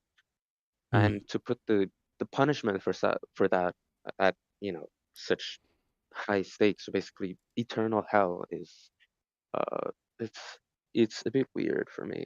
It's like it's the whole like I know they say, for example, the people who have received the wrong message or people who haven't received the message, uh, don't face the same punishments. I think that's another issue on its own. But let's say someone who's actually delved into the arguments for Islam and actually tried to prove it true for themselves. Some people will be convinced and some won't. And I think it is, at least from what I've analyzed myself, I think it's reasonable to arrive at that conclusion that it's just not convincing enough. And the punishment doesn't really reflect a punishment that's fair for something that's genuinely reasonable to, arrive at that conclusion for. Or to reframe this or phrase it a different way, if you were to believe in Islam and be consistent, you have to believe that someone who is given the true message, whatever that means, the good message of Islam, and doesn't believe in it is a bad person and or is doing this intentionally. And you can't believe Basically, that. and yeah, from the Islamic lens, it's sort of blames it a lot on arrogance and tries to like stick negative traits to it. But I'm trying to view it as just, well, is it reasonable for someone to naturally arrive at that conclusion or not? And I so far at least, I believe it is.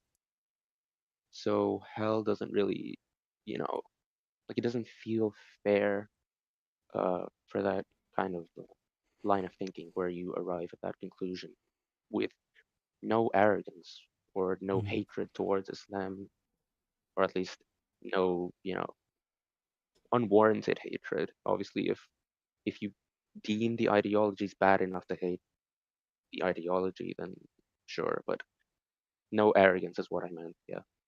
Yeah. Yeah, I think Islam puts a lot of importance on purity of intention and like accusations of hatred and arrogance and all sorts of things that are hard to dispel for someone who doesn't believe or says I'm not convinced. They can't prove to the person or to Allah even that I'm not convinced, but it's not because I'm a bad person, or it's not because of my arrogance, or it's not because I hate the religion. You can't really fight that accusation. Someone can Yeah. say they don't believe because they hate Islam, they hate us. That's, but reasonably as a reasonable person, that's not always the case. And more often than not, that's not the case at all. It's just they don't believe. But even if that is a barrier, like say someone is an arrogant person, I don't think their arrogance should be a barrier to finding out the truth. Like if, for example, if you don't drink water, you will die. That is the truth, right? For human beings. It Yeah. doesn't matter how arrogant you are about the opposite. If you don't drink water, you will die. And you will find out that you need water to survive despite your arrogance. proof for God can also be done similarly, where God proves itself in a way that no matter how arrogant, how hateful, how whatever negative trait the person is, they have no choice but to accept that the reality of this. But that's not how God is in Islam. Yeah, that's another side of the issue where it's basically obedience versus faith, or I guess knowing the truth. And it's why is the test so heavily contingent on faith rather than obedience, which should be the test, in my opinion at least. Like why doesn't everyone get equal access to the truth, not based on where they're born, because where you're born is a very strong predictor of what faith you'll follow for basically the rest of your life. But yeah, Mm. why doesn't everyone get equal access to the truth and have the test be a test of obedience? Like people say it will no longer be a test, everyone's going to be Muslim, but I don't believe that uh, just having access to the truth will necessarily make you obedient in the same way that Iblis knew full well that God existed and knew what the truth was and decided to disobey. Yeah, and And I'm sorry for rambling too much. It's just I can't really organize my thoughts right now. It's no, a you bit sound nerve-wracking. fine. Um, Thank you. and I know you might not be able to see the live stream right now, but there are a lot of people who say that they can relate to how you're thinking. That's stuff that we had to contend with at some point in our journey with religion. Um, I don't know what to Yeah. add except that I agree with what you said, and I've also thought the same thing for a long time. And what was disappointing to me was no matter who I spoke to, and that includes, people who studied at, for example, Azhar for their entire lives, Mhm. and no matter how learned they are, no matter how nice of a person they are, how arrogant of a sheikh they are, doesn't matter. All of them don't really have good answers for any of these questions. They just have the same retention mechanisms that other religious preachers have, which is either God works in mysterious ways, or it's all part of the plan, or don't burden yourself with these things and just focus on what you can do, and focus on the blessing of being a Muslim. But it's hard to unsee the flaw in this belief system that you're supposed to believe in. It's not that you think your circumstances are unfair. You are actually, they're not even, I would say they're even unfair. You have an advantage being born as a Muslim. So you're not saying, poor me, I didn't grow up Muslim. You're saying it's obviously an unfair system. I struggle to believe that this is a perfect system. Exactly, yeah. And again, when you try to sort of pitch the idea of being, all merciful, all benevolent, all knowing, there's a very high standard you have to Mm-hmm. meet. I think I'm trying to just think of other issues. I mean, I'm sorry if this is a series that's, meant to ask why do you believe, and I'm just discussing all my doubts. But No, that's okay. But again, if you want to talk about the other side of the coin, which is what are you holding on to aside from the doubts, what makes you think Islam might be true, we can discuss that. as of right now, I mean, I used to. So back when I was younger, I would sort of again take anything at face value. I would find, for example, miracles in the Quran, or people saying there are scientific miracles, etc. But I mean, looking at them now, I mean, some may be more impressive than others, but the majority of them, I would say, are too vague to extract any precise scientific information from, which I don't know, it really detracts from the whole idea of being a miracle.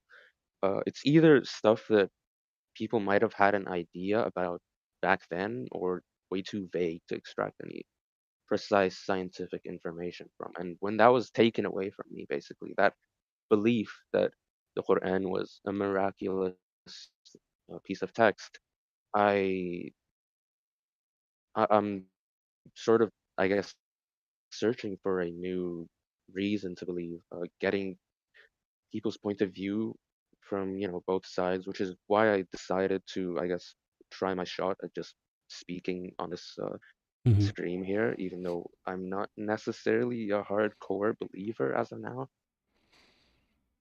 No, that's okay. And Uh, I think it's very telling that, I asked you what makes you believe, and the first thing that came to mind is something that you already are struggling to keep because you adopted that back when you were a kid. You didn't think much about the scientific miracles, but even that is falling apart for you now.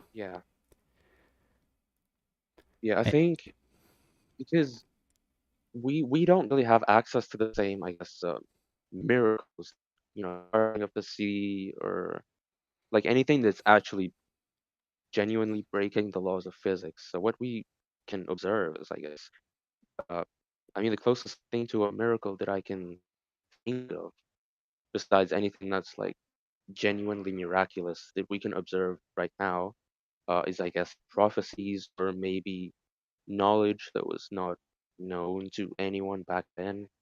But that has sort of fallen apart for me. And I don't think being an ethical religion necessarily is proof of truth. It might be nice, but it's not proof of anything. I think mm.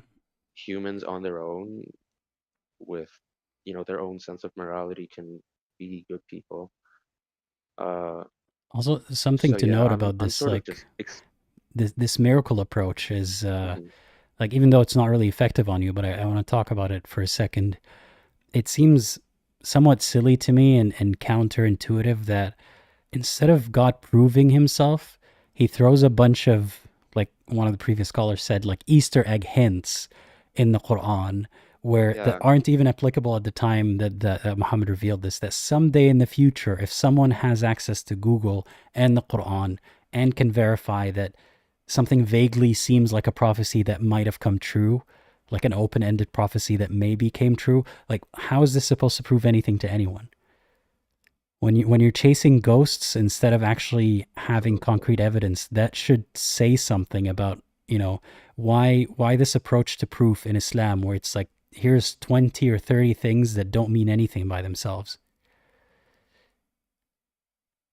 Yeah, I think it's also like a bit unfair that, people of the old times, I guess, they got to witness, or they supposedly got to witness genuine miracles like Jesus raising the dead or Moses parting the sea, and then we're stuck here with sort of, again, these Easter eggs. And if we don't believe, we're subject to the same punishment.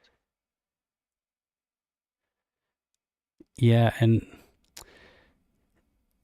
not just that, like, so what would have convinced a believer back then without these prophecies that, vaguely one can say have come true now, or the scientific miracle claims? If you take all of that out and you don't see the miracles, like you didn't live around the time of the prophet but just after, what is supposed to convince you? Like, what is the proof to those people? I'm still not sure, honestly. I'm still just exploring that side of coin, the side that sort of shows why people believe. Notice that in general, people really are capable of convincing themselves of anything, which is a bit dangerous, and it's something I have to be careful of, I guess. But people can rationalize just about anything. Mm-hmm. And But yeah, I think in about the general, just childhood indoctrination. okay, You can continue. It's fine. I was gonna ask you what we were talking about earlier. Um, you were saying it's unfair that people back then got to see proof, and or like some kind of miracle, something that breaks the laws of physics, and we can't explain Yes. how it happened. Because I mean, flight is a miracle, right? If you show to Muhammad and his people an airplane, they would not really comprehend what's going on. But I guess what you mean is, and flight seems to break the laws of physics if you don't know the laws of physics, or what caused the flight. Same thing, like someone can part the sea, we just don't know the mechanism that they did it. Like, it doesn't necessarily have to break the laws of physics, but I get what you mean, which is like, we can't explain it. We don't know why. It doesn't look like something that a human has done without some kind of outside help or some kind of unseen realm. And I was told by Muslims when I would say that, back when I was a believer, like, how is it fair that they got to see miracles? And even the prophets sometimes would ask for proof from Allah, ask for a miracle, and we're just supposed to take their word for it. And I was told that, well, it's because you get more rewards if you believe now without seeing proof than the people who saw the proof. What do you think of that? I mean, again, promising more rewards isn't really that much more enticing when there's just less of a reason to believe, because again, you're not sure those rewards exist in the first place. And again, I also do think the whole idea of prophethood is just it's a bit weird to me, because again, these seemingly normal people were just given special access to information that I believe everyone should just have. And they were just given a free pass, or well, not necessarily free, because I guess they did suffer a lot. I don't think I want to deny that, but essentially a free pass in the sense that they are guaranteed not to go to hell. And we have to receive the information secondhand, and it's seemingly virtuous to believe, even though you should be skeptical of such massive claims about the universe and where we're going after death and all of that. So yeah, I think just granting the information firsthand to prophets and letting everyone else, suffer the consequences of not believing when they didn't get the information firsthand from God is a bit of an unfair system as well, especially for an omnipotent God that can grant Mm-hmm. anyone at any time, anywhere, that knowledge of his existence. I was having a similar conversation with an earlier caller who was asking me, what would you expect that demonstration, of God proving itself to you to look like? And you just said, that God has proven itself to the prophets, if we are to believe the stories, right? That God Right. personally showed up to some extent, or like communicated with the prophets. And that's actually a brilliant way of putting it. The way that these prophets were convinced that there is a God and it is talking to them was a little different for each one of them, right? Like, it didn't all happen Yeah, like exactly the same way. Moses, for example, got to speak to God. Muhammad got to, speak to Jibril. It's all different, but it's all means of divine communication. Right. And that's a very good point. God is capable of doing that personalized for every single person. And I would say God owes us that, given the stakes and given what he's asking us to believe. I think we're all owed proof and explanation and a conversation even. I think so too, yes. I mean, with the stakes especially, I think what bothers me the most is the stakes, because if that knowledge is provided like directly to us, I feel then would have less of an excuse to disobey, because we don't have the excuse of, well, we were just not convinced that it was the truth. Uh, we were convinced, but we just didn't want to follow. I think in that case, the stakes should be higher. But if it's something intentionally ambiguous, I think the stakes just shouldn't be that high, because it's not really their fault a lot of the time. And yeah, Yeah, that's it's what I wanted to say. yeah. I think I agree. The metric that is being tested in this version of a test that we're told, is Islam. I think the metric is partly, if not, to a large extent, gullibility, because gullibility won't always land you into Islam. But if you're a gullible person who comes across Islam or is born into Islam, you're likely to remain a Muslim. And also, if you're a gullible person who comes across a different faith system or atheism, and you are, pressured into believing in it without actually thinking it through, you're going to be tortured forever. So in a sense, gullibility can be an asset, or it can be a detriment to you. But it's sad that a skeptic is more likely to go to hell than a gullible person born into the right circumstances. Yeah, that's part of the unfairness. I don't think gullibility, as you said, it doesn't always land you in Islam, but it can a lot of the time, especially uh, if you're subject to childhood indoctrination.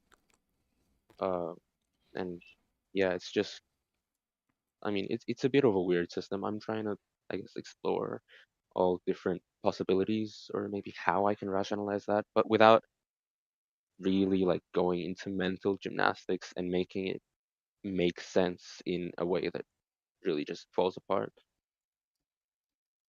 So, have you noticed anything that counts as mental gymnastics that you stopped yourself from going down that path? Um, hmm, I mean, I have, but I'm trying to think of things that would come to me right now. What counts as mental gymnastics that I've come across?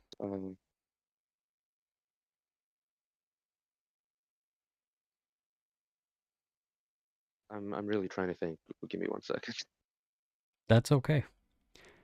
I guess you might not always notice that it's mental gymnastics, but if you did, then you probably discard it and don't think about it. Yeah, it's just some arguments for Islam and obviously some arguments against Islam. Uh, go through so many hoops to actually try to make sense. But Ooh, let's make this I think interesting. Can you think of a mental gymnastics argument against Islam that involves too many hoops? again, I can't really think of anything off the top of my head because I didn't really write anything down. There's no script or anything. But let me. Uh, it's quite interesting actually. But I think in general, probably those, you know, debunking Islam in 5 minutes videos where like they try to interpret the Quran in their way, I guess. And usually it's not a very strong argument. I don't want to say obviously all people who try to use Quran verses to debunk Islam uh, are weak. I'm just saying that some of them are really shoddy, especially if they've not really studied the religion much and they're just trying to disprove Islam for the sake of quote unquote proving their own religion. Uh, I've seen some, wacky content, but I can't really think of any specific arguments off the top of my head. I kind of know what you're talking about. I came across that sort of content myself when I was first questioning, and Mhm. it was weird because some of them didn't even know how to pronounce things. And again, I'm not gatekeeping. I'm not saying only Arabs can criticize Yeah. Islam, but I'm saying people who have no familiarity with Islam at all, which again doesn't mean that all their points are null, but they had no familiarity with Islam, and it would be like using a verse to try to say that somehow this disproves their religion, and it doesn't really land because as they've never really believed for that reason, or they never really believed in the first place. Um, Mhm. so I get what I you're think talking about. Yeah. like okay, I can think of one example of because I scroll through the subreddit r/exmuslim sometimes. It can Hmm. have some insightful posts, but some of them are also just pure hate posts. I think one of the posts was just like some, I don't know who it was, but it was, I guess, some kind of preacher talking about it was in a different language and it had subtitles, but people in the comments were saying the translation in the subtitles was mostly accurate. And it was forgive the obscenity here, but it was saying that like under certain circumstances, like the father can have those kinds of relationships with a daughter in some way, and like I think some of the comments were just sort of still hating on Islam. Some people in the comments pointed out that that's just false. Like they don't they don't believe Islam is the truth, but that's just not Islamic in the first place. But Or yeah, it's some at least like people just not the mainstream Sunni Islamic yeah beliefs. yeah Yeah. Yeah, it's like when people keep accusing Muslims or even me sometimes of taqiyya. That's not Is that like the something. medicine? No, Or taqiyya, oh which wait, is lying about Islam to like make it seem favorable.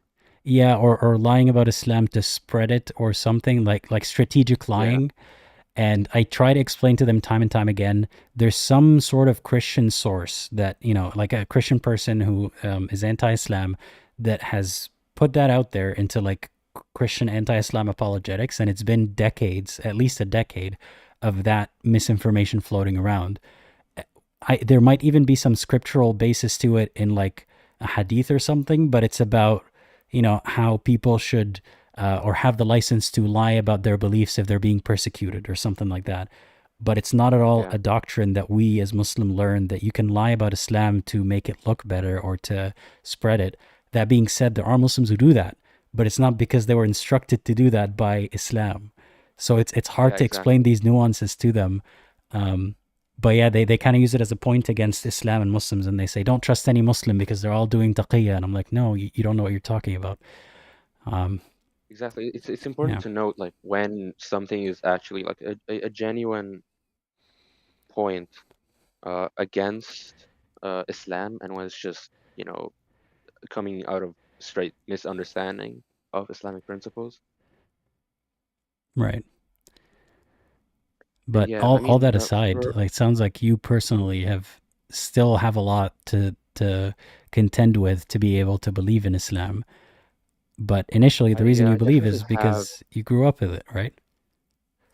I mean, the reason I believed my whole life basically is just that's sort of what's been taught to me and accepted by just about everyone I knew in real life.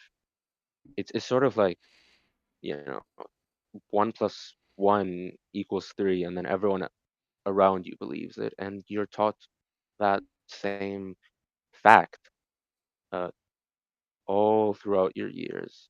I'm not saying Islam is like blatantly as false as something that's like, mathematically false. I'm just saying that it's a claim that was, accepted by everyone around me and taught to me in school, uh, by my parents, and so on. So it's sort of just stunk in there and bypassed all my mental defenses, I guess. You're filtering your critical thinking filters. I think some things Yeah, pass by before we've even developed those filters. yeah. So And yeah, this is now I'm not sort of just sorry, I was yeah. just going to say to the viewers, this is not unique to Islam, obviously. Um, if you grew up with a religion or just general ideas, sometimes even about, your beliefs about the economy or politics or whatever topic you adopt, you absorb from people around you, or there are things in your life that influence your beliefs. And it's good to someday look back and think, do I think and believe and behave this way because it is true or right, or because that's how I grew up with?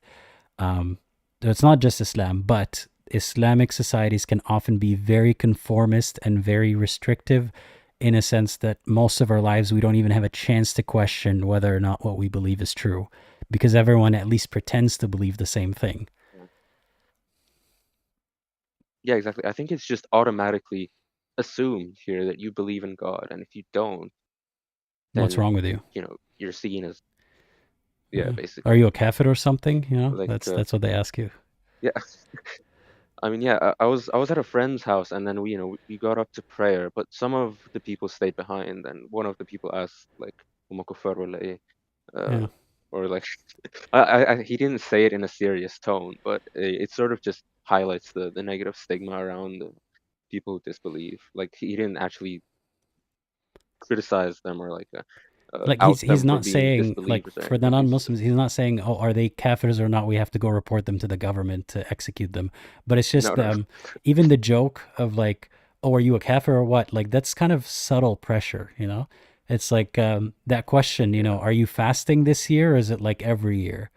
As in, like, are you fasting or are you skipping? And they're trying to like make the joke as like you're a bad person if you skip. It's still that subtle pressure that makes everybody conform.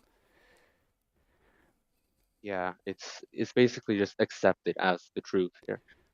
Yeah. And I mean, I think in both cases, like even if Islam is the truth, I think in general it's just kind of harmful to ignore doubts because I mean if you're able to actually find out answers that should theoretically make your belief stronger and more grounded in reality rather than just ignoring doubts and going on with your life.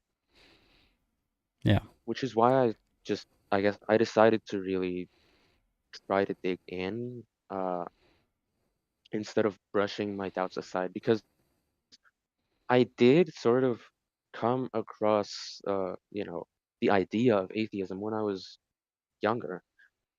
Um, and I sort of just brushed it aside. Like I came across maybe a video from genetically modified skeptic, and I didn't really think much of it. I just sort of wanted to delete it from my history and like get it out of there because I was like it was just like a negative thing.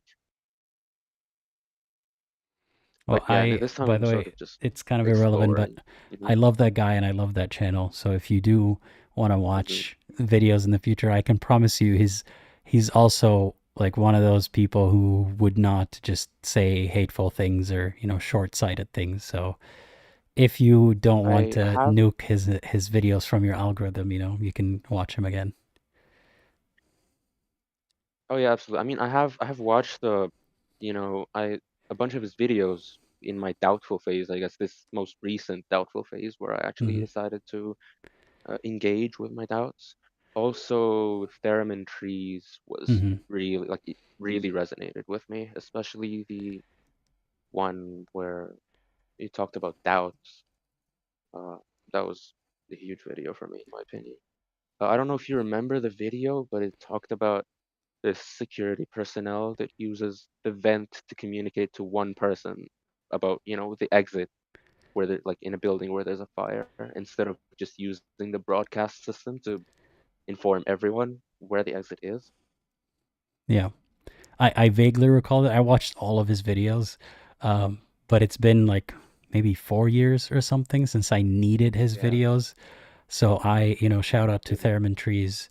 I actually sent him an email a couple of years ago and he responded. And it feels like, it's amazing that person helped me so much and I got to interact with him. So love I that mean, guy. it sort of feels the same way with like me like speaking directly here. Well, I'm glad that that's the effect that my channel has had on your journey. Um, and I wanted to mention, if again, this is a journey, you got to do it at your own pace. Um, if you want Yeah, to exactly. discuss your doubts like this again, with people on the Discord server for the channel, that would be a great place to do that. But obviously, as you know, most people there are ex-Muslim or irreligious, so there's Yeah, a heavy bias there, obviously. yeah. Yeah, I think especially with something like this, it's just, I mean, it's impossible to avoid bias, especially when it's something you've known your whole life. But also, it's like when your doubts get too strong, your bias leans in the opposite direction too. It's like you try to you try to find something to just prove it false once and for all, so that you can be satisfied. It's a bit of a weird journey, honestly. Hmm. Yeah. Well, again, no But yeah, rush. I You mean, I'm know, trying as go ahead. mhm. I'm trying as much as I can to like you know, when someone makes a seemingly good argument for Islam, I don't want to just brush it aside because, my heart is sort of like too heavy and like I don't want to accept Islam anymore. Like I do want to actually like see what the good arguments for Islam are, what the good arguments for or against Islam are, and I want to try to see what makes sense or Well, see I what know seems more reasonable. we have to wrap up soon just because the live stream's been going on for a while, but that's a good place to, like, I guess not end, but I want to ask you something about that. Because Islam puts a lot of scrutiny and Muslims put a lot of scrutiny on yourself and on your intentions and your heart and how hard it is Oh or yeah. how heavy it is and all that kind of stuff. But let me ask you honestly, all that bias aside, hmm and all these like distractions aside, what is the best argument that you've come across so far pro Islam or proving Islam? I mean, it's all a bunch of like niche, miracle stuff, and I'm so far I'm just lost. I'm in this limbo because I've never actually, analyzed arguments for Islam. I just sort of like before my doubting phase. I mean, I sort of just accepted them. So, like the things that maybe make it seem in some way divine is like niche miracle stuff that maybe it could be miraculous, maybe not. I don't think okay, the things, for example, that don't convince me, like the arguments for Islam are like, okay, sure, it's an ethical religion. It brings stability to society. I don't think that makes it divine. Uh, uh, and the whole ethics department can be argued for and against. Like ethics is a huge contention or point of contention in Islam, But but it's not assume it even is a a very like it's ethical not even a religion. win for Islam, right? It's just a place where you can have debates on, can you come up with ethics Yeah. without God, or do you need a God? Like that's the debate. It's not that Islam has a spectacular code of ethics and therefore it's a point, or like therefore it's kind of provable or something. Like make sure to not even give There are it just other credit for things. like something it doesn't Yeah. deserve.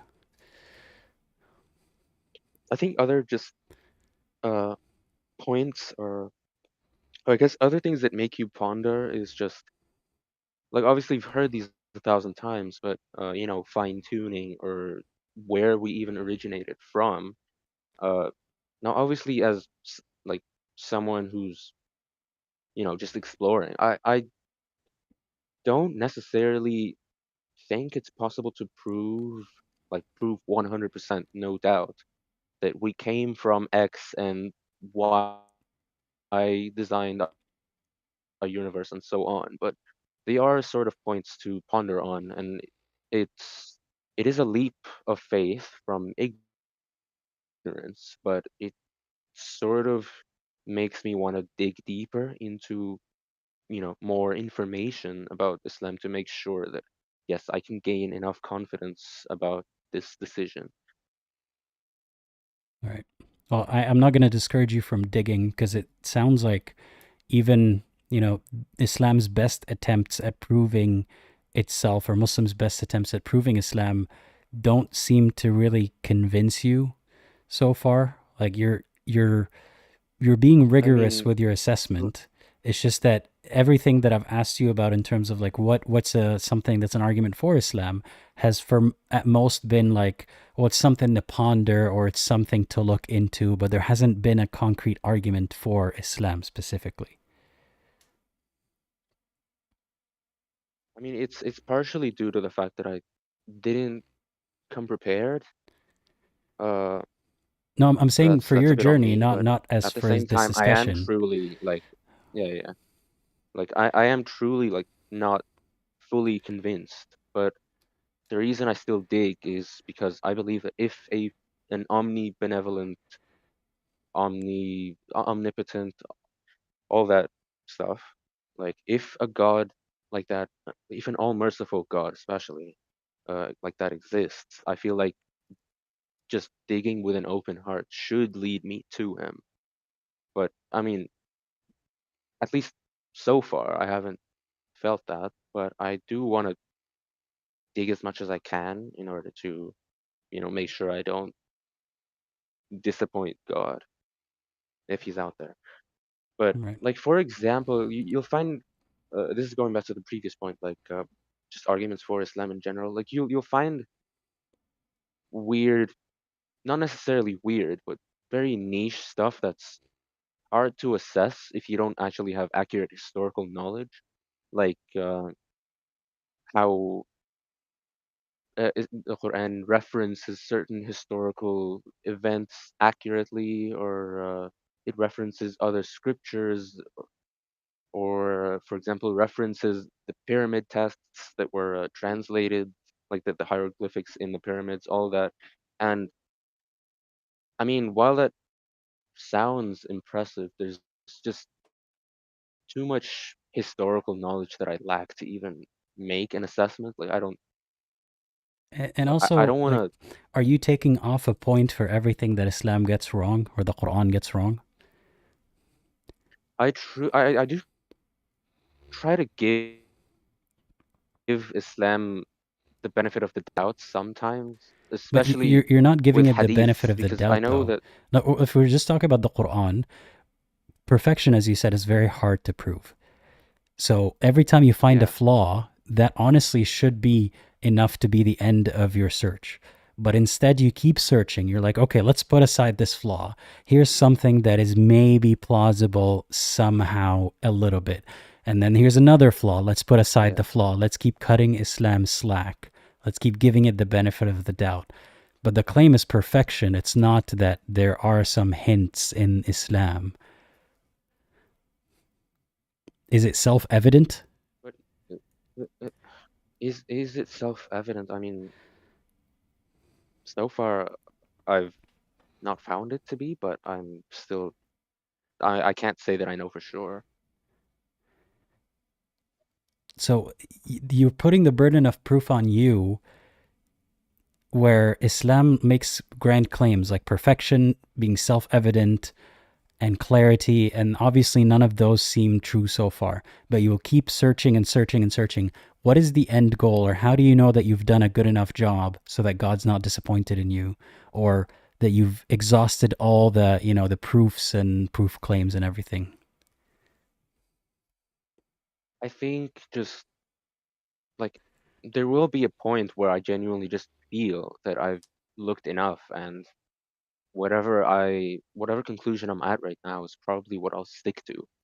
And I guess I don't know when I'll feel like that, when I'll feel that way. It's not like a sort of like light bulb that will just go off and I'll know. It's just, yeah, it's very subjective. But I know that eventually, especially if I have to make like major decisions in my life based on religious belief, like for example, who I choose to marry. Obviously, I wouldn't be able to marry like a Muslim woman.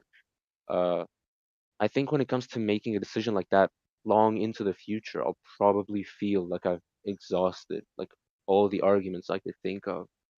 But yeah, I think in general, like if I want to put a time frame, if I keep digging, maybe just a few years, of a few months. I really don't know. It's a like probably Yeah, not it's longer than it's it's five hard to know years. exactly, right? But Yeah, I guess what I'm saying is make sure just that you're not prolonging your suffering, like, because you're looking for something that's not there, from my perspective at least.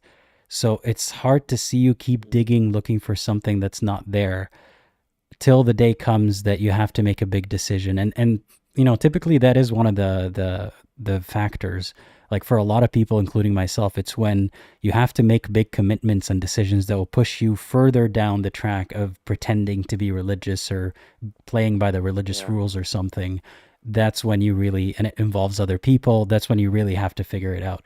But in the meantime, if this is torturing you and this is really difficult, don't subject yourself to all of this scrutiny, because you're giving Islam so much, cutting Islam so much slack, that every time you run into a problem, you think, well, still, I'm going to look for every other thing that could remotely be proof. When, again, perfection is the absence of flaws, and you've found so many already.